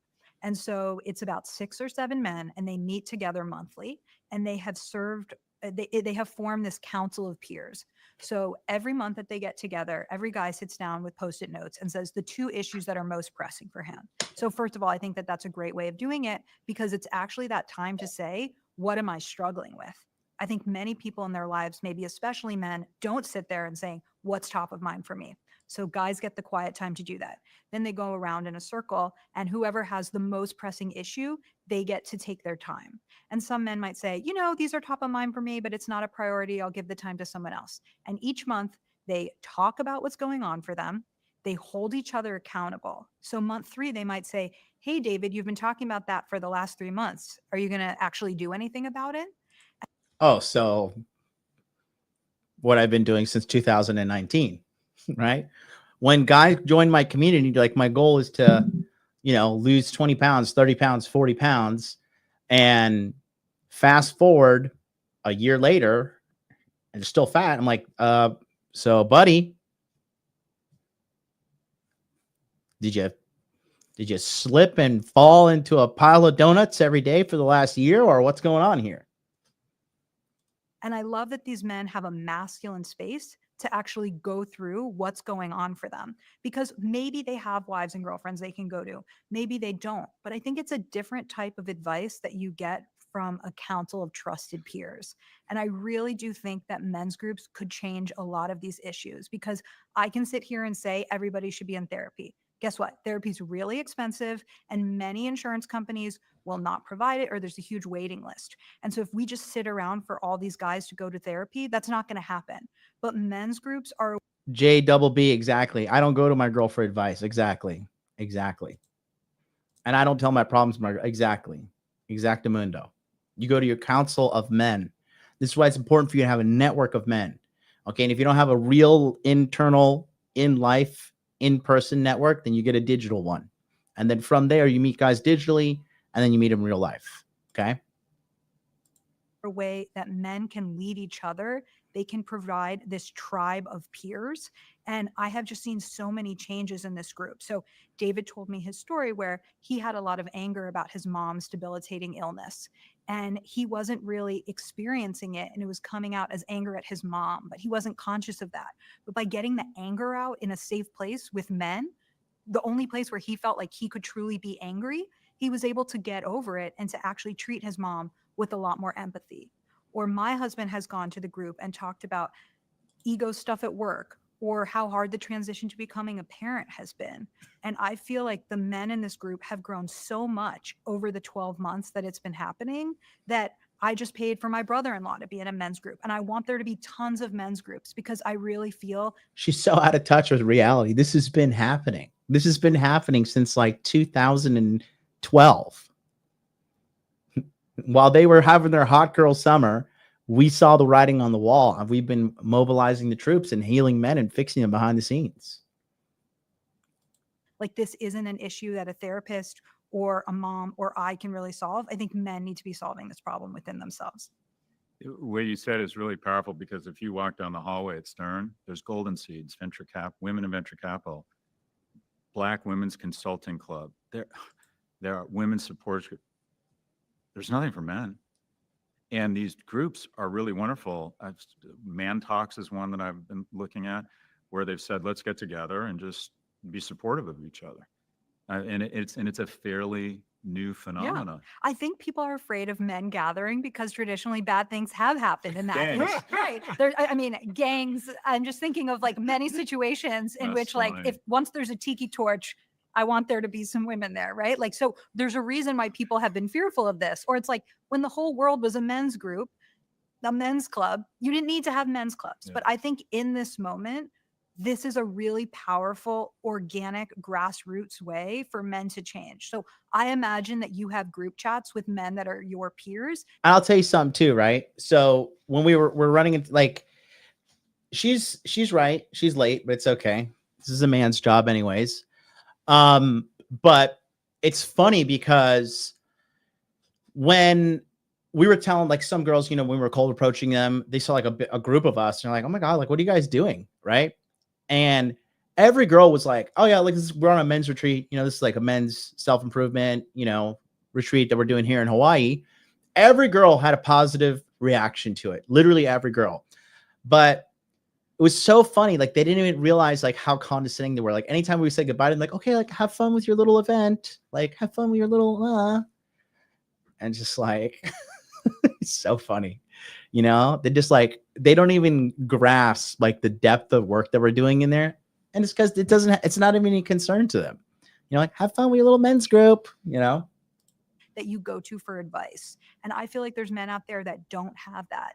And we are meant to make decisions by getting advice from other people. I personally have a board of directors that in my life, when I'm going to make a big decision, I meet with them. So when I took my last job, when I decided to move, all of these different things, I meet with my board of directors and I say, what am I not seeing? What are my blind spots? And they've given me a lot of good and hard advice. And I think we all need to be building our own board of directors. And for men, that might be this men's group. Do you mind if I pause this conversation? let's skip this. It is hard as a young man to share how you feel with other young men, even if they're like your best friends. It's so much easier just to roast each other. Yeah. Like my group chat with my guys Yeah. is probably a little bit more advanced in terms of emotional openness, but most of it's just like a war zone. We're like criticizing each other, attacking each other, but that's kind of our way of showing love. And then you'll have once every 2 weeks, someone will be going through something. So like one of my friends now, they've just found out that there's a complication with the pregnancy and the tone shifts and we all become supportive. But my girlfriend tells me how rare that is, that we have this space where we'll talk about our emotions and how we're feeling, and we'll switch from like trying to kill each other in the most like funny way to being really, really emotionally supportive. A lot of men don't have that. Well, it's so funny that you said that because my husband J double B, look, you're again, bro, you gotta look, you got a girl in your life, bro. You're watching this kind of content. Your life is good. Don't get caught up and be angry. That's not the way. You gotta laugh at this. You gotta laugh and think, you know what? I got this figured out. Why do you think I'm always on here laughing, happy? Remember Aaron Clary? Aaron's like, the one thing about you, MLD, is like you're always happy. Like people, you know why everybody liked me the most from Rule Zero? Is because I was always happy. I was always positive. Everybody's like, oh, you know, like fucking Pooper Scooper Cooper, like, oh, you know, it's never your what do you always say? Women just wait at the finishing line and pick the winners. Like, no, dickhead, they did that for you. They did that for you. Okay. People are out in the world having happy relationships. The majority of men who started their online, you know, masculinity, self-improvement program, they came from a position of trauma. I don't have no trauma story. I just thought, dang, everybody sucks with women. I can help these guys. And it'll be cool to have like a bunch of cool friends that I can make from helping men around the world. I'm like, whenever I ever come on here, I'm like, I'm so angry. Even people when they meet up with me in real life, like it's great. It's like we have good times. But you know, you can't just be like caught up in this like miserable online cesspool of angry guys. You can't do that because it's going to drive you crazy, bro. It's going to drive you crazy, right? Yeah, this world's fucked up. Yeah, it is. So like, got it. Whatever. What do you want to do? You want to off yourself? Don't do that. You know, that's not the answer. Let me see. When this woman talks about meeting her husband, they met in college, but they didn't get together. 7 years later, when she would be 30, she meets him and now finds him attractive. Yeah, well, you know, epiphany stage. You know, epiphany stage. It's really funny, and so are some of the other guys in the group. And they actually had to talk about how they needed to be less funny because the humor was becoming a distraction. And somebody brought up, you know, in their own male way, like, I think that sometimes we're about to go deep and then someone makes a joke. And even though that joke was really good, we don't go back to where we were and we don't go as deep. So they actually work on being less funny in that group. But look at the work that you do. You sit for hours a week and you learn and you ask people questions and you're working on yourself. I'm not surprised that you have a group of peers that you can go to for that. But I would wager that the average man doesn't have that. Yeah. And I feel like there are going to be so many women who are listening and watching this and they're like, I want that for my husband. What is the evolutionary basis for this? This is what I was thinking. So here's her. I found a picture of her husband, you know, and I think it's like I said here. I'll show you guys real quick. But like, you know, I think even the fact that she's like, my husband's a short king. I personally find that term short king derogatory. Okay. You know, what if he's like, well, you know, I married a chubby white lady, you know, like I like my chubby queen. Like, you know, that's just, I don't like that term personally. Here's Homeboy. And that's her. And she wrote, today is my birthday. After 365 days, I want to take you back to a particular, my wedding day. Some of you know that I got officially married 2 years ago in a last minute pandemic gathering. But this June, it was a real thing, a 4-day celebration in Lake Tahoe full of nature walks, lectures, dance classes, boot camps, embroidery sessions, a tea ceremony, and a not your grandmother's relay race. And of course, a wedding ceremony. That's a little extra. That sounds exhausting. I wouldn't want to do that. Just me personally.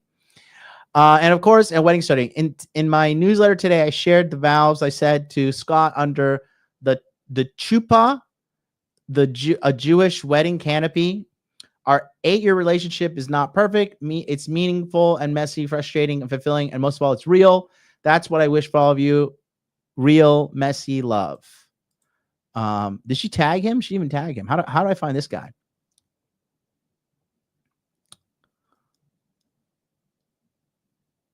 Let me see.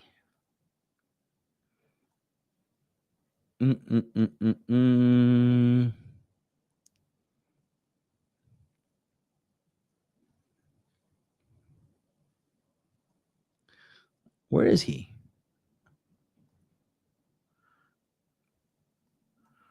I don't know. I'm trying to find his Instagram. Short kings on Hinge. Yeah, I just find that term derogatory. I personally don't like it. I don't want anybody calling me no fucking brown king or whatever they perceive to be what do you call it?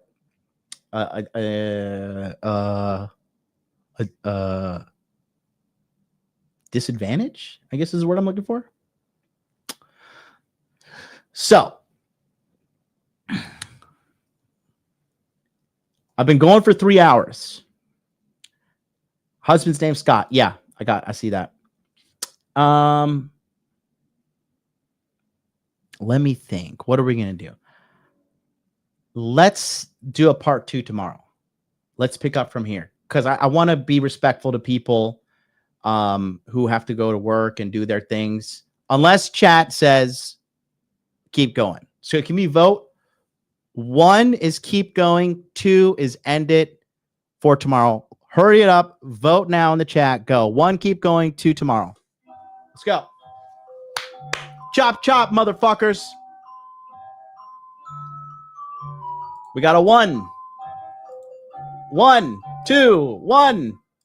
1. 1, 1. 2. 1, 1. 2.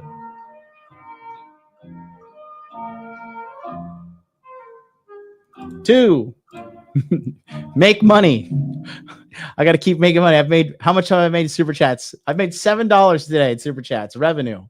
30% of that goes to YouTube. So money's off the table. All right.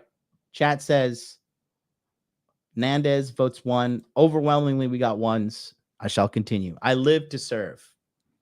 So you tell me what to do. I will do it. Let's go. The whole time I was like, did we lose the man's group at some point in our past? And is that why we're adding it back into our lives? Like what used to do this job before? So what I've heard, and I think evolutionary biology, you always have to take certain things with a grain of salt because people can kind of explain away anything with it. But it's that a lot of times men were sitting next to each other and they were having these conversations on the savannah. And that's often why like guys prefer to do activities side by side and not facing each other. And so you had men who were in conversation with their peers or, you know, outside. Fishing. Yeah. Hey, heard you getting divorced. Right. Yeah. Right. Or it's like, you know, why it's so good to have conversations in the car. I feel like you had a lot of men that were in groups at church. You had men who were in the Elks Club. You had veterans that were meeting. We actually feel like this is a time where much fewer men are getting together. And this is all of the amazing research that's happening now around loneliness, is that the average young guy is spending many fewer hours a week with their peers face to face. So even though a guy, everything has moved online, and that's why it's so powerful for you to link up in real life. I'm telling you, if you have not come to one of my in-person events and linked up with other guys, you will go there and be like, why have I not been doing this? Why have I not been linking up with other people? The number one thing people tell me is like, thank you. I'm not crazy. There are other normal, successful, good-looking guys that focus on money, muscles, game, and frame around me. Thank you. I'm not crazy. These guys make lifelong friendships. Okay? It is so important to link up in real life, guys. Digital is the beginning, but the end boss is linking up in real life. And if anybody's gonna be in Las Vegas next week and you want to hang out with me, hit me up on Instagram, Hot Dude Life. I'm considering doing a Vegas meetup. It's gonna be kind of last minute because we got a week to prepare. But if you're in Vegas, I'm like, how last minute is it for you to get in your car and come hang out with me? I want to hang out. I want to just go. Like, I don't want to party and go to clubs or any of that crap. I don't want to do that. I've only been to Vegas once, and when I did, I went into the Mojave Desert with an AR-15 and I was shooting rifles, and it was amazing. I have no desire to go to clubs and party. I will say one thing: if anybody knows in Vegas, okay, I do want to have a really nice, big, juicy slice of American pizza. Just one. I'm going to save up. I'm on 1,800 calories for the day. I'm not going to eat all day. I'm going to go to gym in the morning, working out with my homeboy, Dr. Nguyen. And then I want to have a nice slice of pizza with you boys and hang out and link up. If anybody's in Vegas and you want to link next week, send me a DM right here, Hot Dude Life on Instagram. If you want to link up, I would like to meet you, and I'll show you the power, because I already have 2 really high quality guys that are going to be there, a pharmacist and a Navy SEAL. It's like I wasn't even trying to make this event, but I just know everybody everywhere. Clary's going to be there. I'll probably see if he wants to come to the event, but yeah, just let me know if you're down. Send me a DM. I might be catching up with his friend playing video games. I just don't think that that's the same thing. And so I feel like we need this in-person time with our friends to develop these relationships. And instead we have people on TikTok, people on Twitch, watching other people live their lives. You brought up 2 interesting things. One is your friend group. I have a similar group. Same 8 guys I lived with my freshman year at UCLA. For 30 or 40 years, we've been kind of constant contact, email now, on WhatsApp. When your friend had something bad happen to him, I think for a long time, men have weighed in and showed empathy for each other. What none of my male friends have ever done, their friend group would say, is I've never heard one of my male friends go, I'm depressed. I'm just super fucking lonely and depressed. You just don't hear that from men. I'm struggling with anger. He's not running quality groups. No offense to him, but I hear that often. We used to have a joke in the Masculine Empowerment Network with the groups, like, you know, because like when we were like peak, you know, everything was peak, you know, everybody was supporting us and everything, like 2020, 21, 22, even 2019. Like it was only a matter of time before somebody, like during the middle of the Zoom coaching calls, would just like ask a question and start crying. And we never made fun of these people, whatever, you know. I always tell them, you know, I told them, like, bro, just let it out, man. Let it all out. Let it all out. When I was going through some shit, guys, I'll tell you, when I was going through some shit in 2021, I cried like a fucking bitch on the phone with King Dre and then Paul from Apex Mindset. Those are 2 guys that I would take bullets for. Those are my friends for the rest of my life. I remember I was crying and like fucking King Dre's like, just let it out, dog. Just let it out. Let it out. He was just, man, he is such a good guy. He is such a good man. He is a good human. He is a good person. He's very wise. I'm honored to even be acknowledged by him as a friend. Paul too, Apex Mindset. You know, these guys are just, everybody goes through shit, guys. Right. And I guess, I guess it's like not cool for me to say that I cried and I was going through some shit, but any guy who tells you that's disingenuous, full of shit guy. Okay. Everybody goes through shit in life. Life is hard and then you fucking die. Okay. And it's amazing to have a group of friends, a community of people that are objectively on your side and ready to help you solve your problems. Straight up. And I have no qualms about it. Like, if you need help, you need a community, guys, I'm telling you, join the community. Just be participating in getting what you want in life. Don't have a despair. Don't have a black-pilled outlook on life. Don't get hopeless. There is hope. There is an answer. There is a way.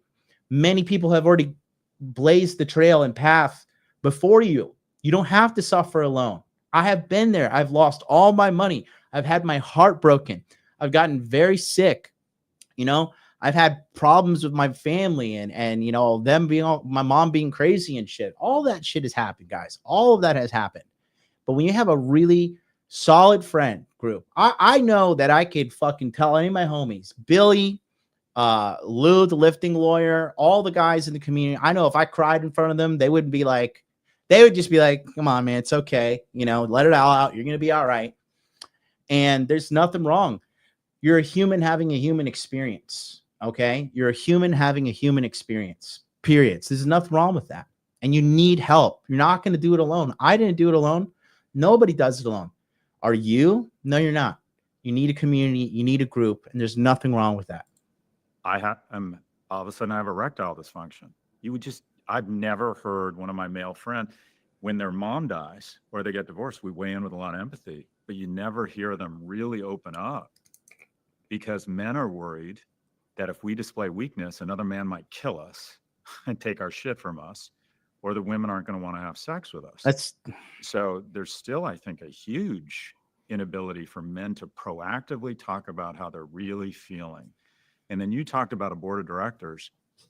A great board of directors for a man in his 20s, unfortunately, not unfortunately, is a girlfriend. Yeah. And What? I'll just use personal experience. what did this fuck?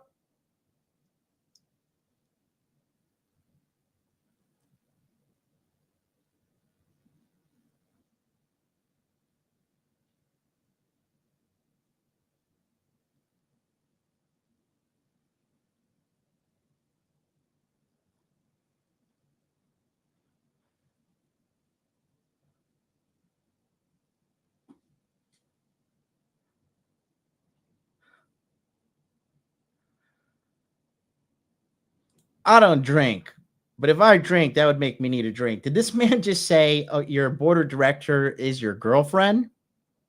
That's terrible advice. I'm sorry, but that. Uh-oh, retard alert. Yeah, Aaron just says, okay, that might be the dumbest thing of the night. Okay. I'm going to hear him out.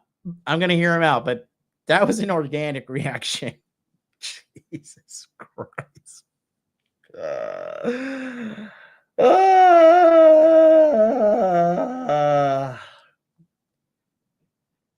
Oh no.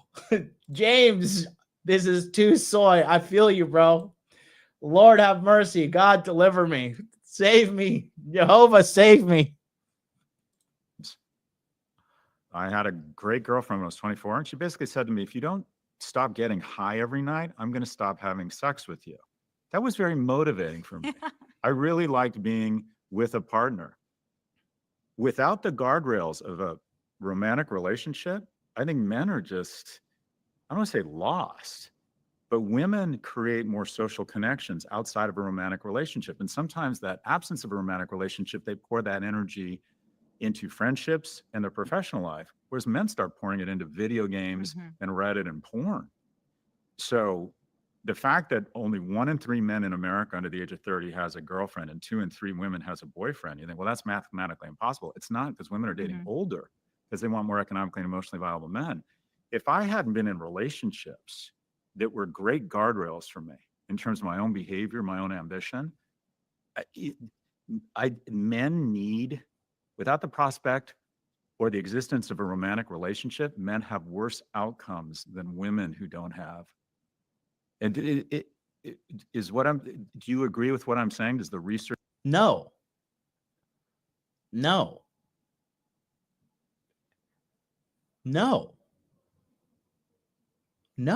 You do. Listen. He has mommy issues. Okay. Your girlfriend is not your fucking mommy. Okay. Mommy is not here to whip out her titty like, it's okay, baby. Just stop smoking weed.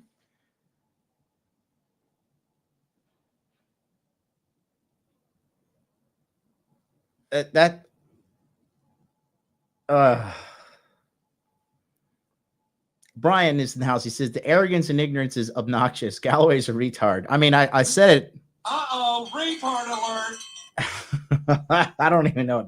I can't even believe what I just read or heard or. Oh my God.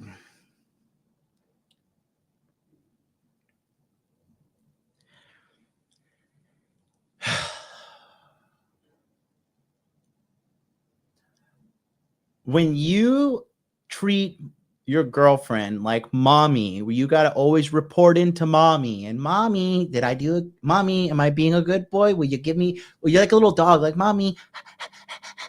I did the good things. Will you give me some sex now, mommy? Like, yikes. No. Research bear that out?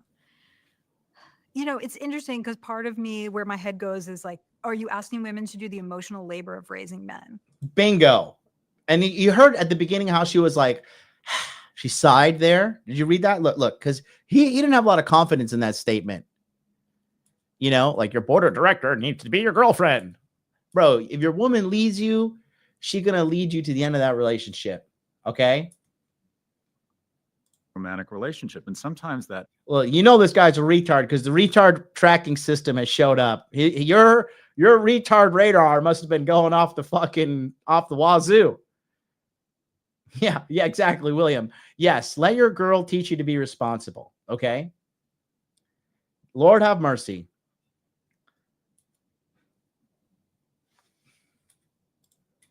But women, pardon, when I was 24, and she basically 20, that if never made I have no offensive male, Watching other people live their lives. you brought up two interesting things. One is your friend group. I was So Jordan, no, Gen Z is not cooked. The average guy has been cooked. We're just seeing the end results now. There's no hopelessness here, though. Okay. No. Don't be hopeless. Let's listen one more time. I'm gonna try and control myself. What's up with these cups, too? These cups have been bothering me. Are these cups bothering anybody else? What are these prison cups we have here? Is that the cups have been bothering me? Just side note. Your board of directors, your girlfriend. That's the biggest problem, is because men are not leading. similar group, same eight guys I lived with my freshman year at UCLA. For 30 or 40 years, we've been kind of constant contact, email now on WhatsApp. I'm men with their friends. I'm just super fucking lonely and depressed.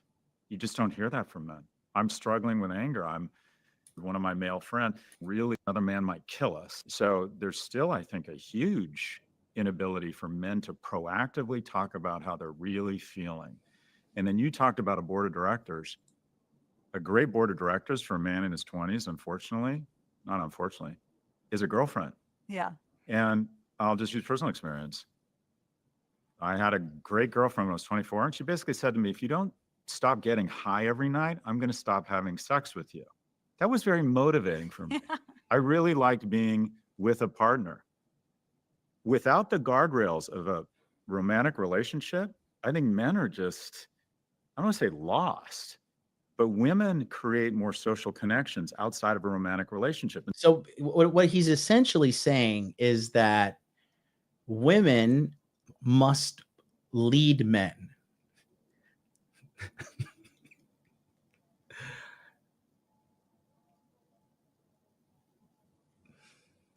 And sometimes that absence of a romantic relationship, they pour that energy into friendships and their professional life, whereas men start pouring it into video games and Reddit and porn.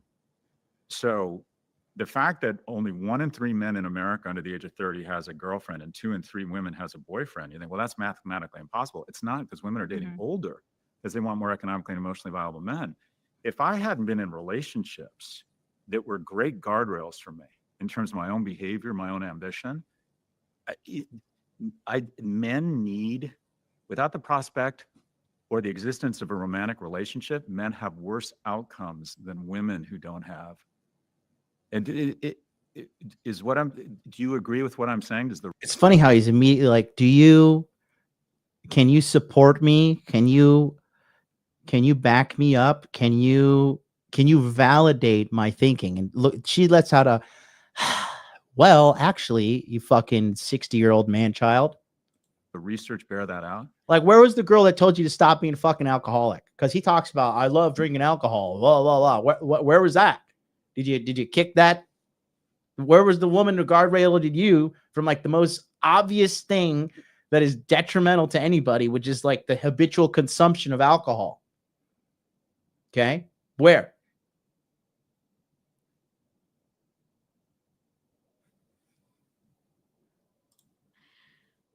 You know, it's interesting because it's interesting when they say that, when you hear the word, it's interesting, she's going to rebut you in a nice way.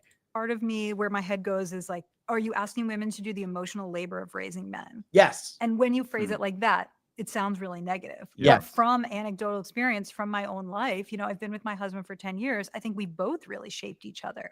But like even yesterday, he texted me and he's like, I'm going to get an Uber instead of renting a car at the airport. You've taught me how to be such a savvy traveler. Like that's a small example, but it's like you really do influence each other. And I think sometimes about my single friends and how they go to bed at night and they don't have a person next to them to give them advice and to listen to them talk about their Yeah. day. And I think that when we're in long-term relationships, there's an element of raising each other and building memories together and making each other better and having that 1 investment. + 1 = 3. Right. And that's why all these women that come to me and all these men that are looking for love, that want relationships, and something is happening right now where the gap just seems to be widening and these relationships aren't happening.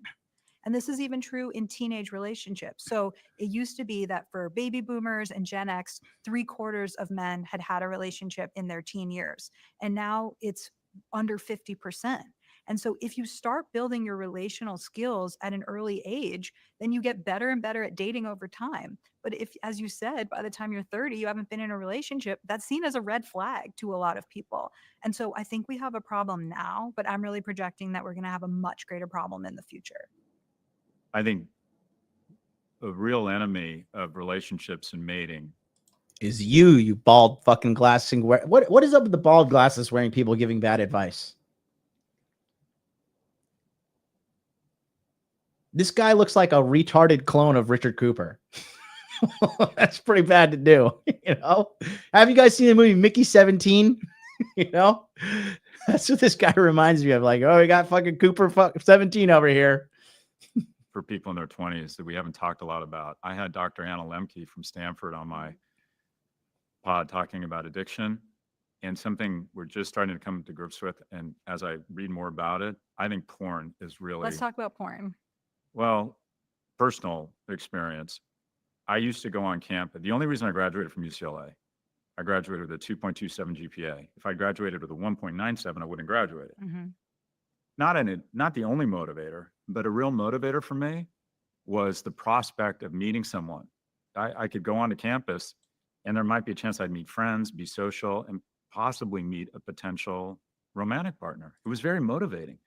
And if I'd had porn on this Right. and on my screen always available, I'm not sure I would have gone on campus. And I would have spent a lot more time at home. And I'm sorry, that's just he's projecting his weirdness.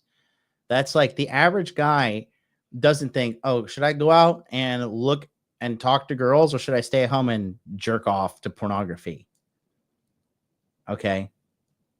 No, you're projecting your own illness. Okay. That's not the case whatsoever. All right. If you guys, it's just very simple. If you want to be less depressed and you want to meet people, you got to go outside. This is very simple. Go outside. Go get, it's funny. Like they had to break out a study to do this. Like people are less depressed when they go outside and handle their daily business instead of staying at home and brooding all the time. Okay. Yikes. That's not, I don't, is that the case for you guys? Are you guys like, should I go outside and try to meet people, go talk to girls or whatever? Or should I just stay home and beat my little wee-wee? Yeah, exactly. Go out and touch grass. Exactly. Sage advice.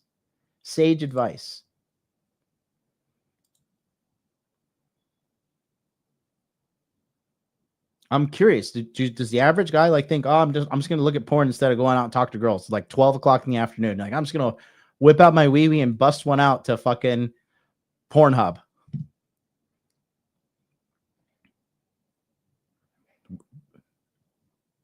Women look at guys who look at porn as like weirdos, guys. I'm telling you, if you do that stuff, stop it. Unfortunately, the deepest pocketed, most talented companies in the world are trying to convince young people that they can have a reasonable facsimile of life on a screen with an algorithm. Yeah. And what I say to young men I coach is that I'm not going to tell you not to consume porn. I will. Try to modulate. I will tell you, don't. See, that's crazy. That's crazy. It's like, I'm not going to tell guys not look at porn. That's crazy. That is crazy that he even has the audacity to go on a public forum where millions of people are watching, and he says, yeah, it's okay to occasionally watch porn. That's like saying, it's okay to shoot up a heroin once in a while. Just shoot it's a little heroin, just a little, okay, I'm good. I'm off my heroin addiction. Like, no. Because I think that fire of wanting to meet someone and wanting to demonstrate excellence and having perseverance and enduring rejection and getting your shit together and dressing well and smelling nice and showering, for God's sakes, that mojo, that desire is incredibly important for society. And we're taking young men's mojo away with frictionless, open access, on-demand porn. Have you seen these no-fap communities? Yeah. Have you seen this? Yes. Okay, so I was listening to this episode of Modern William with Chris Williamson, and he was interviewing. I personally think NoFap is a good thing. I know a lot of people want to give crap about it, but like, how much self-control do you lack if you just can't stop? You're just like, oh, okay, I'm gonna masturbate. Like, no. Hamza, who was self-identifying as a former red-pilled person, and he was talking about how much it changed his life to try to enter the no-fap community, Which means no masturbation. And so I do think that porn is a huge problem. My first job out of college was running the porn pod for Google. So what this meant was that we would sell ads for the porn advertisers. This team does not exist anymore. This was a long time ago. My parents were like, I sent you to Harvard and now you're selling ads for pornography. But when I look back, I'm like, what was I perpetuating? Because I feel like there's just so many problems with what technology is doing in terms of replacing human connection. So let's just project out. ChatGPT is already amazing. I'm currently in my Google feed getting ads for Replica, and the ads say, get your perfect AI boyfriend, always there for you. Yeah. So you think about the fact that real life relationships are messy.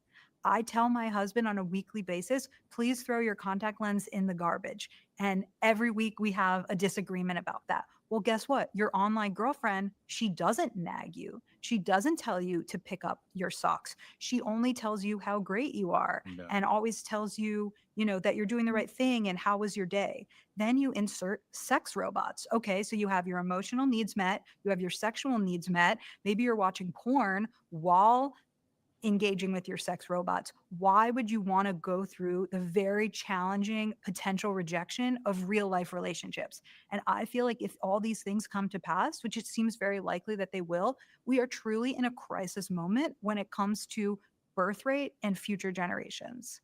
And it impacts them. It'll impact the economy because the skills you have to develop to be successful in the mating market are life skills. Mhm. You have to be able to endure rejection. You have to have a sense of humor. You have to be able to read the room. See, it's like it's so hard for me to like fully hate him because he's like a broken clock. He's right sometimes. Like, he's right here. This is spot on. But I'm still like so mad about this whole pornography thing. It's just so disingenuous and evil and disgusting. Like, it's so bad for you guys. It's so bad for you guys to engage in that kind of stuff. Show me a guy who's good in a bar. I'll show you a guy who'd probably be good in a boardroom. And the skills you have to develop as a young man, if you want a romantic and a sexual relationship, pay dividends the rest of your life. And if you don't develop those skills, I think it impacts your life across a bunch of dimensions. This is something I'm worried about for Gen Z in general. So I did a ton of research with post-pandemic Gen Z daters, men and women in the UK and United States. And such a big theme that came out of it was that they don't have rejection resilience. And I think that we hear this in many aspects of life. So someone that I'm close to, he's the former dean of Brown. He's a professor there. And he was talking about how it used to be that his office hours were empty and that's when he could do his reading or play solitaire. But now students come basically saying, tell me exactly what's going to be on the test. Tell me exactly what to write in my paper, because they are not willing to fail. I have friends who are managers at Google and they give somebody feedback in a Google Doc and the person is crying because they take that as extreme rejection. And so if you don't have the resilience built up 100%. to fail, then you are not going to take risks. And She's 1,000% right here. You got to get, like I told you, you got to get out there and get rejected, boys. And it's going to hurt. It's going to suck. And you got to deal with it or you're going to end up alone, period. everything in life worth having is worth taking a risk for. And so I feel that I have my dream job. Nobody messaged me on LinkedIn and said, hey, Logan, do you want to study dating and relationships? No, I invented this job and now I get to have it. And same thing is true with relationships. It's not about waiting for the perfect person to show up. It's about becoming a great person who somebody else chooses and going after what you want. I want to talk about all of this and specifically offer some solutions to the young, to the parents, to the boys, to the teens, to the men that are listening. We had a young man actually write in on this subject. And he said, I've suffered with crippling loneliness, and so I've spent over $1,000 hiring women online just to talk to me and to keep me company. On top of that, I've spent several $1,000s more engaging in other business with them. After doing this for nearly a year now, I still feel incredibly unfulfilled. And on the subject of porn. And the reason why he feels unfulfilled is because he is not seeking the biological act of sexual intercourse. He is seeking intimacy.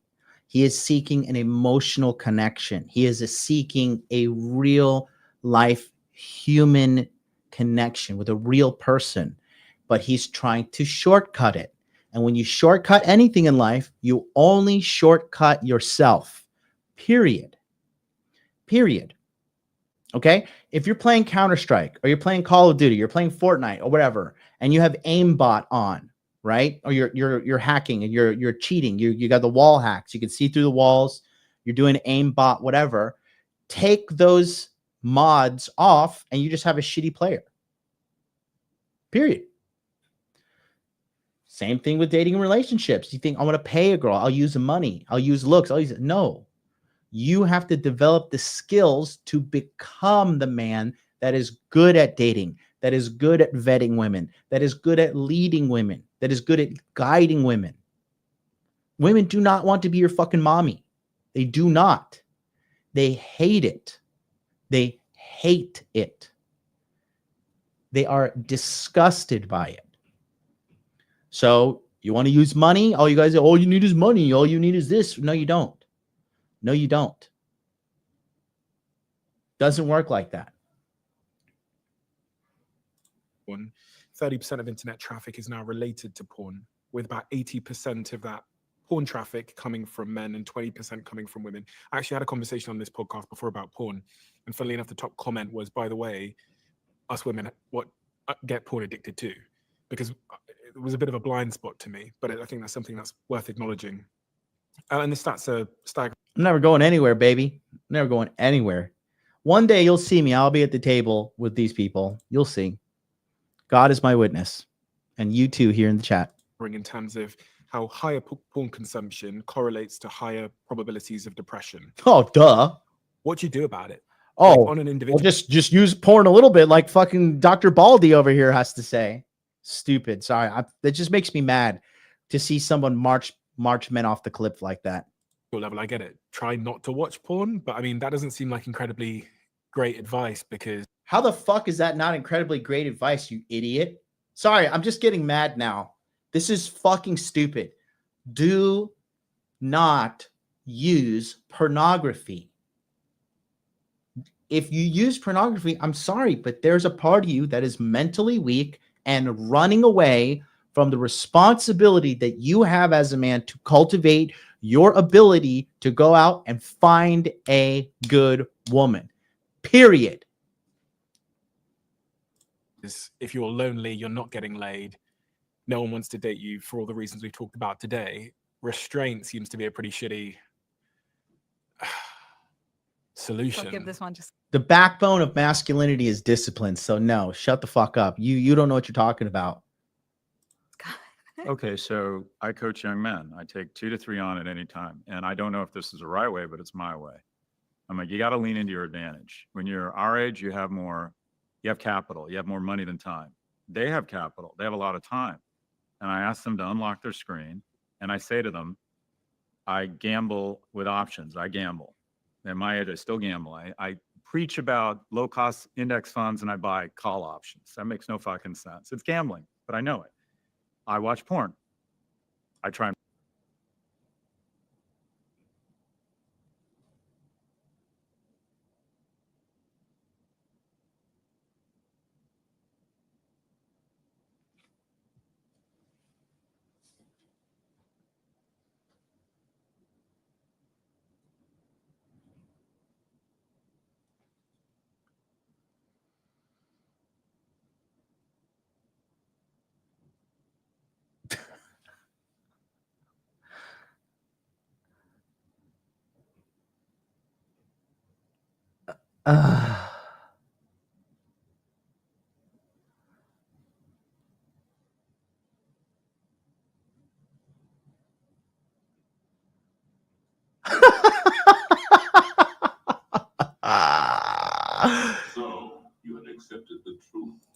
Shout out to you, Mystic Mars, who just signed up and became a subscriber.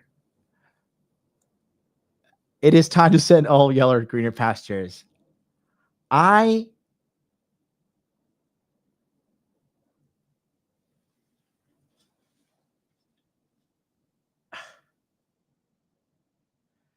old is this man? How old is this? Let me just ask AI real quick.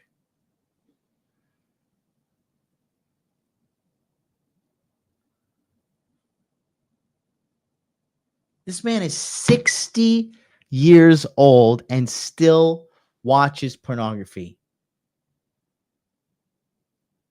This man is 60 years old and still watches pornography. The good news is I'm fucking like, the more people I see talk about this stuff, I am just an undiscovered gem for a guy that can actually totally change people's lives and turn them around. That is crazy.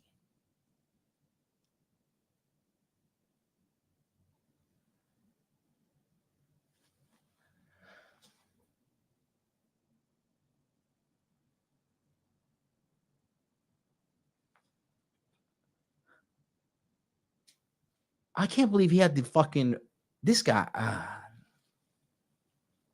Wow. Wow. You see, that's who you got to beat, guys. Like all you guys like, I got to beat the 6 foot tall guy. Like, no, like he's 6 foot, I'm pretty sure. Right? Hey, there's a name I haven't seen. A Cuban libertarian. What do you expect from a Democrat? He's American. He's American. But he's a Democrat, but he is American. But yeah, bro, that's crazy. Bro, I've been craving Cuban food lately, man. I need some of that, like that churrasco steak and white rice and black beans. Oh, Lord Jesus, please send me some Cuban food. I modulate my use so I can put the majority of my sexual energy into my partner, but I watch porn because I want that. So he has a girlfriend and he still watches porn. That is sick, guys. That is sick. That is sick. Oh, does he live out there? Oh, that's even worse. That's even crazy. That's even crazy, bro. That's mad crazy. I cannot believe that is. I'd like, damn, this is making me feel so much better about myself as a coach. Lord have mercy. Shout out to Dr. Johann Kraus, PhD. What's your PhD in? That's good to see PhDs watching me. Them to not feel like I'm going to judge them. They unlock their phone. And I said, we're going to find 8 to 12 hours a week of time, of capital. And we're going to reinvest that capital in higher ROI investments. It is so easy to find 8 to 12 hours. I can sometimes find 7 hours or 15 hours just in TikTok. You look at screen time. I look at screen time. And I say, all right, come through with me. Yeah. We're going to find 8 to 12 hours. And then we're going to reinvest that capital in 3 investments. 1, we're going to start working out and getting fit. You're going to work out 3 times a week with weights. Make muscle. You should be able, the human male form is spectacular. You should be able to walk into any room under the age of 30 if you're a man and know that if shit got real, you could kill and eat everybody or outrun them. I need you to be strong. You're going to be more mentally healthy. You're going to be kinder. Look at the people who break up fights at bars. They're big, strong men. Look at the people who defend their country. You want to be strong as a man. It feels fucking amazing. Testosterone, your bone structure, your muscle mass, it's amazing. Lean into that. We're going to get strong. 2, you got to start making some money. And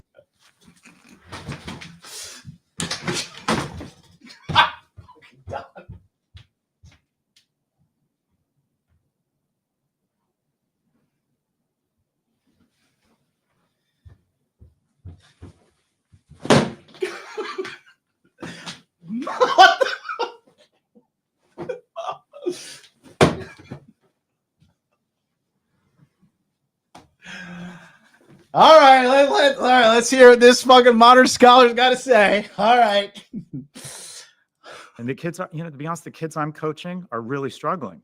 These are kids at home at the age of 23 with their mom, not getting along with their mom, nothing going on. If you have a phone, you can make money. I don't care if it's Lyft, TaskRabbit, because you get a taste for the flesh. And the way to start making a lot of money is to start making a little bit of money, because you start to figure out the economy. How could I make more money? Maybe at some point, could I buy a car and hire a driver to be an Uber? What is the way, could I get a certification in plumbing? You start figuring out, and you start getting your greed glands get going. Oh my God, it's awesome to have money. I can go out. I can go to a concert. It gets those greed glands going. And then the third thing we're going to do is we're going to put ourselves in the company of strangers in the agency of something bigger than ourselves twice a week. Church group, softball league, nonprofit, charity, whatever it is. And then 3A, and this is, I've just started doing this. I've only done it 2 times, and it's an exercise. And I say, and it goes to I think no is the way to success. Show me someone who's successful. I'm going to show you a shit ton of no's. I ran for sophomore, junior, senior class president, lost all 3 times, decided to run for senior class president, lost. I applied to 38 jobs. I got 1 offer, 9 schools, rejected by 7. I mean, my whole life has been about no. And that's why I'm successful, is I was always able to endure it. So I said, this is what I want you to do. I need you to go up to a stranger at wherever we're doing, church group, Writers Club, whatever it might be, education, continuing education. And you're going to ask them out for coffee. It's a friend. Doing church.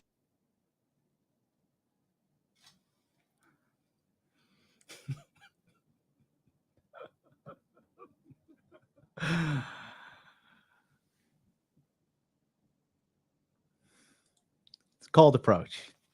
Cold approach.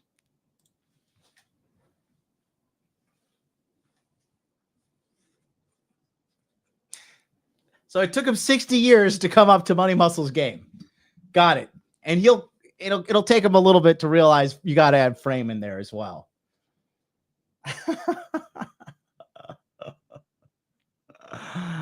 At least I've been right. That is remarkable. Remarkable. Get money. You're welcome. You're welcome.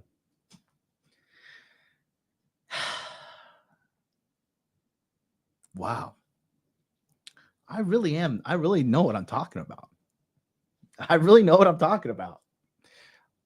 Al Morstar says, MLD, bro, you the man. No, you the man. You are the man, not me. You're the man. Church group, Writers Club, whatever it might be, education, continuing education. And you're going to ask them out for coffee. It's a friend. Hey, what are you doing? Do you want to watch the game? Do you want to watch the Liverpool game this weekend? Let's go to a bar. If it's a woman you might have an attracted to, hey, try and get a rap going. Would you like to have coffee? And here's the goal. The goal is no. And we're going to celebrate no. Because you're going to call me and I'm going to say, did you ask someone out for coffee or to a bar? And most likely they'll have said no. They'll be polite, but they'll come with an excuse. And then I'm going to ask you if you're okay. And you're going to say yes. And that's the victory. It's interesting because if you go on TikTok or if you go on X, you'll find a lot of videos of women filming themselves as a guy inappropriately came and made a gesture to them and then like publicly shaming them on the internet. It's very popular to do it in the gym. Yeah. They set up a phone, they're working out, a guy comes over and asks if they need help with the weights. It then goes viral online because that guy was being inappropriate. Like you shouldn't. So like as a guy, it's quite complicated to know how and where you can roll up without being filmed and going viral. I know.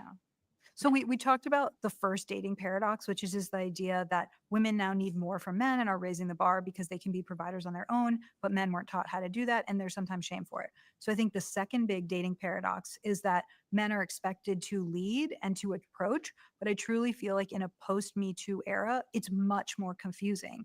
And so many people say to me, I don't want to meet on an app. That's not romantic. I want to meet in real life. But I'm not finding that people are meeting in real life because people are afraid to approach each other. I think one is being afraid of being called creepy, but the other one, which is what you're talking about, is that this culture of making TikToks or going online with this date-ertainment to talk about how this person approached you or how inappropriate that was. And so I feel like there's a lot of women waiting for men to approach them, but then shaming the men who do. I think one of the solutions there is we should allow people to shoot their shot in a non-creepy way. Can I just say something to Yeah. that? If the guy rolls up, Creepy is subjective, first of all. If you walk up to the girl, you're like, smelling her hair, like, yeah, that's creepy, right? But I mean, you got to shoot your shot. And again, all of the okay, everything that I'm dismantling here is just telling you, stop taking women's words at face value. Just stop. Okay? Your majority of women are going to say no. Majority of jobs you apply for are going to tell you to go to hell. You know, when I told you I applied for jobs in Japan to teach English, 300 plus applications, 4 interviews, 1 job in the fucking boonies of Saitama, Japan. Get money! And here I am. Okay. I'm trying to meet someone at church, but it's hard. They're all ugly. You got to understand, when you see a girl that you find attractive, you have to instinctively just go talk to her. She says no, you did your part as a man. I've never met a guy who did a cold approach that he felt he wanted to do, and then when he went and did the cold approach and came back, he's like, I really regret doing that. The amount of guys that regret not doing it, right? When we were in Hawaii, I asked one of the guys, because one of the guys in monthly coaching, we had our meeting last night, right? And one guy was like, I'm really afraid about doing some cold approaches. You know, young man, he's in Florida, he's getting his money up, he's doing a good job, right? Young Spanish guy. And he's got a good job, he's good looking, he's doing some personal training on the side, he wants to build up his brand, he's doing really good stuff for himself. And there was I'm teaching this one kid, it's a good looking Indian kid from Canada that came up to us in Hawaii. And I told him, I said, hey, kid's name is Barry. I was like, Barry, how many cold approaches did you do in Hawaii? He's like, I did about like 58, 60. I was like, great. I was like, now where are you? I'm in Canada. All right. Do you regret not approaching more girls? 100%. 100%.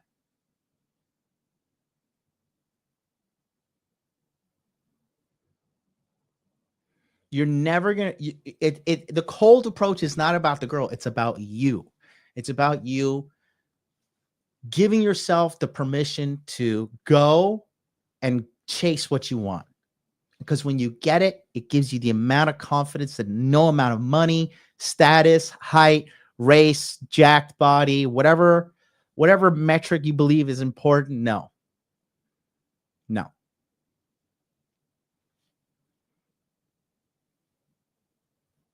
And he's 6'4", and he's, gorgeous.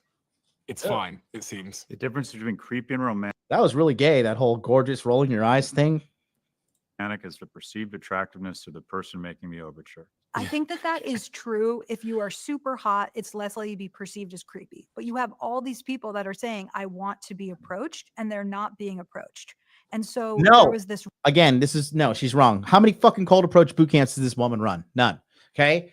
The amount of girls right now that want to be a cold approach is all-time high. Okay. And the guys, we didn't have any really super giga chad guys on the fucking Hawaii event. But every girl, dude, this girl was so hot. I'm not going to pull up her Instagram because that would be really weird. But this girl was fucking hot and she was thrilled. And she actually hung out with us in our group for a while when we walked from the base of Cocoa Head to the parking lot. And she even helped one of our members. She went, put her arms around a guy and helped our guy who had an injured foot walk down a little hill right there by the mountain. And she was thrilled. She was like, I can't believe this. So rise of run clubs last summer, right? Everyone said the new dating app is the run club.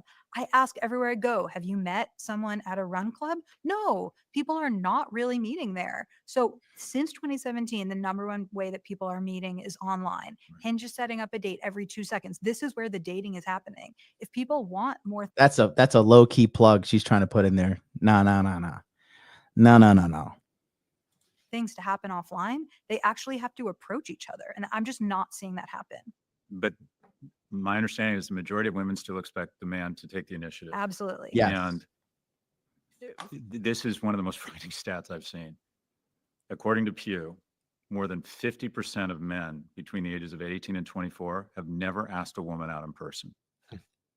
And I just find that so just upsetting and rattling, because that means they're either not asking people out or they're asking them out online, where quite frankly, they can't demonstrate any sense of excellence. And I think the beautiful thing about human sexuality is sometimes you don't even know why you're attracted to someone. You like the way they smell, you find out they're funny. And that happens in person. But we need one, more third spaces, more places people can meet. And also, I actually think it would be helpful to have in the senior year of high school a class called adulting, where amongst other things, you teach them about the interest rate on a credit card. You know, little thing. Yeah. My kid can do integers and he doesn't understand the interest rate on his credit card. And also, quite frankly, I think young men need guidance. That's not a bragging thing to say as a father. Interest rate's really easy to figure out. Like, you just multiply the balance times the interest percent, and then you figure out how much extra you're paying. Around how to express romantic interest while making the other person feel safe. And also that if you express romantic interest and ask someone out for coffee and they say no, you're both going to be fine. You haven't committed a crime against humanity. As long as you're respectful and you don't make the person feel uncomfortable. But men aren't even asking women out. Everything you're saying is what I'm seeing. So I was talking to this incredible And then the reason why men are not asking women out, the average guy is just being belittled for being a man, and like everything he does is being in questioned and being challenged and being, ridiculed. And so they're like paralyzed with fear. But again, that's because they're taking women's words at face value. Okay. You will see. We're cooking up something good on the back end here. You will see. But don't worry. I'll save the culture once again. 16-year-old girl who built this AI chatbot called Ask L. And she's taken all of the relationship science research that she's seen, and she's trained this chatbot, and she's trying to help teens get safe and empowered dating advice. And I asked her, what is the number one question? That's really weird to like try and empower teens to be having sex. I just don't agree with that at all. At all. Our kids in America can barely fucking read and do math. The last thing we need to be talking to them about is like how to get sexually active at a young age. Okay. You're getting, and it's how to ask someone out. And so I think people are really struggling. It's not that teens in all of human history had the secret, it's that they were willing to do it and fail. And now we're just not seeing that. And so I think that we have glossed over the pandemic. It was this really traumatic time, really scary stuff happened, and we don't want to talk about it. But people that came of age during the pandemic, their social skills are worse. They missed out on critical moments of becoming a human. And we are seeing that in the workplace. All of these things about Gen Z, Gen Alpha, that came from something. It came from parenting. It came from digital addiction. It came from the pandemic and online learning. And I think that if you do not have the social skills to approach someone and ask them out, there just will be literally fewer couples. I want to throw a Molotov cocktail into this and something that's controversial I've gotten pushback on. I think one of the enemies of mating is that there's too little drinking. If you look at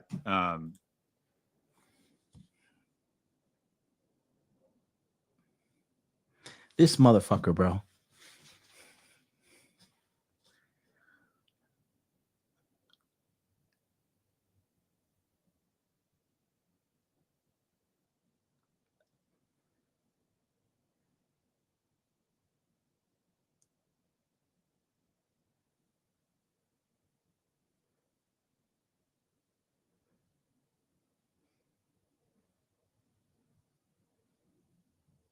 Bro, he's been full retard.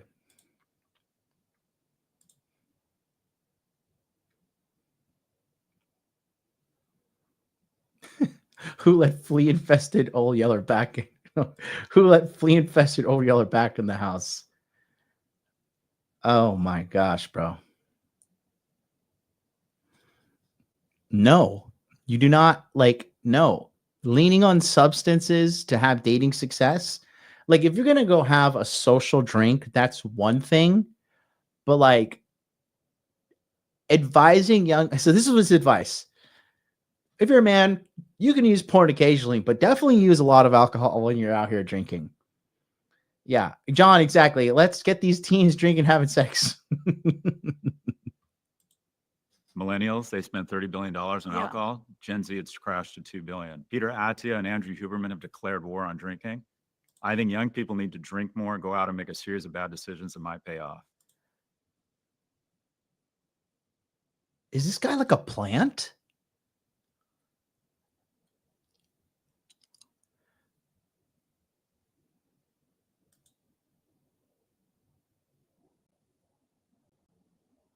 So go out there, risk getting a DUI. Take my money. Go out there, get a risk of getting a DUI. Go out there, get a risk of the girl being like, I was drunk and this guy fucking slept with me. Real quick, $5 super chat. Any recommendations? Red light therapy. I know you're a big advocate of it. I have a face red light massager. Help me look young for sure. The Joovv, Joovv. I have 3 full panels. I put one in front of me, one to my right, one to my left. I sit on them in my underwear, 10 minutes on one side, and then I turn around in 10 minutes on the other side. In the meantime, I'm like checking emails or doing some kind of productive work or just zoning out, just, doom scrolling or whatever. But it's good. When you're done with the red light therapies, you feel like pumped up, charged up. You feel good. Okay. Yeah, exactly. Task Force Echo. Yeah, go get a DUI in your teens. This is like terrible. This guy, like, yeah, I think we gotta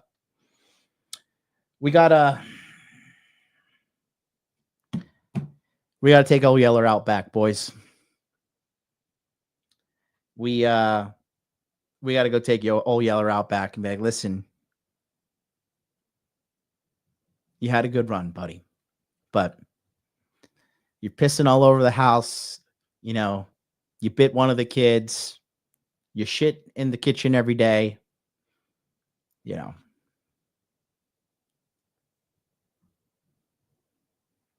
I'm like so tempted to go in the comments, but I want to finish this.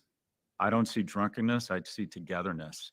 And I don't know how it was for you in your relationship, but I think of the majority of great friendships I have and the romantic opportunities I've had, not always, but often alcohol played a role.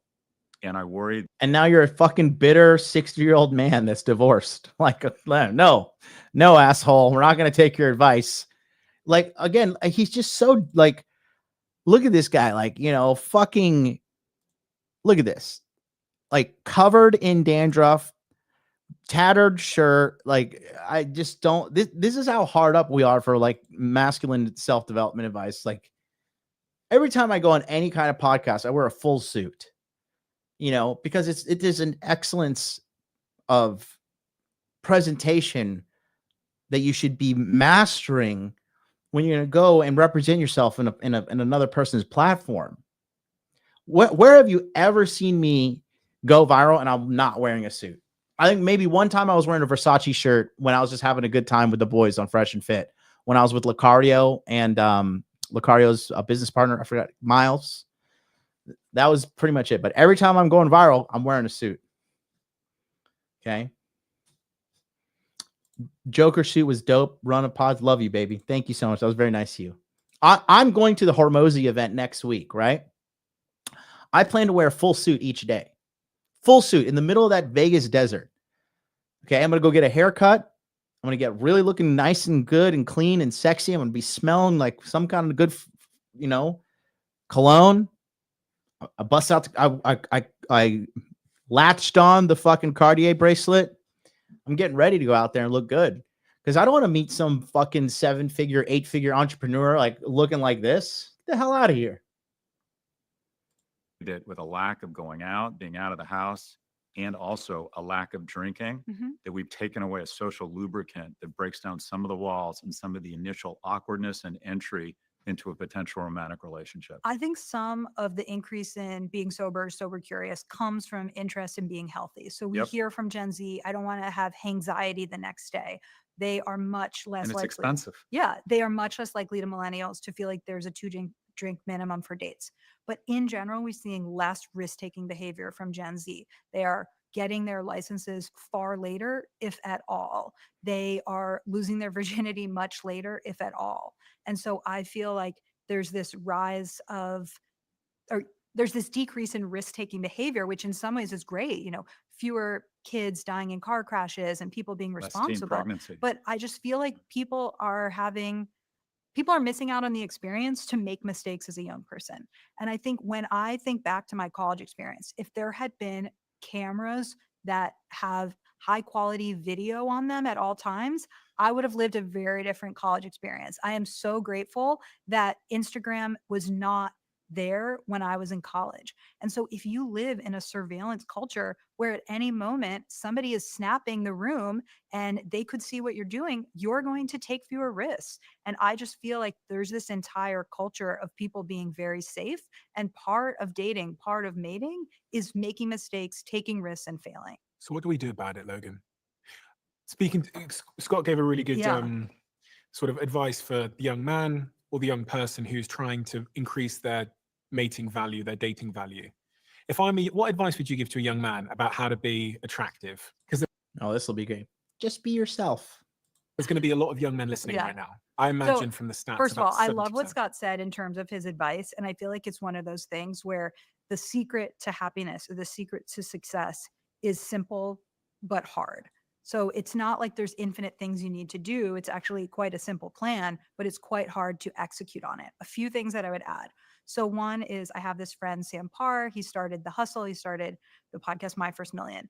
One thing that he did to make himself more attractive as a mate was he would develop these passions and really talk about them on dates, because he found that women were really drawn to the fact that he was pursuing other activities. So he got really into denim, and he would talk about these denim meets that he would go to. And he found that women were really drawn to that.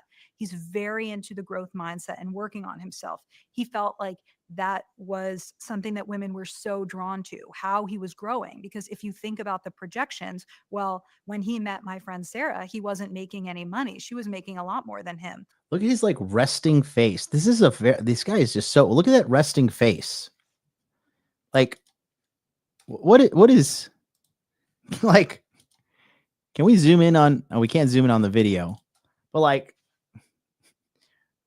just 1 second.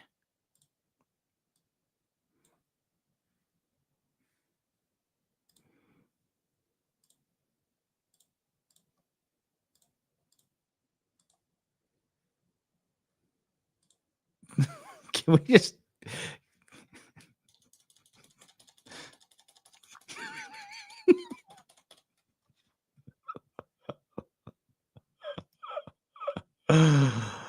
oh my God. I just did.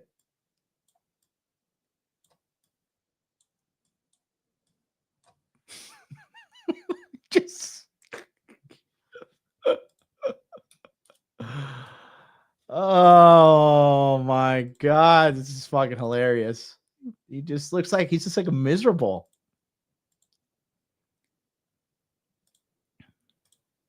But she could see that he had a great path ahead of him because he was constantly working and improving himself. The other thing I would tell men is, through my research, I found that men think, I need to be perfect. I need to be 6 feet tall. Look, women are not expecting you to fly them to the moon. They want effort. Remember the name of their best friend. Text them when they had a hard meeting and say, how did it go? Plan a thoughtful date.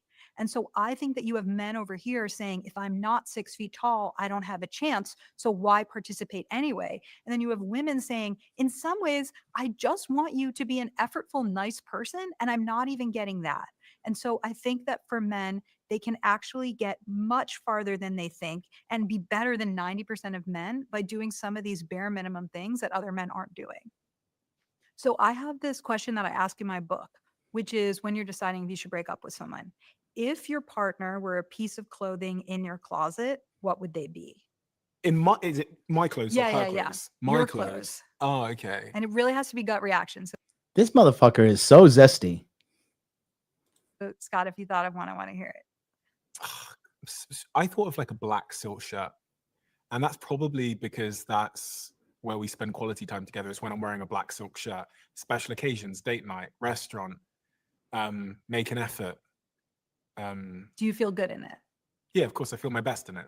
Yeah. And do you have one for your wife? Brunello Cucinelli cashmere V-neck sweater makes me look fantastic, makes me better, and is beautiful. Yes. And mine for my husband would be this awesome orange robe that I have that represents being at home. I love the orange color that's really bright, and it represents our family time. So I've asked this question to. I feel shamed. I feel like mine was so superficial. No, yours was great. Cashmere V-neck. No. I think your answer. Family orange. I feel so shamed. No. I think you're.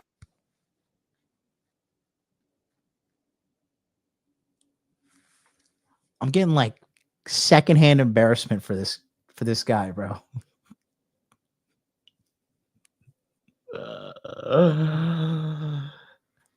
Listen, I'm gonna take some flowers for myself. You're welcome. You are welcome. I give phenomenal advice. I give monumentally phenomenal advice. Wow. Just wow. Just wow.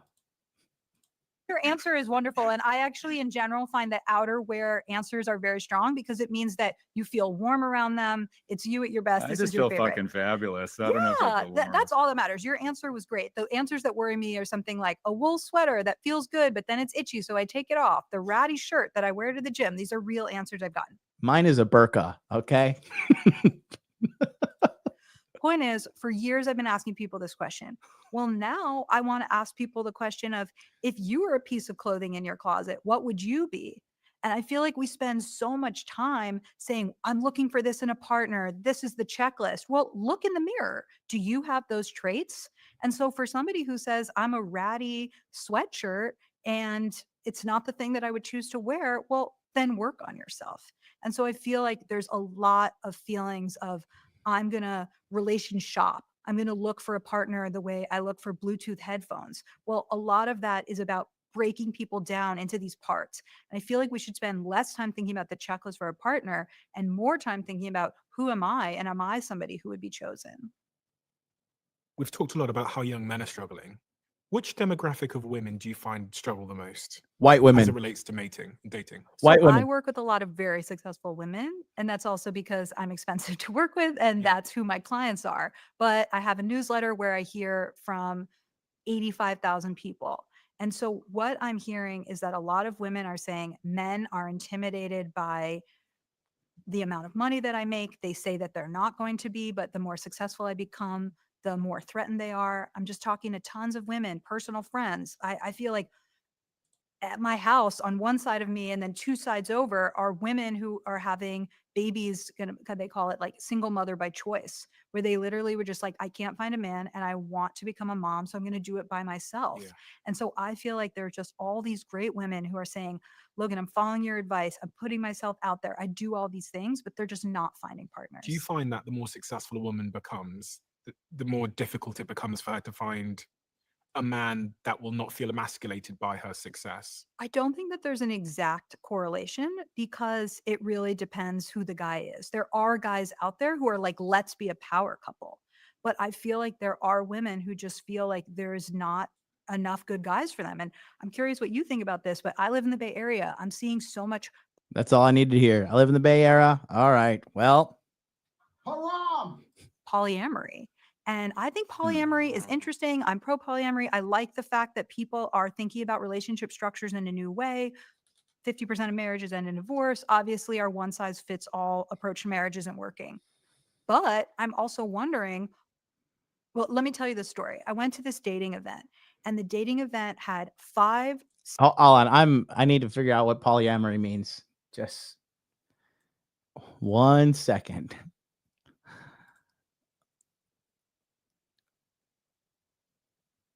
All right, here we go. Let's go to polyamory. All right. Polyamory is the practice or desire of romantic relationship with more than one partner at the same time, with the informed consent of all partners involved. Some people who identify as polyamorous believe in consensual non-monogamy with a conscious management of jealousy. Yeah, good luck. And reject the view of sexual and relational exclusivity. Others prefer to restrict their sexual activity to only members of the group. A closed polyamorous relationship. So it is. Polyamory has come to umbrella term, various non-monogamous multi. So okay, I'm pretty sure I know what this is.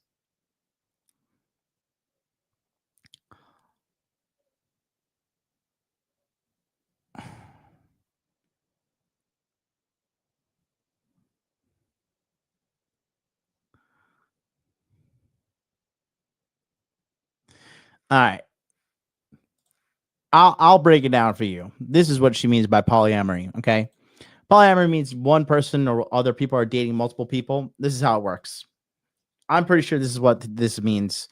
It's either you have an alpha male, a high status guy, and he's got multiple girls under him, right? Because women don't necessarily want to sleep around with a bunch of guys. That's just not how they're hardwired, unless that guy is not what they want. So reality is polyamory is any woman you see that's engaged in polyamory, look at her boyfriend and you'll understand why. What she's really doing is she's shopping around for an alpha while she's settling with a beta. That's what it is. And the flip side is if a guy's doing it, then he has all the girls and she can't keep him monogamous, but she wants to keep him around. So they engage in polyamory, which is just a recipe for disaster for, you know, is it one girl, multiple guys, or is it multiple people on both ends?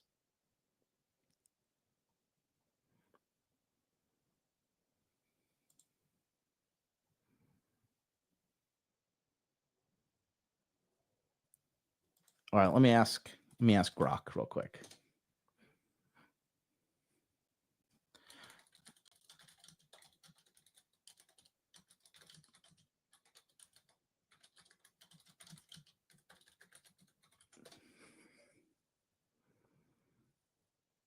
All right, here we go. I got Grok up.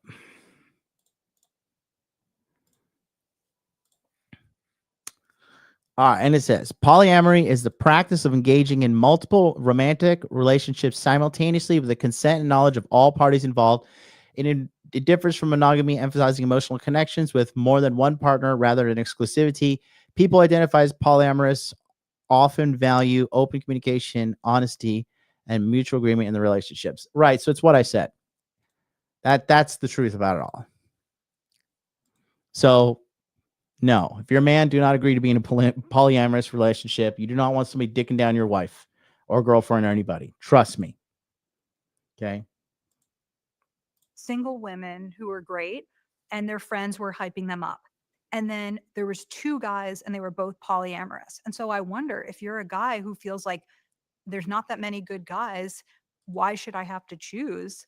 I feel like that's a trend that I'm worried about. Portia polygamy.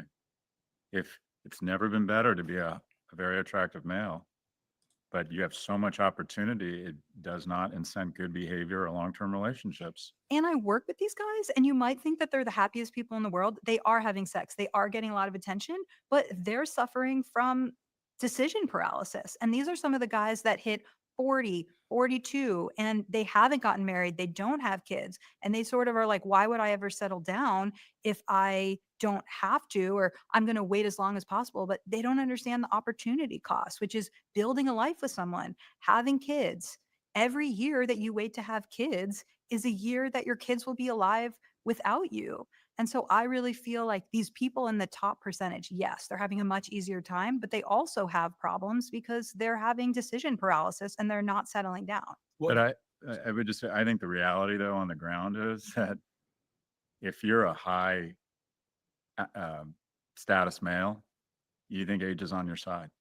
And it is. And because the reality is the math is just unfair to women. It is. Because if you're a 30-year-old male making really good money and it, you know, relative, like just not unattractive, at 40, you're going to be even sexier. Your sexual currency goes up.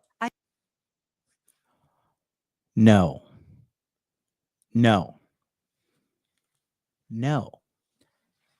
That's wrong.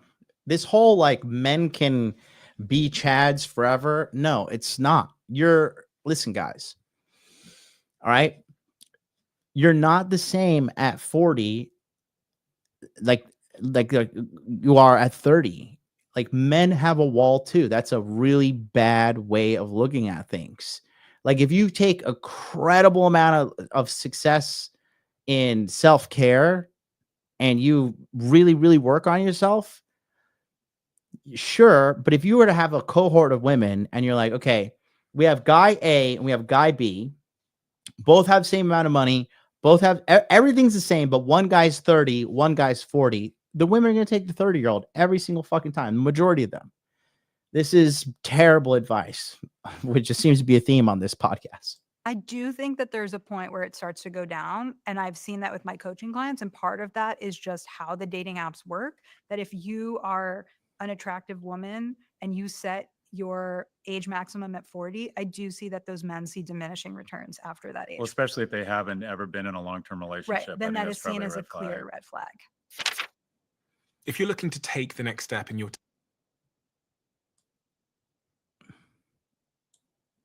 quite similar. This guy bothers me.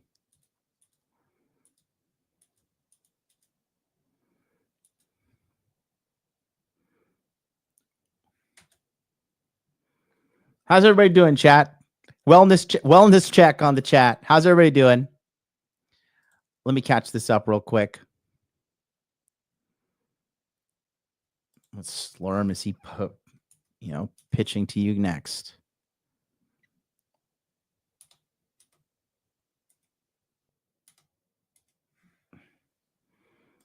Brian T's having fun.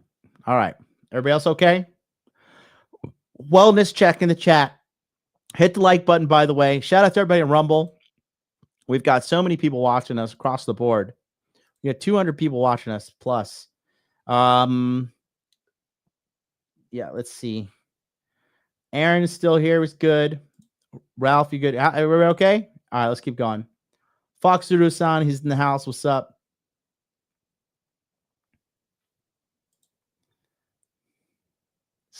Tyler Pulse is still here. That's right. Shorts Maker's good. All right. Let's go.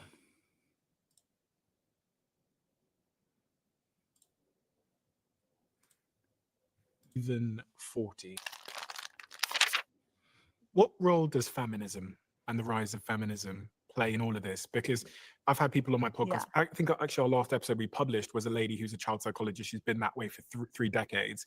And she came on and said that the feminist movement has let men and women down in some ways. There's been great upsides, but there's also been a cost. And one of the things she was really big on, which I thought would be extremely controversial, it turns out it wasn't in the comment section, is that she believes women should be there for the first 2 years of a child's life. And I was like, I questioned her on that. I was like, and then I looked at the stats and I looked at the research, and she basically makes the case What a pussy. He's so afraid. that because the mother is producing certain Mhm. hormones. So I searched and it was true. We fact checked that episode. And then beyond there, the man, her father, brings out another set of hormones in the young child, which are about play and adventure and all these kinds of things. So she makes the case that we've kind of lied to women and we've told them that they can have it all. They can have an incredible career. They can also be incredible mothers. And she says that in her office, she often sees mothers coming in saying that they're 39 years old, they're struggling, they're trying to do IVF, they feel like they were lied to, throwing all of that out there. I'm going to quote Scott to Scott, which is, you can have it all, just not at the same time. Yeah, I don't, we can talk about what is the best hormone balance and brings out the best in kids. And then there's the real world. And my partner was working at Goldman Sachs with 2 babies and getting up at 5 in the morning, and it was hell for her. And at the same time, I was struggling with trying to get economic traction because my whole identity as a man, I'm not proud of this, has been defined by money. So is mine. I don't think men say this Really? enough. Like, yeah, of course. I thought this was really weird because we're in Austin right now, and my team put me up in a hotel, and it's just like a normal hotel. I'm Yeah. like, so I don't give a fuck. My girlfriend comes to town tonight. Immediately, my brain goes, "Oh my god, we need to move into a better hotel, Airbnb," because my girlfriend. I've been with her for 7 years. She doesn't give a fuck. Yeah. She doesn't care about material things. She doesn't have a Louis Vuitton anything. She's a breathwork. She's a yogi, right? But there's still this part of me, even at this stage, where I'm like convinced she's not going anywhere, where I constantly think about, I need to be successful, I need to have money, I need to demonstrate strength, or she won't like me. It's so weird. That's just a poor inner game model that he has there. Like, you shouldn't be afraid of your girlfriend. Like, if your girl really, really loves you, she will stay in a fucking Motel 6 with you. So Weird, because it's not true. Like, objectively, I know it's not true, but it's in me. I don't know. I think it's mostly true. What do you mean? for him, it's been mostly true. I think in a capitalist society, the healthcare of your children, the opportunities your children have, your ability to provide, your ability to take care of your parents, unfortunately, in our society, is so tightly correlated to money. Yeah. That I think at the end of the day, masculinity kind of comes down to provider, protector, and procreator. And I think every young man should at least start with the notion they're going to be the economic provider. And by the way, that might mean getting out of the way and being more supportive of your partner who happens to be better at the whole money thing than you. That's part of masculinity too. Right. But a good place to start is to assume in a capitalist society that you have a responsibility to be economically viable. And every piece of incentive in our society, I remember in the 70s when I was in grade school, our principal was a cool guy. He wore cool jackets and he had great hair and he smelled aqua velva and he drove a 240Z. You could be a high character, handsome, interesting, cool guy into karate or whatever. Now I just think it's all about the Benjamins. It's just so much, our society, democracy, your rights, your sexual attractiveness as a man. I don't care what, write me an article about how men just need to be emotionally available. Bullshit. It's so disappointingly about money in my view. All the Beta provider. incentives telling young men. And so they go to these get rich quick schemes. If they can make money, they feel like losers. But what you're feeling, quite frankly, is common sense from every signal that if for some reason it doesn't work out with your mate, your selection set of mates, how interesting you are to other men, your opportunities, your rights, your democracy is going to be based on your ability to be economically powerful. It's not the way the world should be, but it is the way the world is. And what I say to young men is, there's just no getting around it. You have to be economically viable. Would you say the same thing to women, or would you say there's no getting around it, you have to be hot? No, I think women, unfortunately, so this is base analysis. Men get turned on with their eyes. It's more important for a woman to be aesthetically attractive than a man. Women get turned on with their ears. That's the way I would describe it. I think women, economic liberation and independence is paramount. You know, the thing that was the hardest thing in my life growing up, you know, whatever trauma I had, wasn't not having a dad in my life. It was that me and my mom didn't have any fucking money. And it was humiliating for us. It was very hard on her. It was emotionally very trying on her because she felt like He's missing the whole picture. You would have had more money if dad was around. Yeah. I'm glad that I could put out my content. I'm glad that I can teach you guys the truth. I'm glad that this you think this is going to be me when I'm 60, boys? You think this is going to be me when I'm 60? Oh boy. I thank you, God, that you have saved me from ending up like this. That's just crazy. like she was feeling as a mother. So I think women making a lot of money is a collective victory of our society. It is hugely important and wonderful. We should do nothing to get in the way of that. That doesn't in any way, though, obviate the fact that a man's opportunity, sexual currency, and place in our society is almost going to have an R of 1, regardless of how many subscriptions to the Atlantic or the New York Times you have, of his economic viability. And I think it's gotten worse. I don't think it's got, you used to be able to, if you were a high character, kind of cool, interesting, nice guy who was a principal at a junior high school, you had sexual currency. Now I think you can be a fucking dipshit, but if you've sold $10 million in Dogecoin, you can get laid. And it's Dogecoin.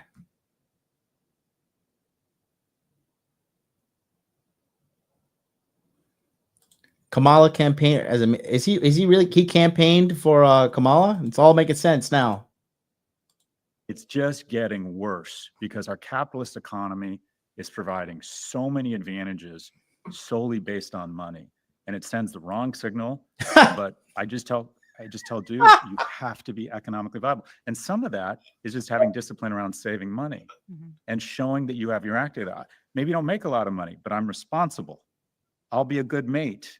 I'll be a good partner. Maybe you're making more money than me, but I'll bring discipline. He's projecting his whole life as truth, which is you're a beta male provider. That's bottom line. You know, and like when you guys, you see, when you don't handle the problems you have now, like if you don't realize at some point, guys, I would say after the age of 35, if you're still habitually drinking alcohol, like you've missed a developmental loop. Like there's nothing but downside to that. You get dumber, you look older, you know, your dick works less, your skin gets less elasticity, you're fucking ruining your liver. Like, and then like, how long are we going to justify the use of pornography? Like, you know, that's creepy. That's creepy. If you're like, yeah, my dad's 60, he likes to drink and look at porn once in a while. You know, women will be like, that's fucking creepy as hell. Like, ooh. You know, I know how to fix shit. I can be a good mate. But one of the things I really am worried about in America is just everything has become about the Benjamins. Character is being squeezed out by money. God, that sounded awful. I want to ask you, have you ever felt what Scott You ever notice, like, after any point he makes or any kind he tries to like stand up for himself, he immediately insults himself and puts himself down? Like, he has no frame. It's just like you gotta have some kind of like, do I ever sit here and I'm like, oh my God, I hate to tell you the truth, but it's this, and oh, I hate myself for saying these things.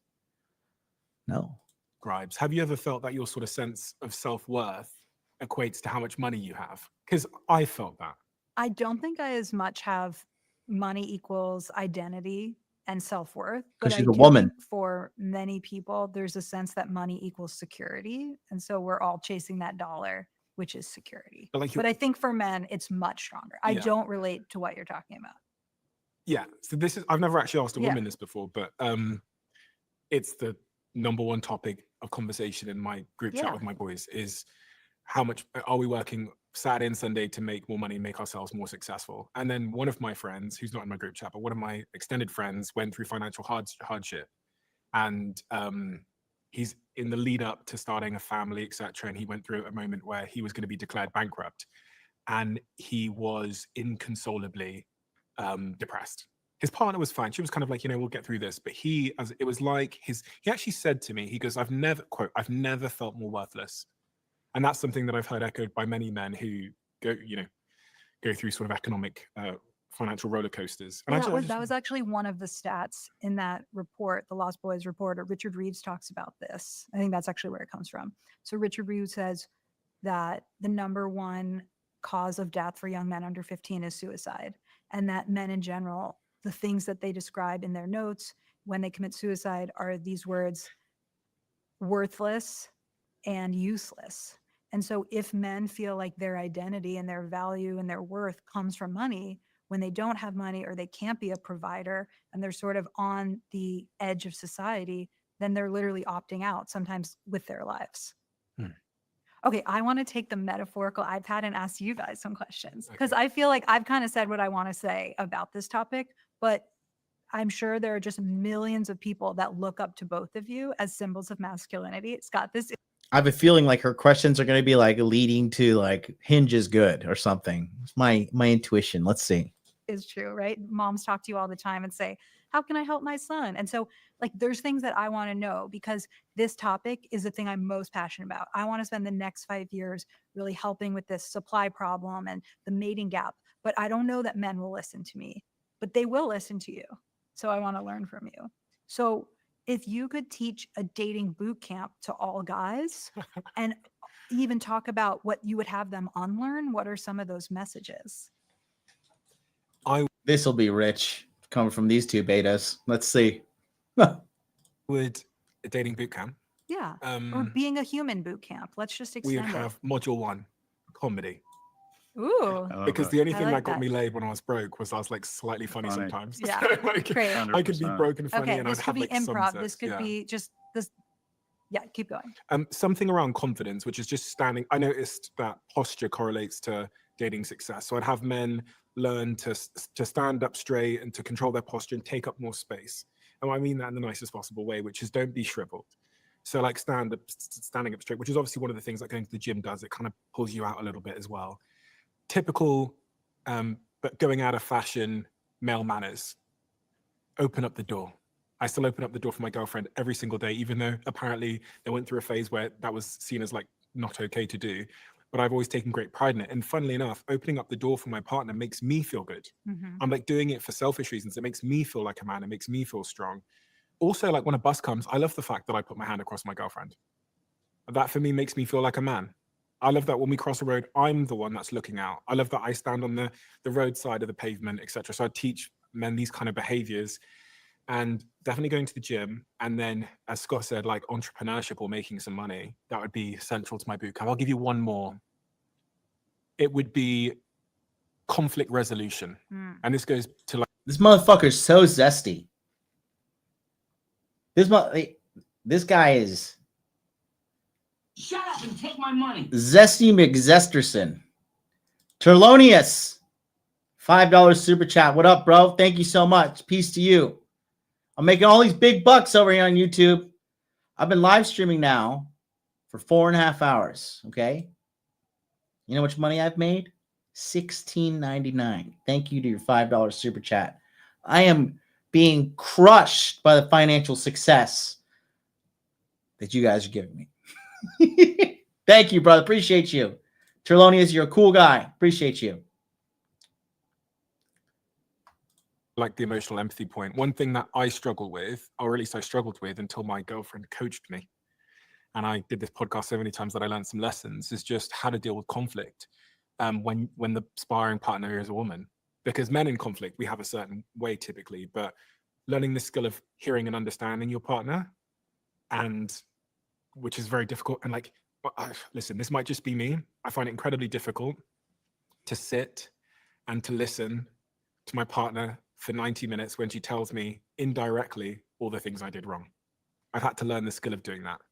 And I sat here with someone who's a psychologist and said, they said to me, if you're a man, you have to learn the skill of sitting down for 90 minutes a week and letting your partner tell you everything that they're feeling and going through. With my boys, we don't do that. Yeah. But we go on holiday, it is total silence. We're eating fucking Pringles and watching the game.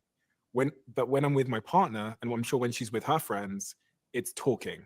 So I've developed the skill now of just like sitting and listening. And then sometimes I take notes. And then sometimes I repeat back to her what she just said to me. And this is totally alien to me. And it hurts when I do it. It like hurts. And I find it so uncomfortable. I'm glad everybody's noticed this zestiness of this motherfucker, bro. Dude is so zesty, his name must be Pegasus.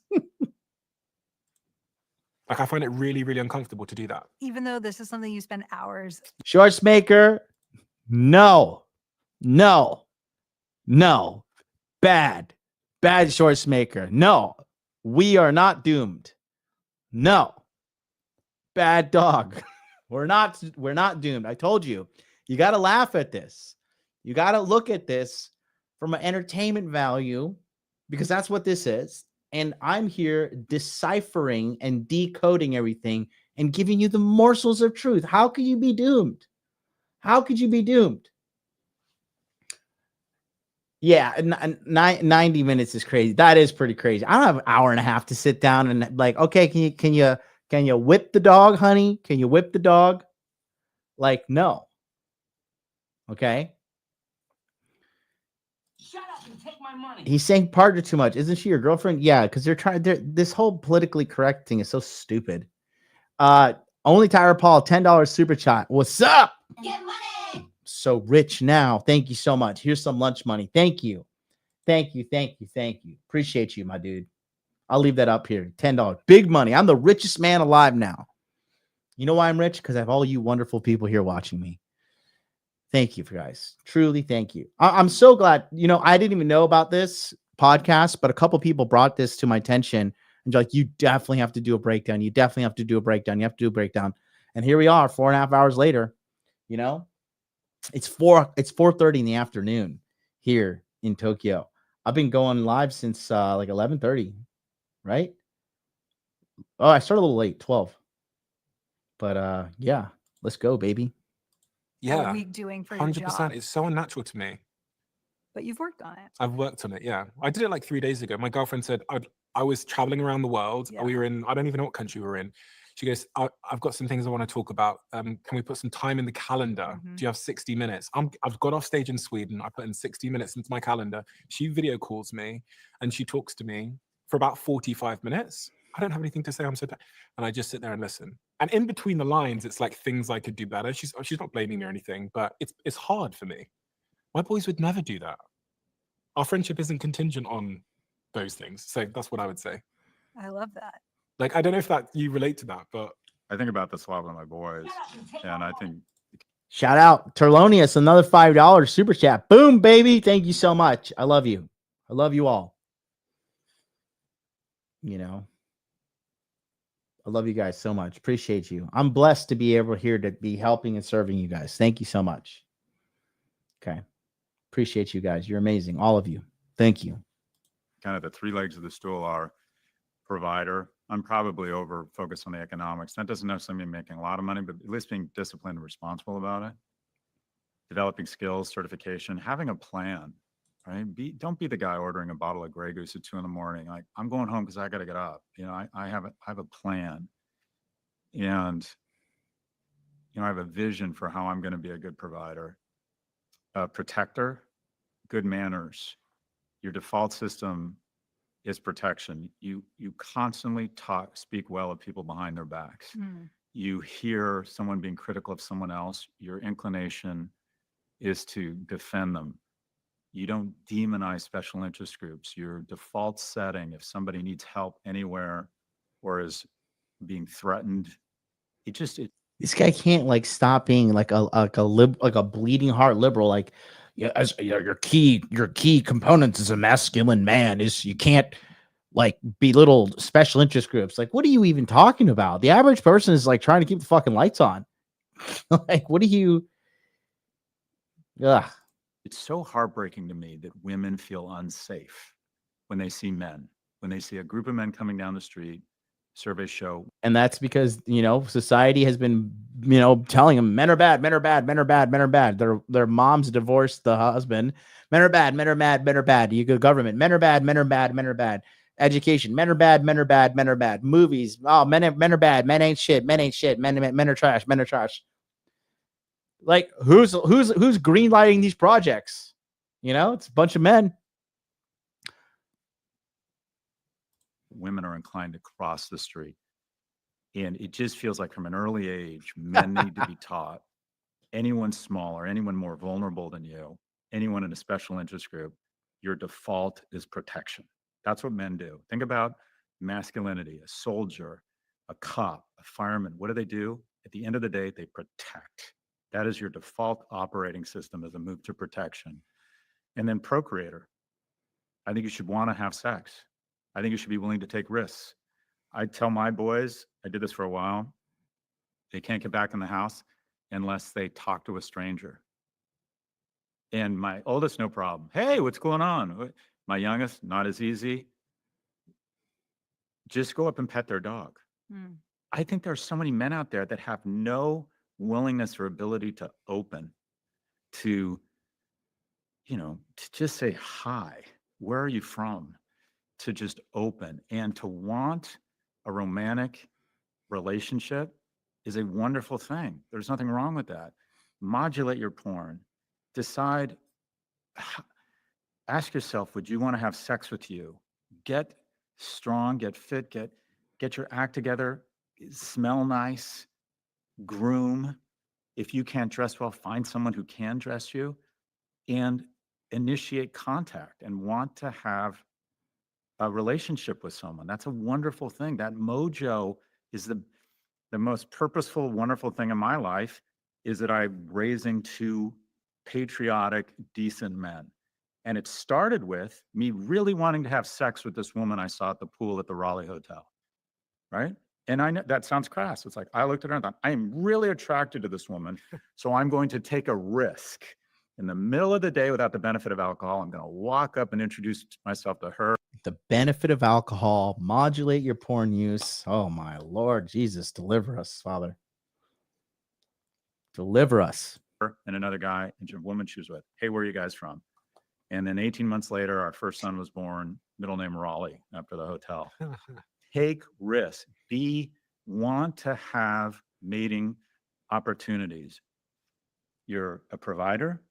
Your default system is a protector. And there's nothing wrong with wanting to be a procreator. I love everything you said. And then one thing was going through my head as you said it was, it feels You sent me another $10? Damn. MLD, Dono Train. P.S. Thanks for the advice on IG on no fast food. Saving so much money and feeling better overall. Keep up the good work for the young bucks. There is hope, and that hope is MLD. I live to serve, my brother. Get money. So, yeah, this is just so eye-opening. This is. I'm so glad you guys brought this to my attention. You know, appreciate you. I'm so rich now. I've made how much? $41.99. I am balling. That is $10 an hour. Almost. Thank you guys. I love you all. feels really sad that in this moment at time, we have to tell people to become procreators. Don't you feel like there's something sick in our society if that has to be taught? And why are we here? Because of mainstream media, propaganda, everything demonizing men. This is like, it just shows you how like dumb people are. Like literally for the last, ever since Obama came into administration, America took like a very big liberal swing at, lifestyles. And they started demonizing men. They started creating those kangaroo courts in the colleges to pursue all, sexual assault things. And they were saying like, 1 in 25, like 1 in 4 women are raped in college. That's crazy. Like 25% of the whole USA college female population. That's like millions of women getting raped. That's not happening. But they push all this propaganda. And then they're like, oh, you got to be in touch with your feminine side. And you got to do this. You got to do that.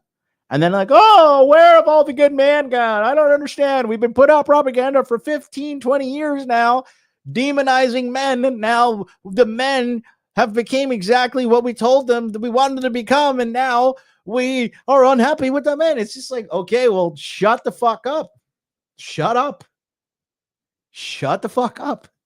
Like, again, constantly taking women's words at face value is going to ruin your life. Okay? Look at a person's actions. That's game number 1. That's life game. Look at person's actions versus what they're saying. Evolutionarily, all of our software is towards procreation. Duh. Like, that is how we are wired. Yet people are so sick from the food that they eat, from all the medications that people are on, from all the pornography, from all the technology, that you literally have to teach your sons the importance of procreation.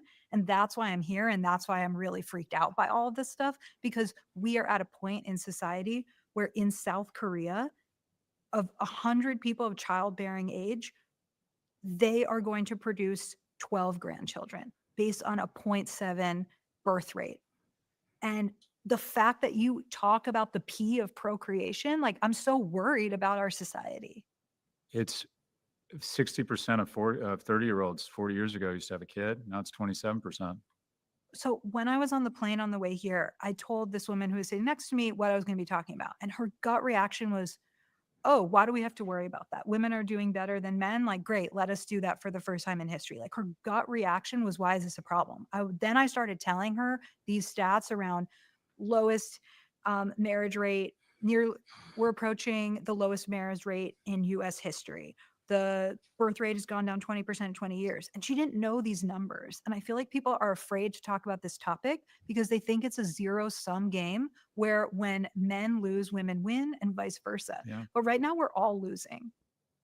There's huge economic impact too, because it used to be 12 people working age to support every senior. Now it's 3 to 1.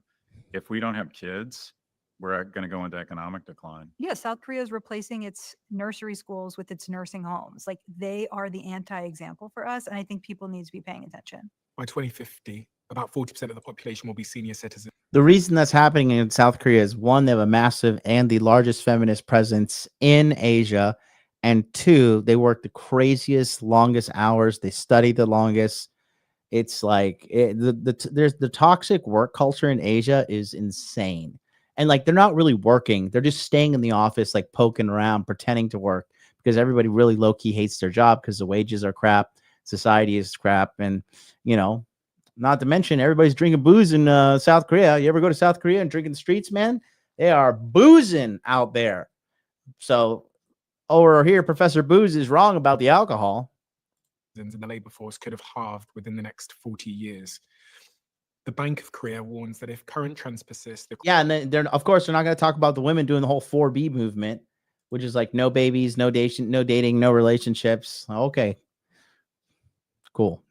But again, it's just like, guys, if you're watching now, again, I'm just going to continue to reiterate. This stuff that they're talking about is for the average person. And if you are here and you're focusing on making money, making muscles, learning game, holding frame, truly internalizing these concepts and becoming that high value man, this is just entertainment. Okay. But if you're struggling with this stuff, then my community is for you. My coaching is for you. Get on board and we'll sort you out. It's that simple. Korean economy could begin contracting in 10 years' time. And this presents a national service risk as the country relies on its conscripted military. And this will fall by hundreds and hundreds of thousands of people by 2025. It'll half, oh my gosh, could fall from 250,000 troops to 125,000 troops. Politics is the last thing I wanted to talk about, and how this sort of intertwines with everything we've talked about today. Obviously, Trump is now in power. And as we saw in the data, and it was touched on earlier on, young men have become more right-leaning and more conservative than ever before. Because it left works. hasn't necessarily offered the best vision of masculinity. Because it works.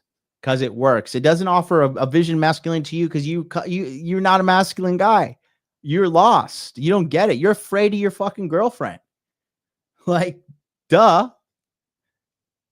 Anybody who's like serious about like, you know, getting ahead in social media, they have to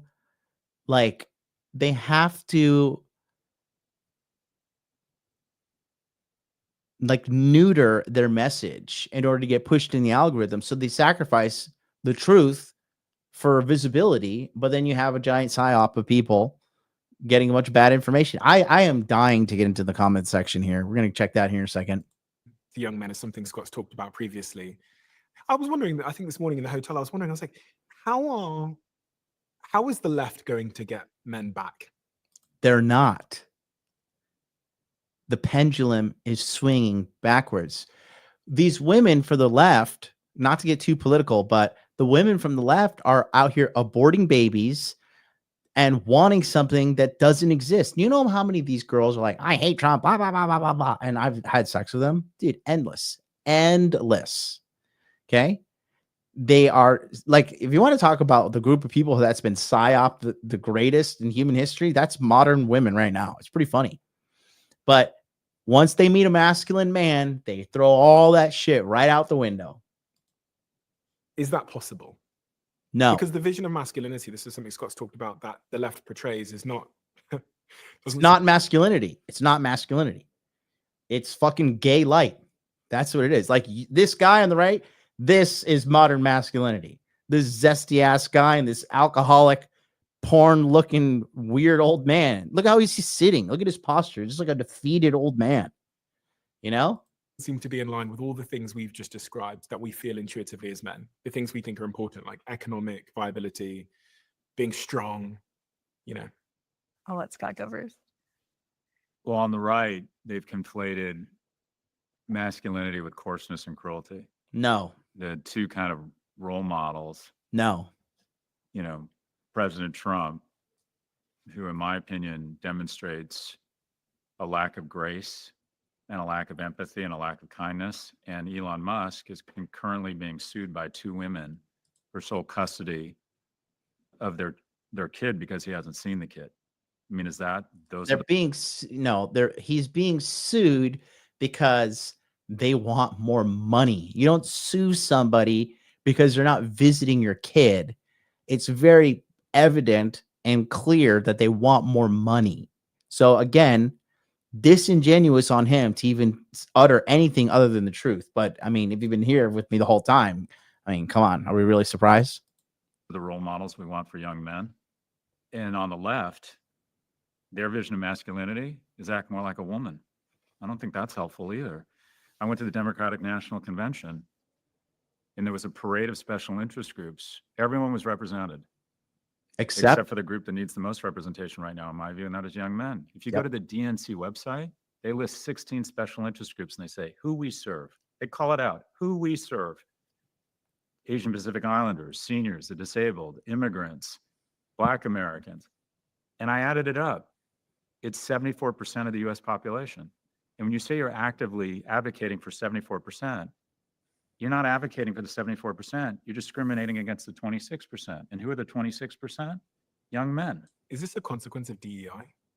I think that's part of it. I think there's been so many groups that have been discriminated against. And the way I would just loosely describe the Democratic Party is we have the... You know why Trump won? Because he gave the white man a voice, period. And America is great. And America has been fucking great because it was built and maintained and levied up by a fucking group of white people. And yeah, guess what? You say that publicly, people want to fucking crucify you, but get over it. It's the fucking truth. And, you know, people aren't fucking like lining up to go to Africa. People aren't lining up to go to India. Everybody's trying to come to America and all these like European countries because these guys did it right. And once you start straying away from how things like look at UK, for example. London has fallen, bro. When you say London, I hear like that's straight up, you know? So duh, no shit. Like you forsake and demonize a group of people. You don't think they're gonna eventually be like, fuck it. All right, we're gonna stick up for ourselves, you know? Period. Straight up, period. right ideas, and then we just take it too far. You know, there were women have gotten a raw deal, so they need advantage. You know, gays have been persecuted. People, non-whites have had. There were 12 Black people in 60 years ago in Princeton, Harvard, and Yale combined. That was a problem. This year, more than 60% of Harvard's freshman class identify as non-white.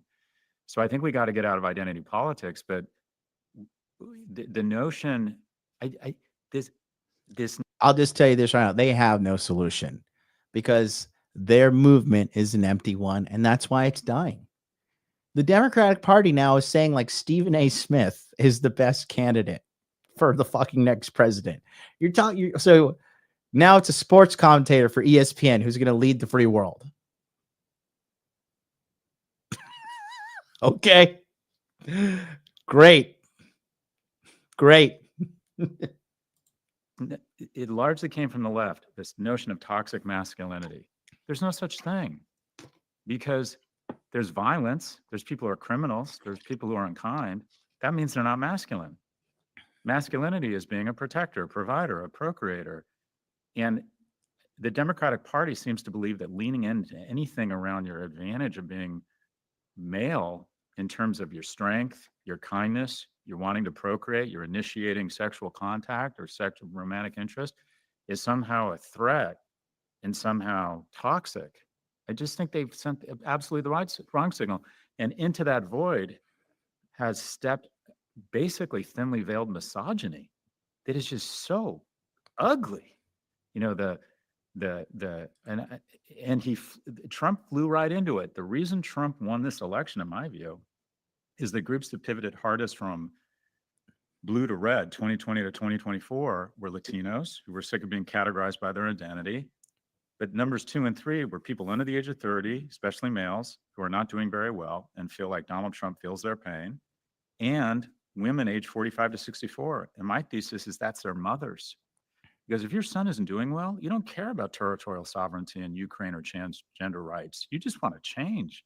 My son isn't doing well. Those are the people that whisper to me in the streets about these conversations. It's the 40 to 55-year-old mother who has a son who doesn't feel like she can speak up, but says to me privately that she's worried about her kids. And actually, we had some mothers write in, all of which wanted to stay anonymous, saying this exact same thing. They've got an 18-year-old son. They're super concerned. They've got a And why do they want to stay anonymous? Who's going to attack them?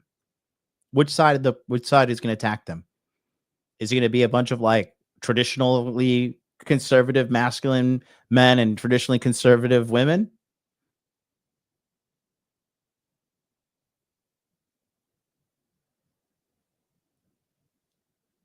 Just asking. 16-year-old son. The son looks lost. As the stats show from the report, they're not leaving home in the same way that women, their daughters leave home, but they don't know what to do about it. So for those parents that are listening now, we can't change society. What would you recommend a parent of a young boy does? First thing is forgive yourself. There's this natural. Forgive yourself for what? What did you do wrong? Again, this is a self-hating man right here.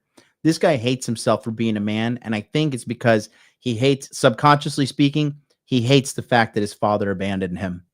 That's what I personally think. Forgive yourself for what? Imagine if I told a black guy, forgive yourself for being black. If I told a Spanish guy, forgive yourself for being Spanish.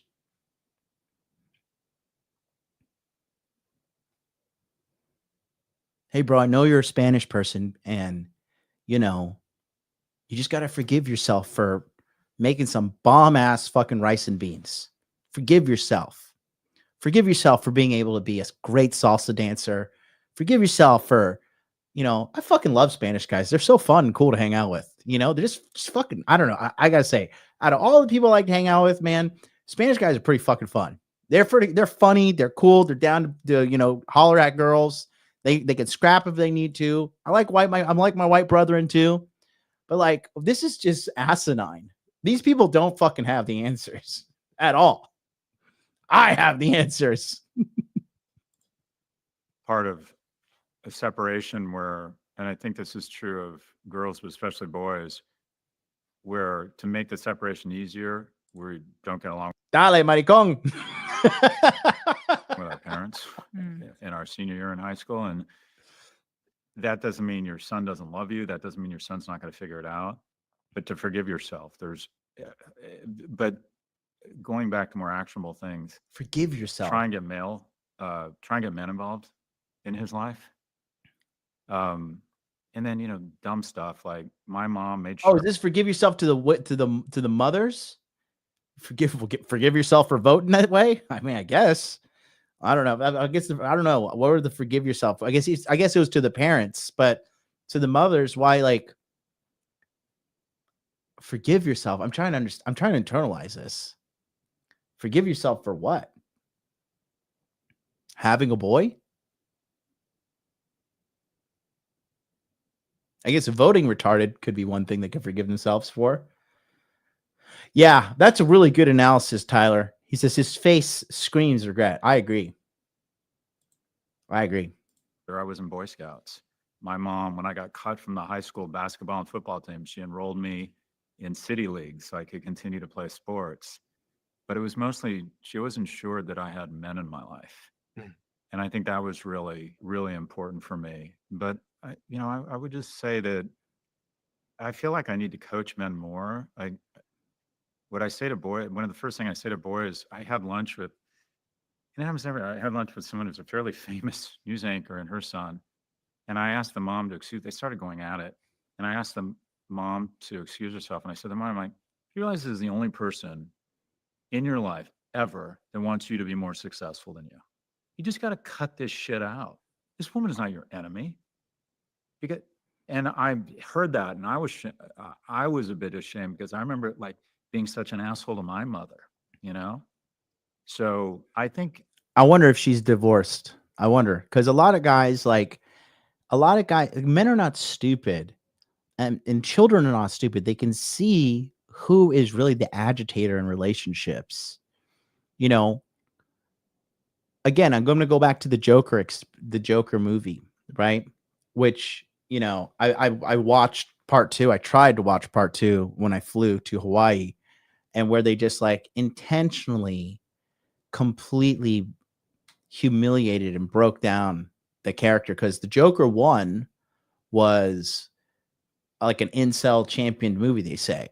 And I'm telling you, it's because a lot of guys, they resent their mothers because their mothers kind of robbed them of their lives. That's one thing that's not talking about, how the single mother makes a young man the de facto husband. They don't talk about that. And then the men, these young men, not even young men. I know people in their 40s and 30s and 50s who still have to like check in with mommy because the mother doesn't let them go and let them go and be a man.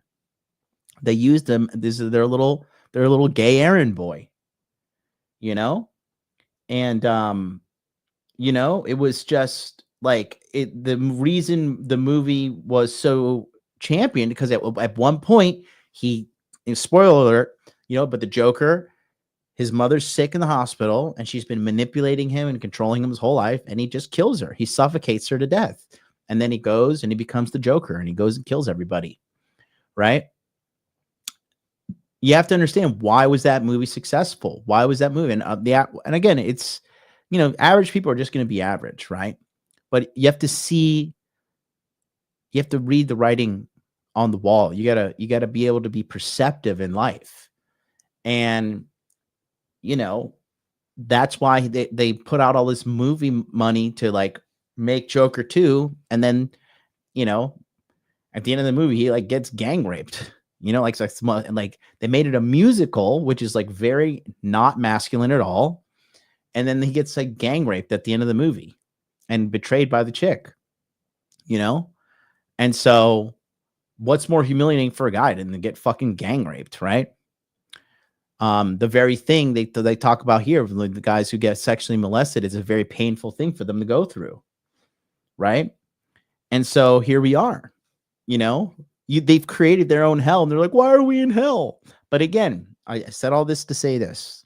Remember, on this channel, we are here to, no matter the conquest in front of us, no matter the hardship in front of us, we rise to we rise to the occasion, we rise to the challenge, because that is what men do. That is what men do.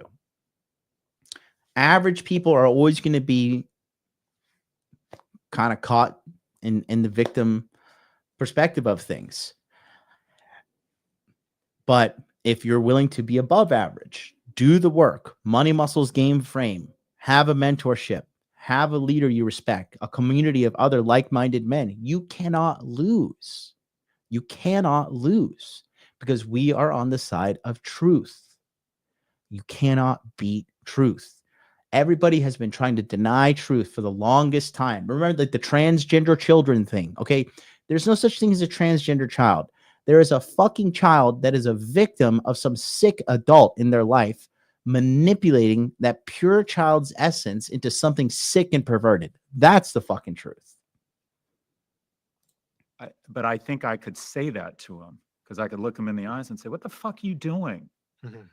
So I just think that male involvement. So again, going back to what I was saying, I don't know who this news anchor is, but I would wonder if she's divorced, because children can see, like, there's like when women are growing up and they hate a bunch of men, they really just hate their dad. And their dad maybe was a shitty person. There are shitty men out there. There are shitty women out there. And when guys too, like, I had a lot of resentment to my mom, because I'll tell you, so when we were growing up, we were so fucking poor, right?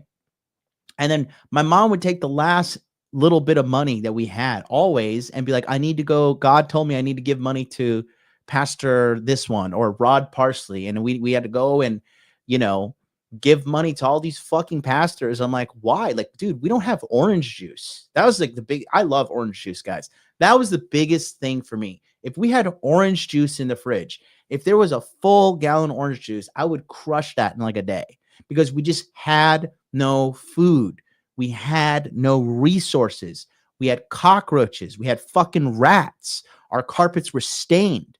And I would get mad at my mom, be like, why the fuck are you giving all this money to the pastors of the church and fucking Rod Parsley and Benny Hinn and all these fucking rich people, and we are like literally fucking starving. And yeah, I got resentment in me. I was like, what the fuck? That's why as soon as I could get a job at 15, I've had a job and I've been working since I was 15 years old. Okay. So there, like, the resentment is there for a reason. Now, at the same time, he is right. You know, your mother is the number one person in the world, and your parents, they want you to do better than them.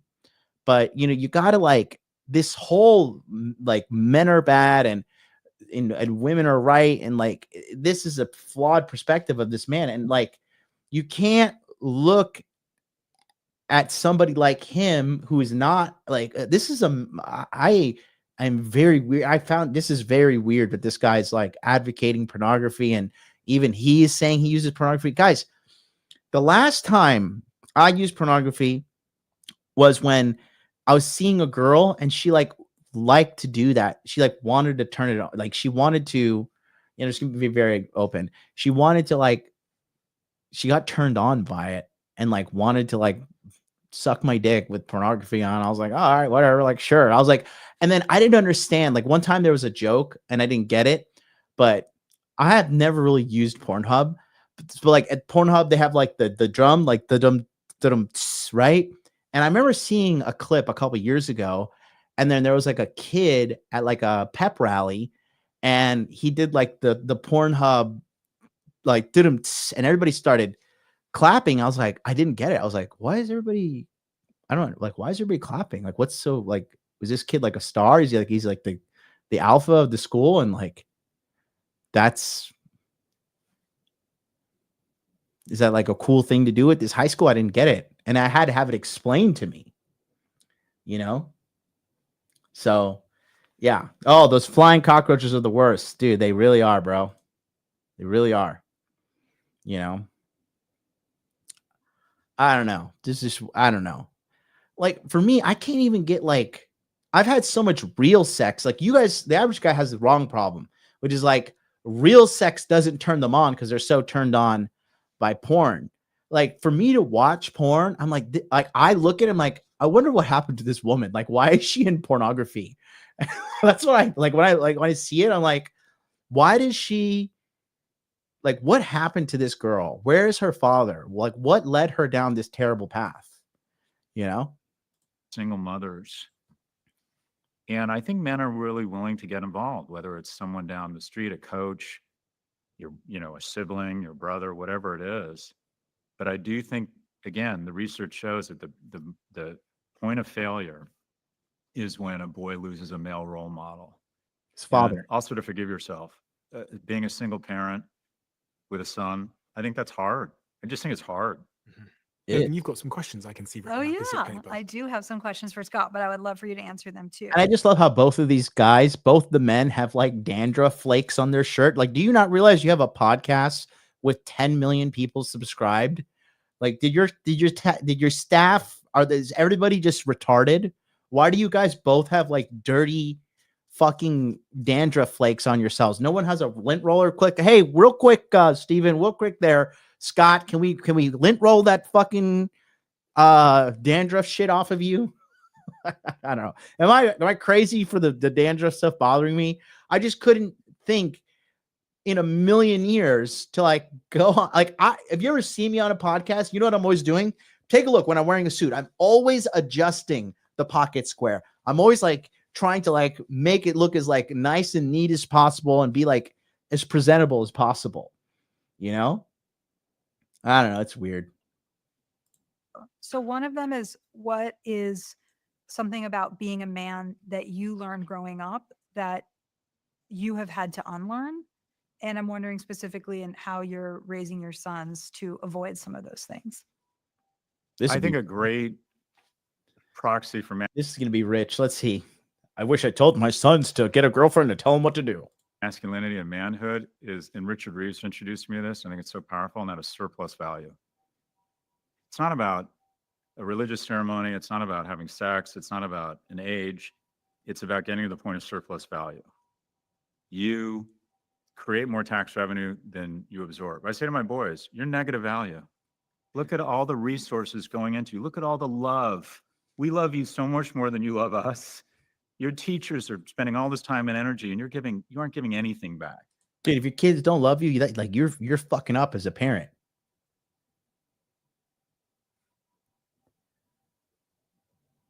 I'm not a parent, so I could be wrong, but I feel like if your kids don't fucking like you, you fucking probably did something along the way.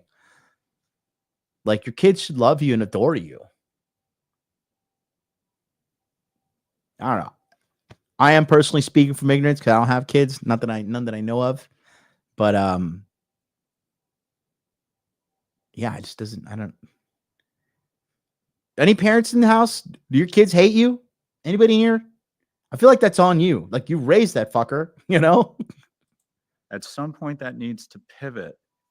So creating more tax revenue, noticing people's life, registering more complaints from other people than you are complaining, protecting people. You know, yeah, that's crazy. I noticed that too. Imagine saying to your kids, you're negative value. That's crazy. That's crazy. Adding surplus value. So, you know, these notions that in I wasn't that guy. I wanted more from everyone else than I was giving.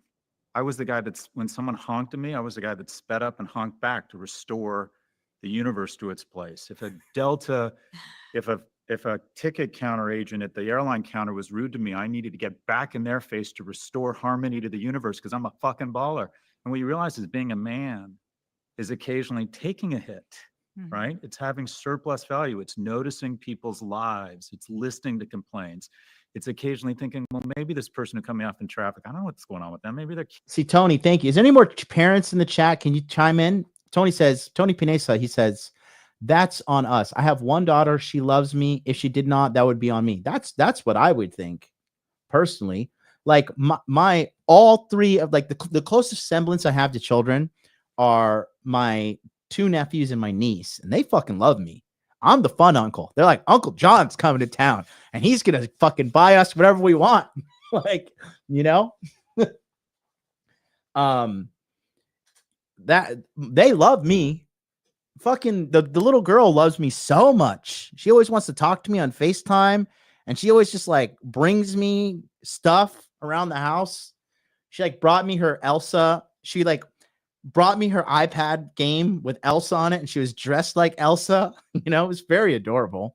I was like, who you dressed like? She's like, Elsa. And I was like, oh, you got the Elsa game on your iPad. That is so cool.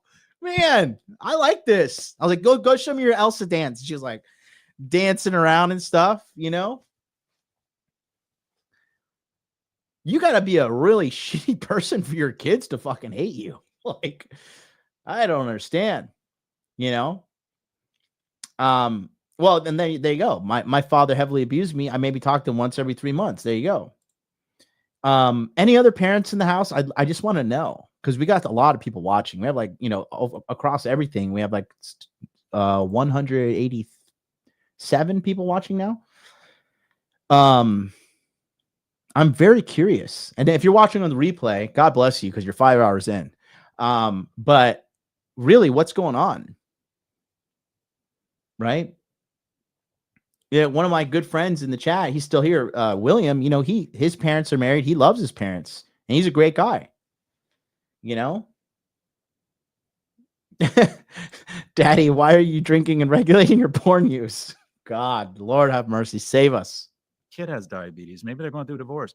It's adding more value than you're taking. And until the age of like 40, I looked at every relationship. Am I getting more out of this than I'm giving? And if I'm not, I'm out.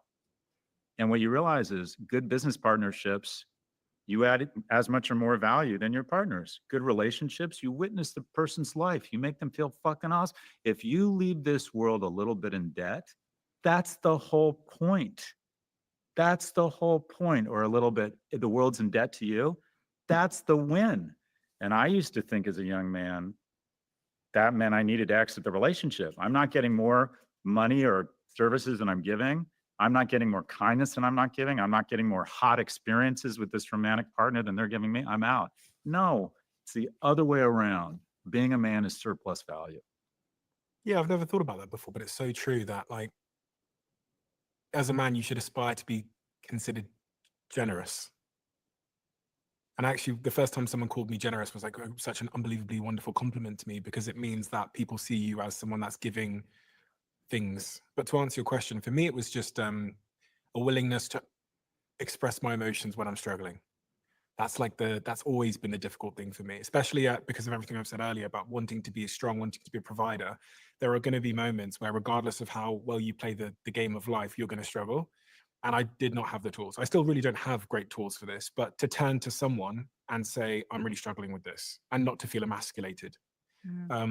And I would say that Actually, I'm going to stop the show and give the attention that's necessary here. See, William says, I love my parents. I'm going to take them to Hawaii when my dad retires. You see, there's a big difference there. Did your parents go around and say, hey, William, you're negative value. You're negative value, William. Fucking crazy. Because as a man, pretty much the only person you have in your life typically that you can turn to is your romantic partner. That's also the last person you want to turn to and say you're struggling, because again, for me, that felt like I was being emasculated. So I remember the day very vividly when I was like 30 years old, turning to my girlfriend and like running the experiment of letting her know that I was struggling with something and how difficult that was. But the only reason I did it was because I almost felt like I had no fucking choice. I'd like gotten to the point where I was like, I need to tell someone this. And she was the only person. And I still don't think I tell my guy friends everything. I would tell them some things, but I don't think I tell them everything. And when I look at the stats around mental health and depression, which are absolutely horrific, and some of these quotes that we had from some of the guys that wrote into the show, this guy Liam said, for me, the biggest challenge that young men face today is I feel like I'm striving for meaning, but I can't find it anywhere. I struggle to even sleep at night with some form of substance because my brain is constantly firing different scenarios at me that I'm failing in my life. When I am alone with my thoughts, it's like having a never-ending lesson about how useless I am and how I need to change everything in my life. And the hardest part is I can't even tell anybody this because I would feel weak. And then this guy, Jeffrey, wrote in and said, my entire life, I've never felt like I was good enough. These are all inner game things that came from childhood. Could never earn my place in society. And even though I think I've achieved some things by the age of 18, I still feel like deep inside, I will never be enough and I'm still not enough and I can't tell anybody. And I think that's a problem that's quite unique to men. It might be a problem unique to my upbringing, but I just don't have the tools. So when I look at the stats around depression and men killing themselves, 75% of suicides in the UK are men, and 75% of them worldwide are men. And suicide, as you said, I think earlier, is the leading cause of death amongst young men in 50 countries. Yeah, if you feel that meaningless and you feel that worthless and you don't have anyone to console about it, to maybe tell you that you're wrong, you know. That's why when Scott said that you don't necessarily buy the research that women are looking for someone who's emotionally intelligent, fine, then don't do it for your partner, do it for yourself. Yeah. I just saw the stand-up special by Kumail Nanjiani. I'm sure it'll like come out on streaming soon, but the last 20 minutes was pretty incredible. It basically turned from like sort of silly stand-up into kind of like his TED Talk. So he told this amazing story about how one day he was speaking to the press and he said, I started to go to therapy when there were a bunch of bad reviews about my movie because I realized so much of my identity was tied up in external factors. And this turned into headlines around the world that said bad reviews land Kumail Nanjiani in therapy. And he was really frustrated by this. So in the stand-up special, he took the 5 most popular things that people said criticizing him, and he broke down each one. So for example, one of them was, oh, boo-hoo, poor, super rich movie star feels sad about bad reviews. We should all feel sad for him. And he's like, no, you don't have to feel sad for me, but I can feel sad for me. And he went through all these things and he talked about his therapy journey and how before therapy, he thought, I just don't experience negative emotions. I don't experience sadness. And through therapy, he understood, oh, I experience sadness all the time, but I don't allow myself to feel it. So it just comes out as anger. So he told a story about talking to his dad on the phone. His dad had just been in a car accident, but was fine. And then he helped his dad through that experience. And then a few hours later, he's like, where the fuck is my Ninja Turtle t-shirt? And it's like, he needed therapy to explain to him. He's not upset about the t-shirt. He's upset about his dad. But I think that the fact that he, in his 40s or however old he is, had to learn that, it makes me feel like Everyone needs to learn that. If it's not for a romantic partner, then it's for yourself, because life sucks if you can't cry, you can't express emotions, you don't have people to talk to. And so forget about attracting a mate, just not killing yourself, just being a happier person. I think we just need more room for men to express emotions. It's a very feminine way of looking at things. Like, men aren't sitting, of course he's fucking zesting it up, slurping that up. Men need solutions. Men don't need to emote. Women need to emote. Women need to express their feelings and get everything out. Do guys need to do that? Yes, but it's better for them to do it in a controlled environment with other men where there's solutions attached to it, not just letting things off their chest. Like, anytime I'm having trouble, I'm trying to get an answer to a problem. And the reason I feel bad is because I haven't gotten an answer to the problem yet. That's the big difference here. So I just don't think it's about men needing to emote. That's just very feminine way of looking things, which it just shows you. This is why separation of sexes and education for them should be separate. But in America, we put everybody in one big pool. In the Western world, we put everybody in one big pool. And it's a feminized way of teaching, a feminized way of doing things. And then we demonize men for not being more feminine. And it's like, okay, it's like beating your cat because it's not a fucking dog. Like, why aren't you saying woof? You fucking must hate fucking dogs. And you're like, I'm a cat. All I can do is meow. The first time I went to a therapist was when I was about 30, 31. And I put it off for so fucking long for this reason. Because every part of it made me feel like emasculated. And as a man, you're like, I know I can deal with everything myself and I've got this. Like I said, when the bus comes, I put my hand in front of my girlfriend. I'm always the protector. So when you find yourself... Yeah, anytime you hear somebody go to therapy, like, modern therapy is a very feminized thing where they want to drug you up 9 times out of 10.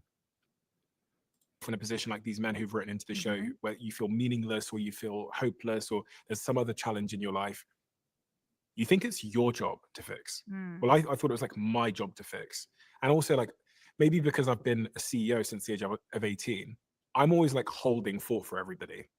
So you learn to like keep a fucking straight face. Right. The business is on fire. We have no money to pay 170 people's wages and it's Friday and they're expecting, like, you learn this skill of like numbness, and that doesn't serve you when you're trying to resolve something. And this is why I think porn, gambling addiction become the avenue, because there's not another avenue to sort of take pressure off the pressure valve. So yeah, it's difficult. It's difficult. The email you just read from that young man, I've stopped, and it sounds crass, I can't handle the emails I get anymore. Wow. I'm getting so many emails from young men who are just, I mean, you read an email like that and you just like, it's devastating. Send them my way, Scott. You can go drink and look at porn. I'll help fix the men. Send them my way, buddy. You know, I haven't gotten over the death of my father. I'm living alone.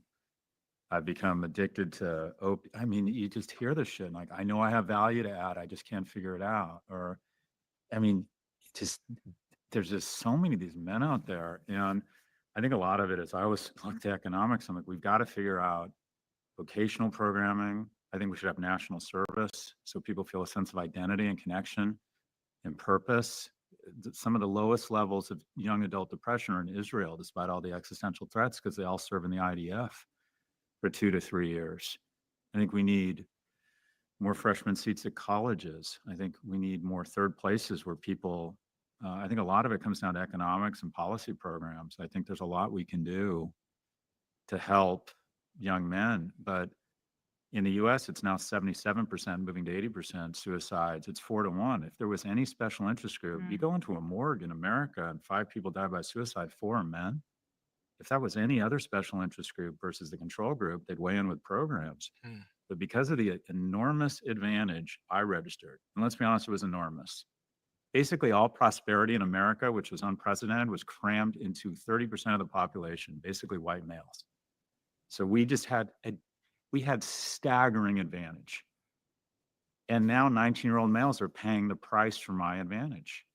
there's really a lack of empathy for them. And what I do think is hopeful is that mothers and women in society now realize that the country and women are not going to continue to flourish if men are flailing. Yep. And it finally feels like we're having a real program. The governor of Maryland, Wes Moore, has said that his focus for his administration, this is a governor of a state, a liberal state, is going to be on helping the state's young men. I mean, that took such fucking balls for him to say that. And you know what?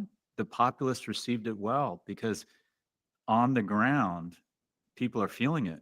They're really feeling how much young men are struggling. So Let's just be real, boys. If every man threw his hands up today and said, fuck it, I'm not going to do my job, society would collapse in 1 year max. Straight up. If every woman threw their hands up and said, we're not going to do anything,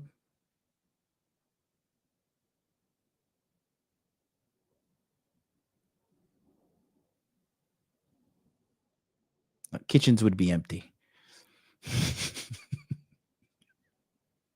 Obviously, no, I'm joking, but the society would continue.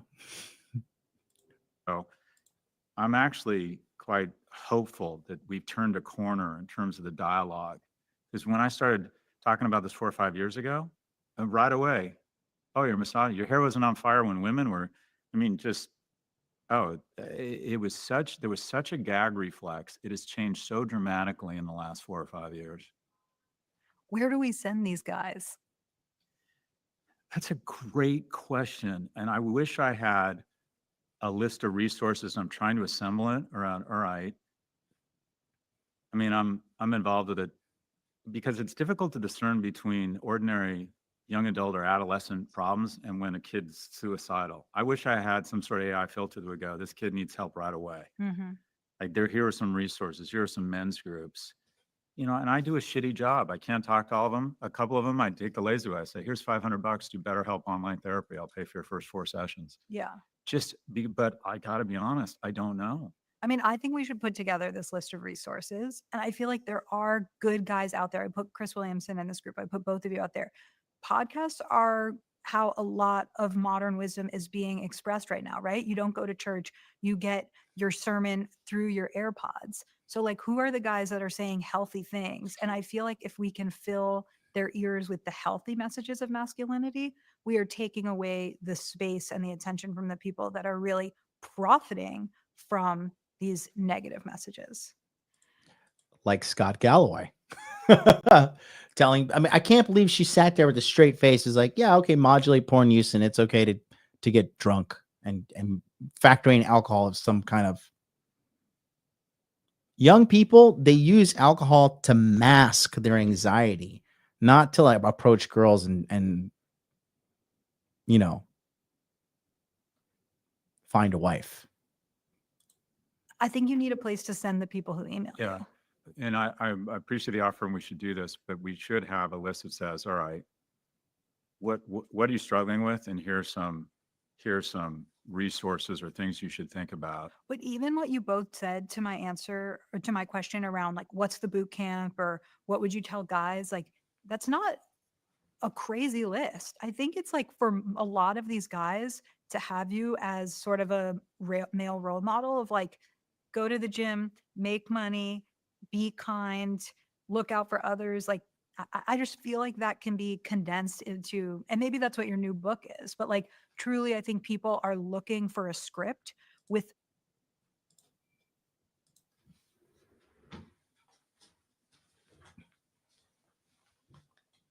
Make money,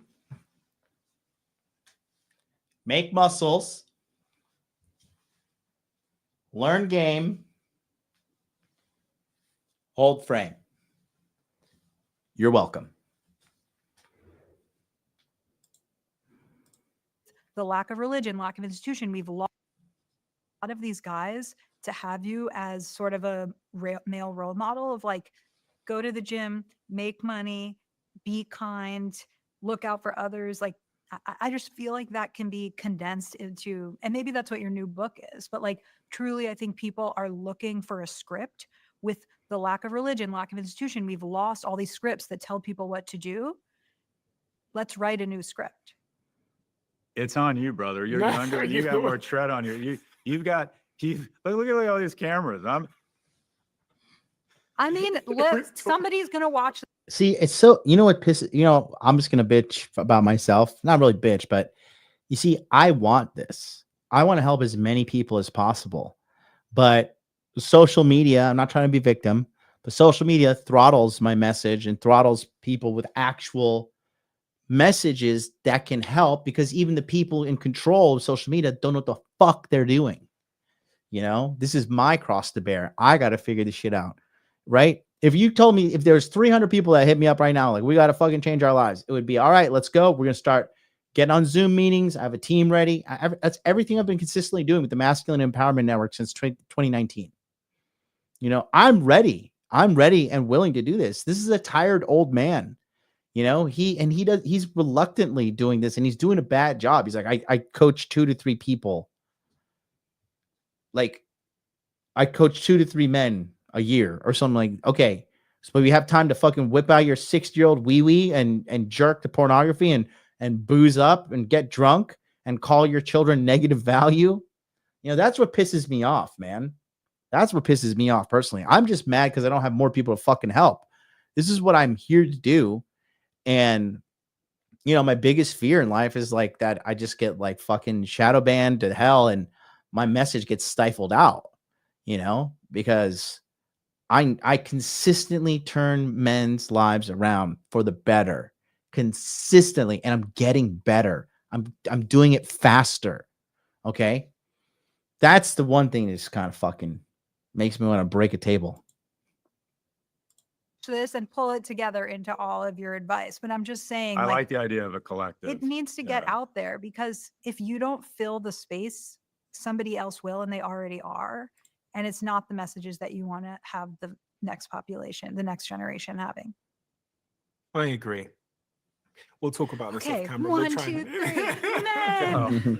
Man. Anything else you wanted to ask us? I know you're Scott to hear of yours. So if you've got any other questions you wanted to ask. No, I'm just really glad that we're having this conversation. I feel like maybe I wouldn't have had this conversation a year ago. I do think the tide is turning. I think the title of the report, as Lost Boys, is very helpful. And I just want to end with the message that women don't have to do worse when men do better, and vice versa. And let's raise up everyone so that we're all thriving. And yeah, let's help these lost boys and also help women. Any closing points you wanted to add, Scott? Well, just a message to young people in general. The arc of happiness is a smile, and that is kind of 0 to 18 is prom, football, you know, making out. It's generally pretty happy. The least happy years for people are usually kind of 18 to 45. Economic stress, relationships are hard. You probably are someone you love a great deal, gets sick and dies. And if you're struggling, what I would just say is, what's up? Angel Chavez says, MLD, I've been here since 2019 and gotten better have gotten better year by year. You have been the realest out here by far. I'm the man, bro. You know why? Because I put you guys first. Like, and that's the thing. It doesn't matter. My enthusiasm doesn't change. It could be, you know, at the peak of it, I was like, you know, coaching 150 people in a chat group at a time with the private coaching. And then, you know, when things got a little rocky, it was like, you know, sometimes as low as like 30, 40, but my enthusiasm didn't change.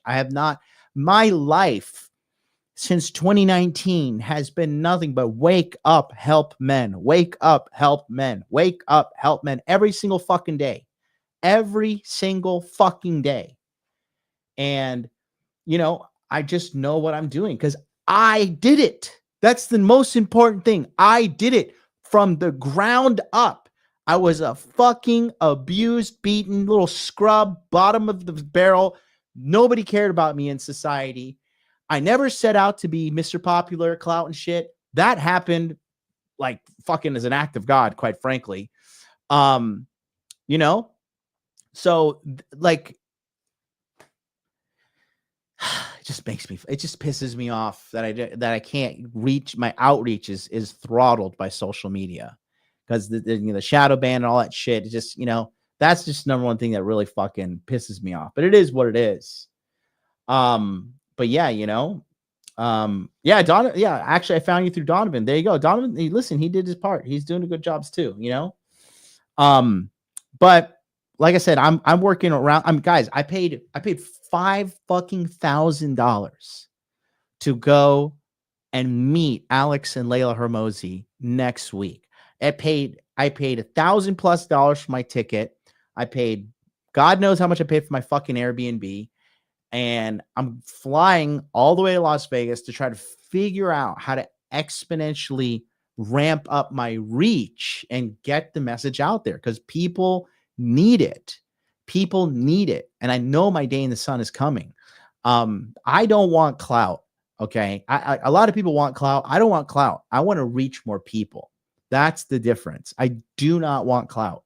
I do not want to be popular. Okay.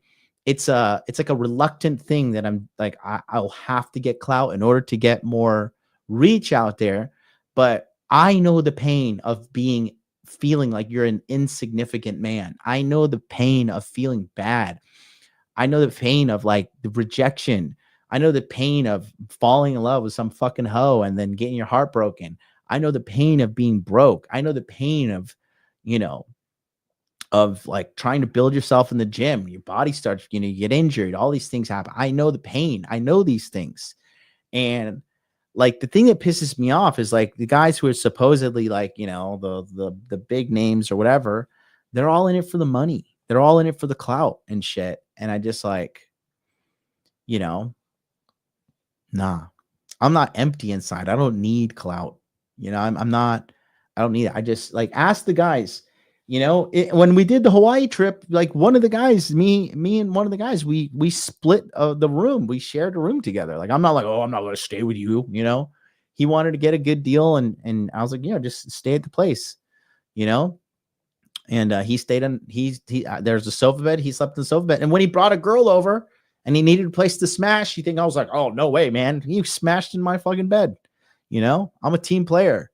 So I'm just here. And I want to make this work. You know, I want to change the culture, and we are. It looks like we're losing right now, but we're not, because conversations like this are happening. People like Chris Williamson, like, it is not a bad thing to talk about masculinity anymore, and society is starting to get behind us. Because if there's no strong men, there's no strong society. And guess what happens when there's no strong society? A strong society is going to invade you and take you over. That's the truth. You know, don't be afraid to reach out for help, but also realize that if you're not a member of parliament. Oh, Brito says, wow, you are meeting the Hormozis. That's great. I have an Alex quote as my current iPhone screensaver. Me too. Look.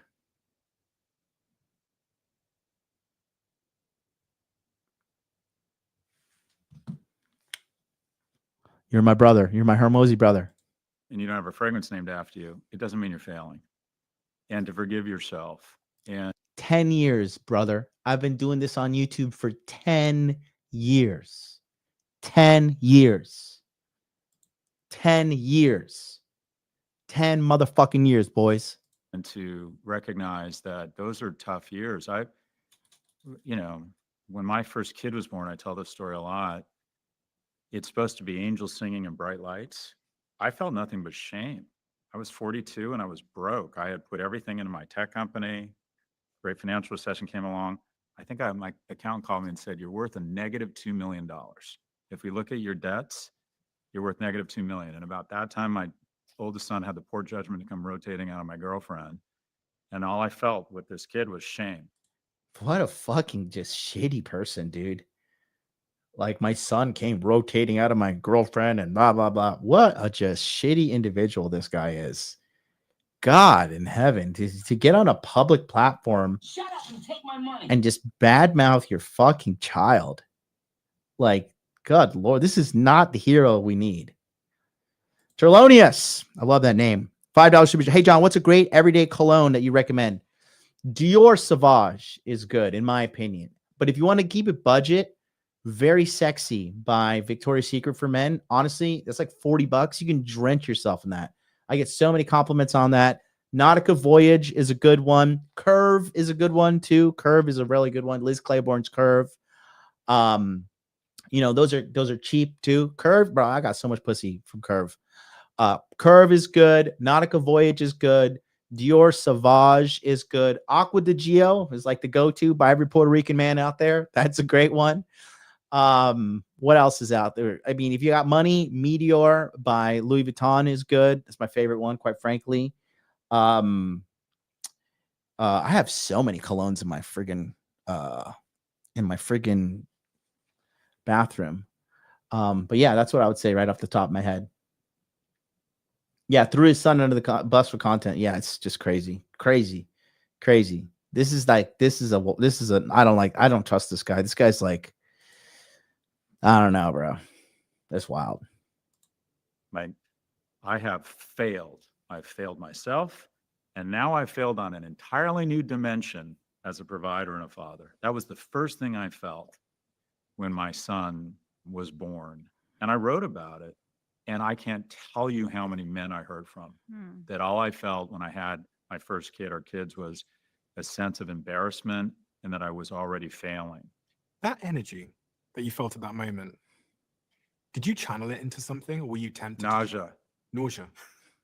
I was in the delivery room and they were more worried about me, and they thought it was because I was grossed out by birthing. It was because I was so ashamed. I would just immediately felt like, oh my God, how did I put myself in a position where I'm a terrible provider on day one?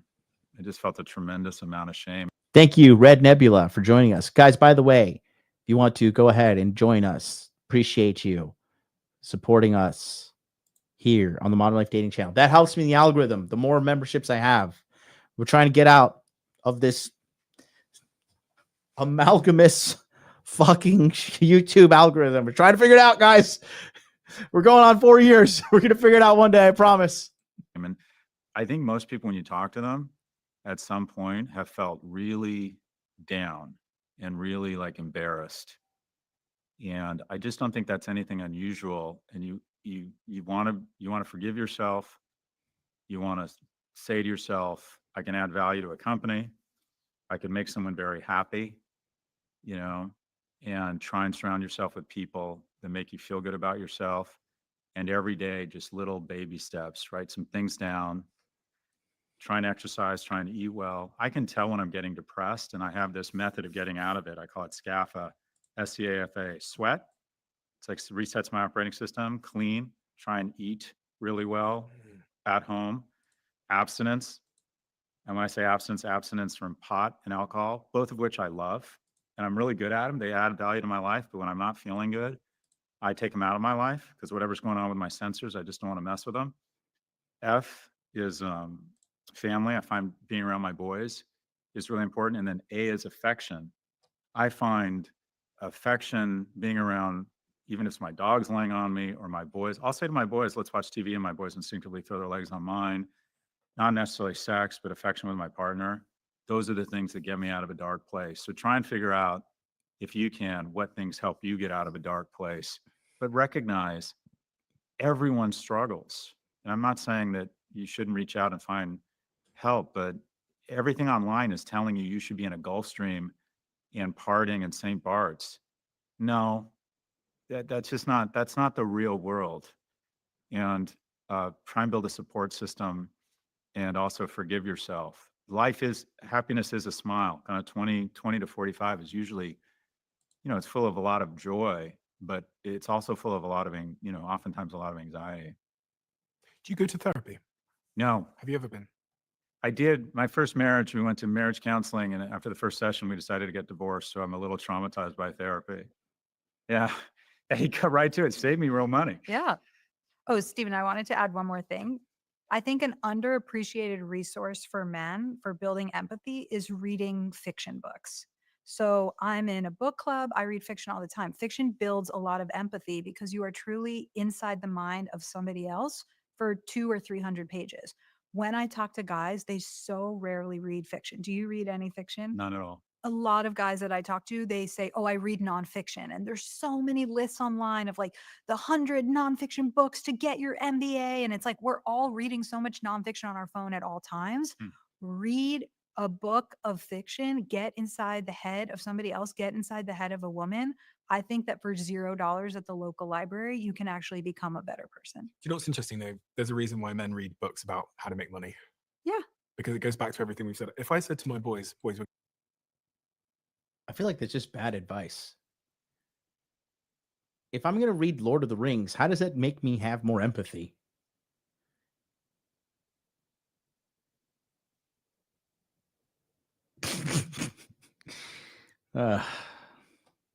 we're going to start reading fiction.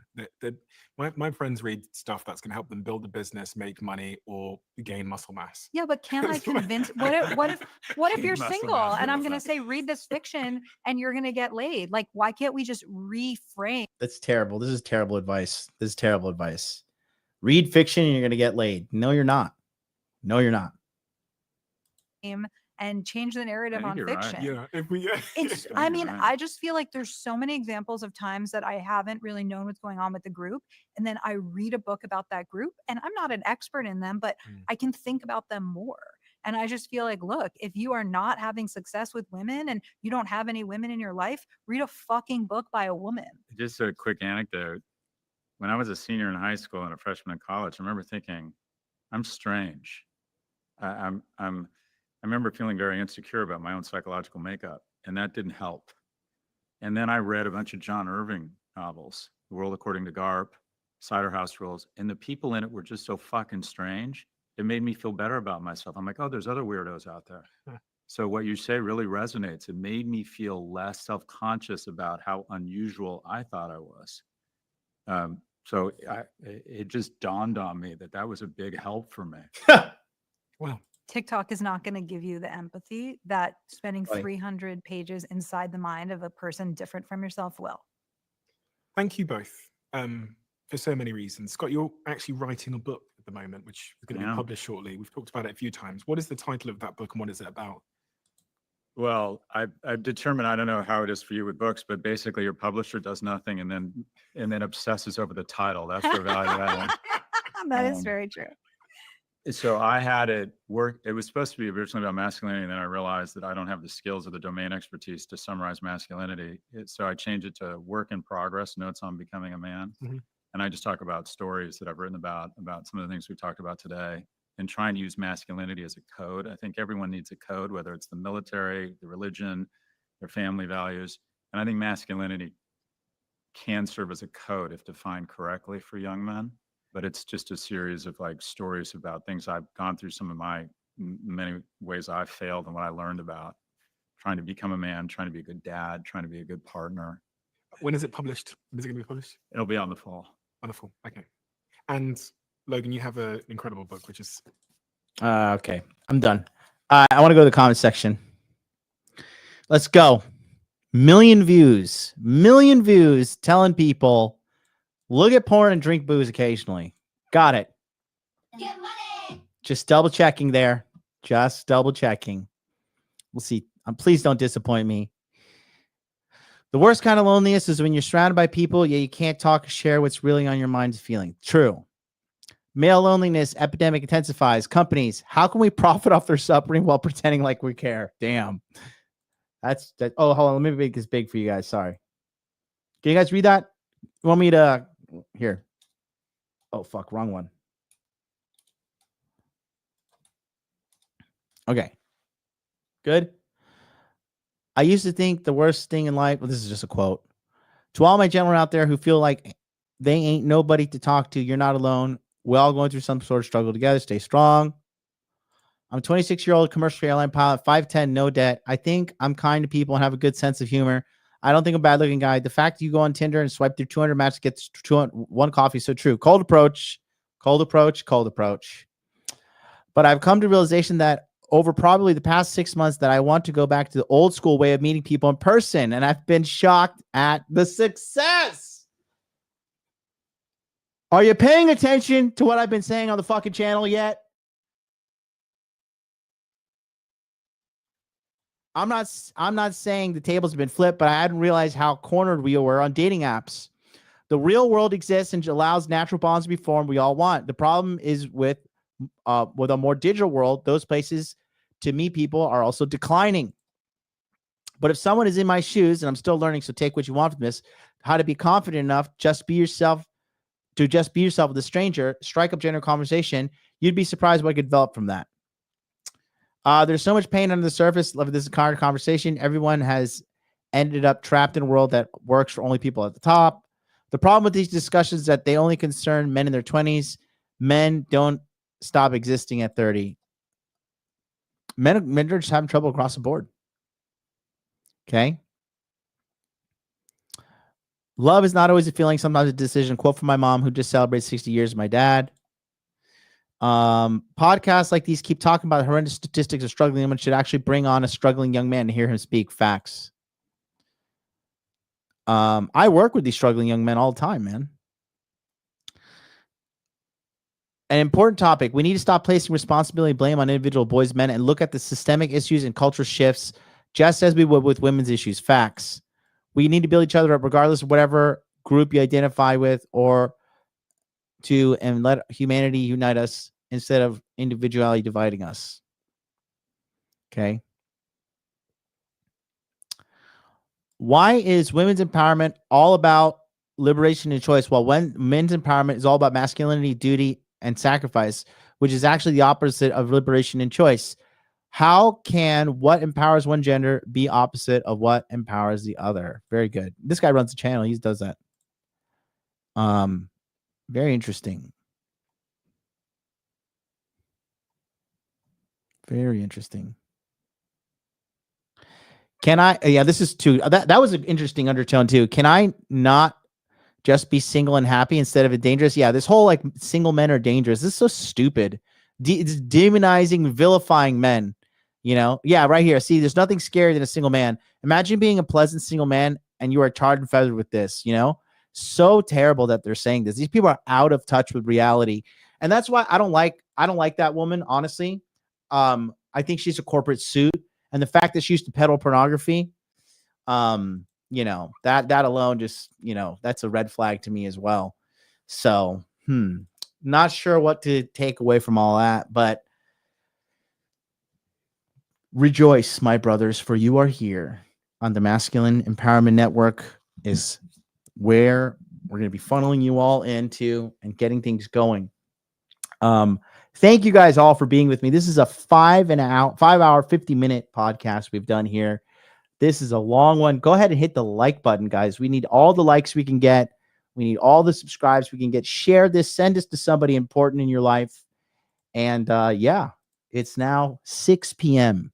Japan time. I'm going to go live my life. I love you all. Thanks for being here. We'll talk soon. Peace out. See you tomorrow.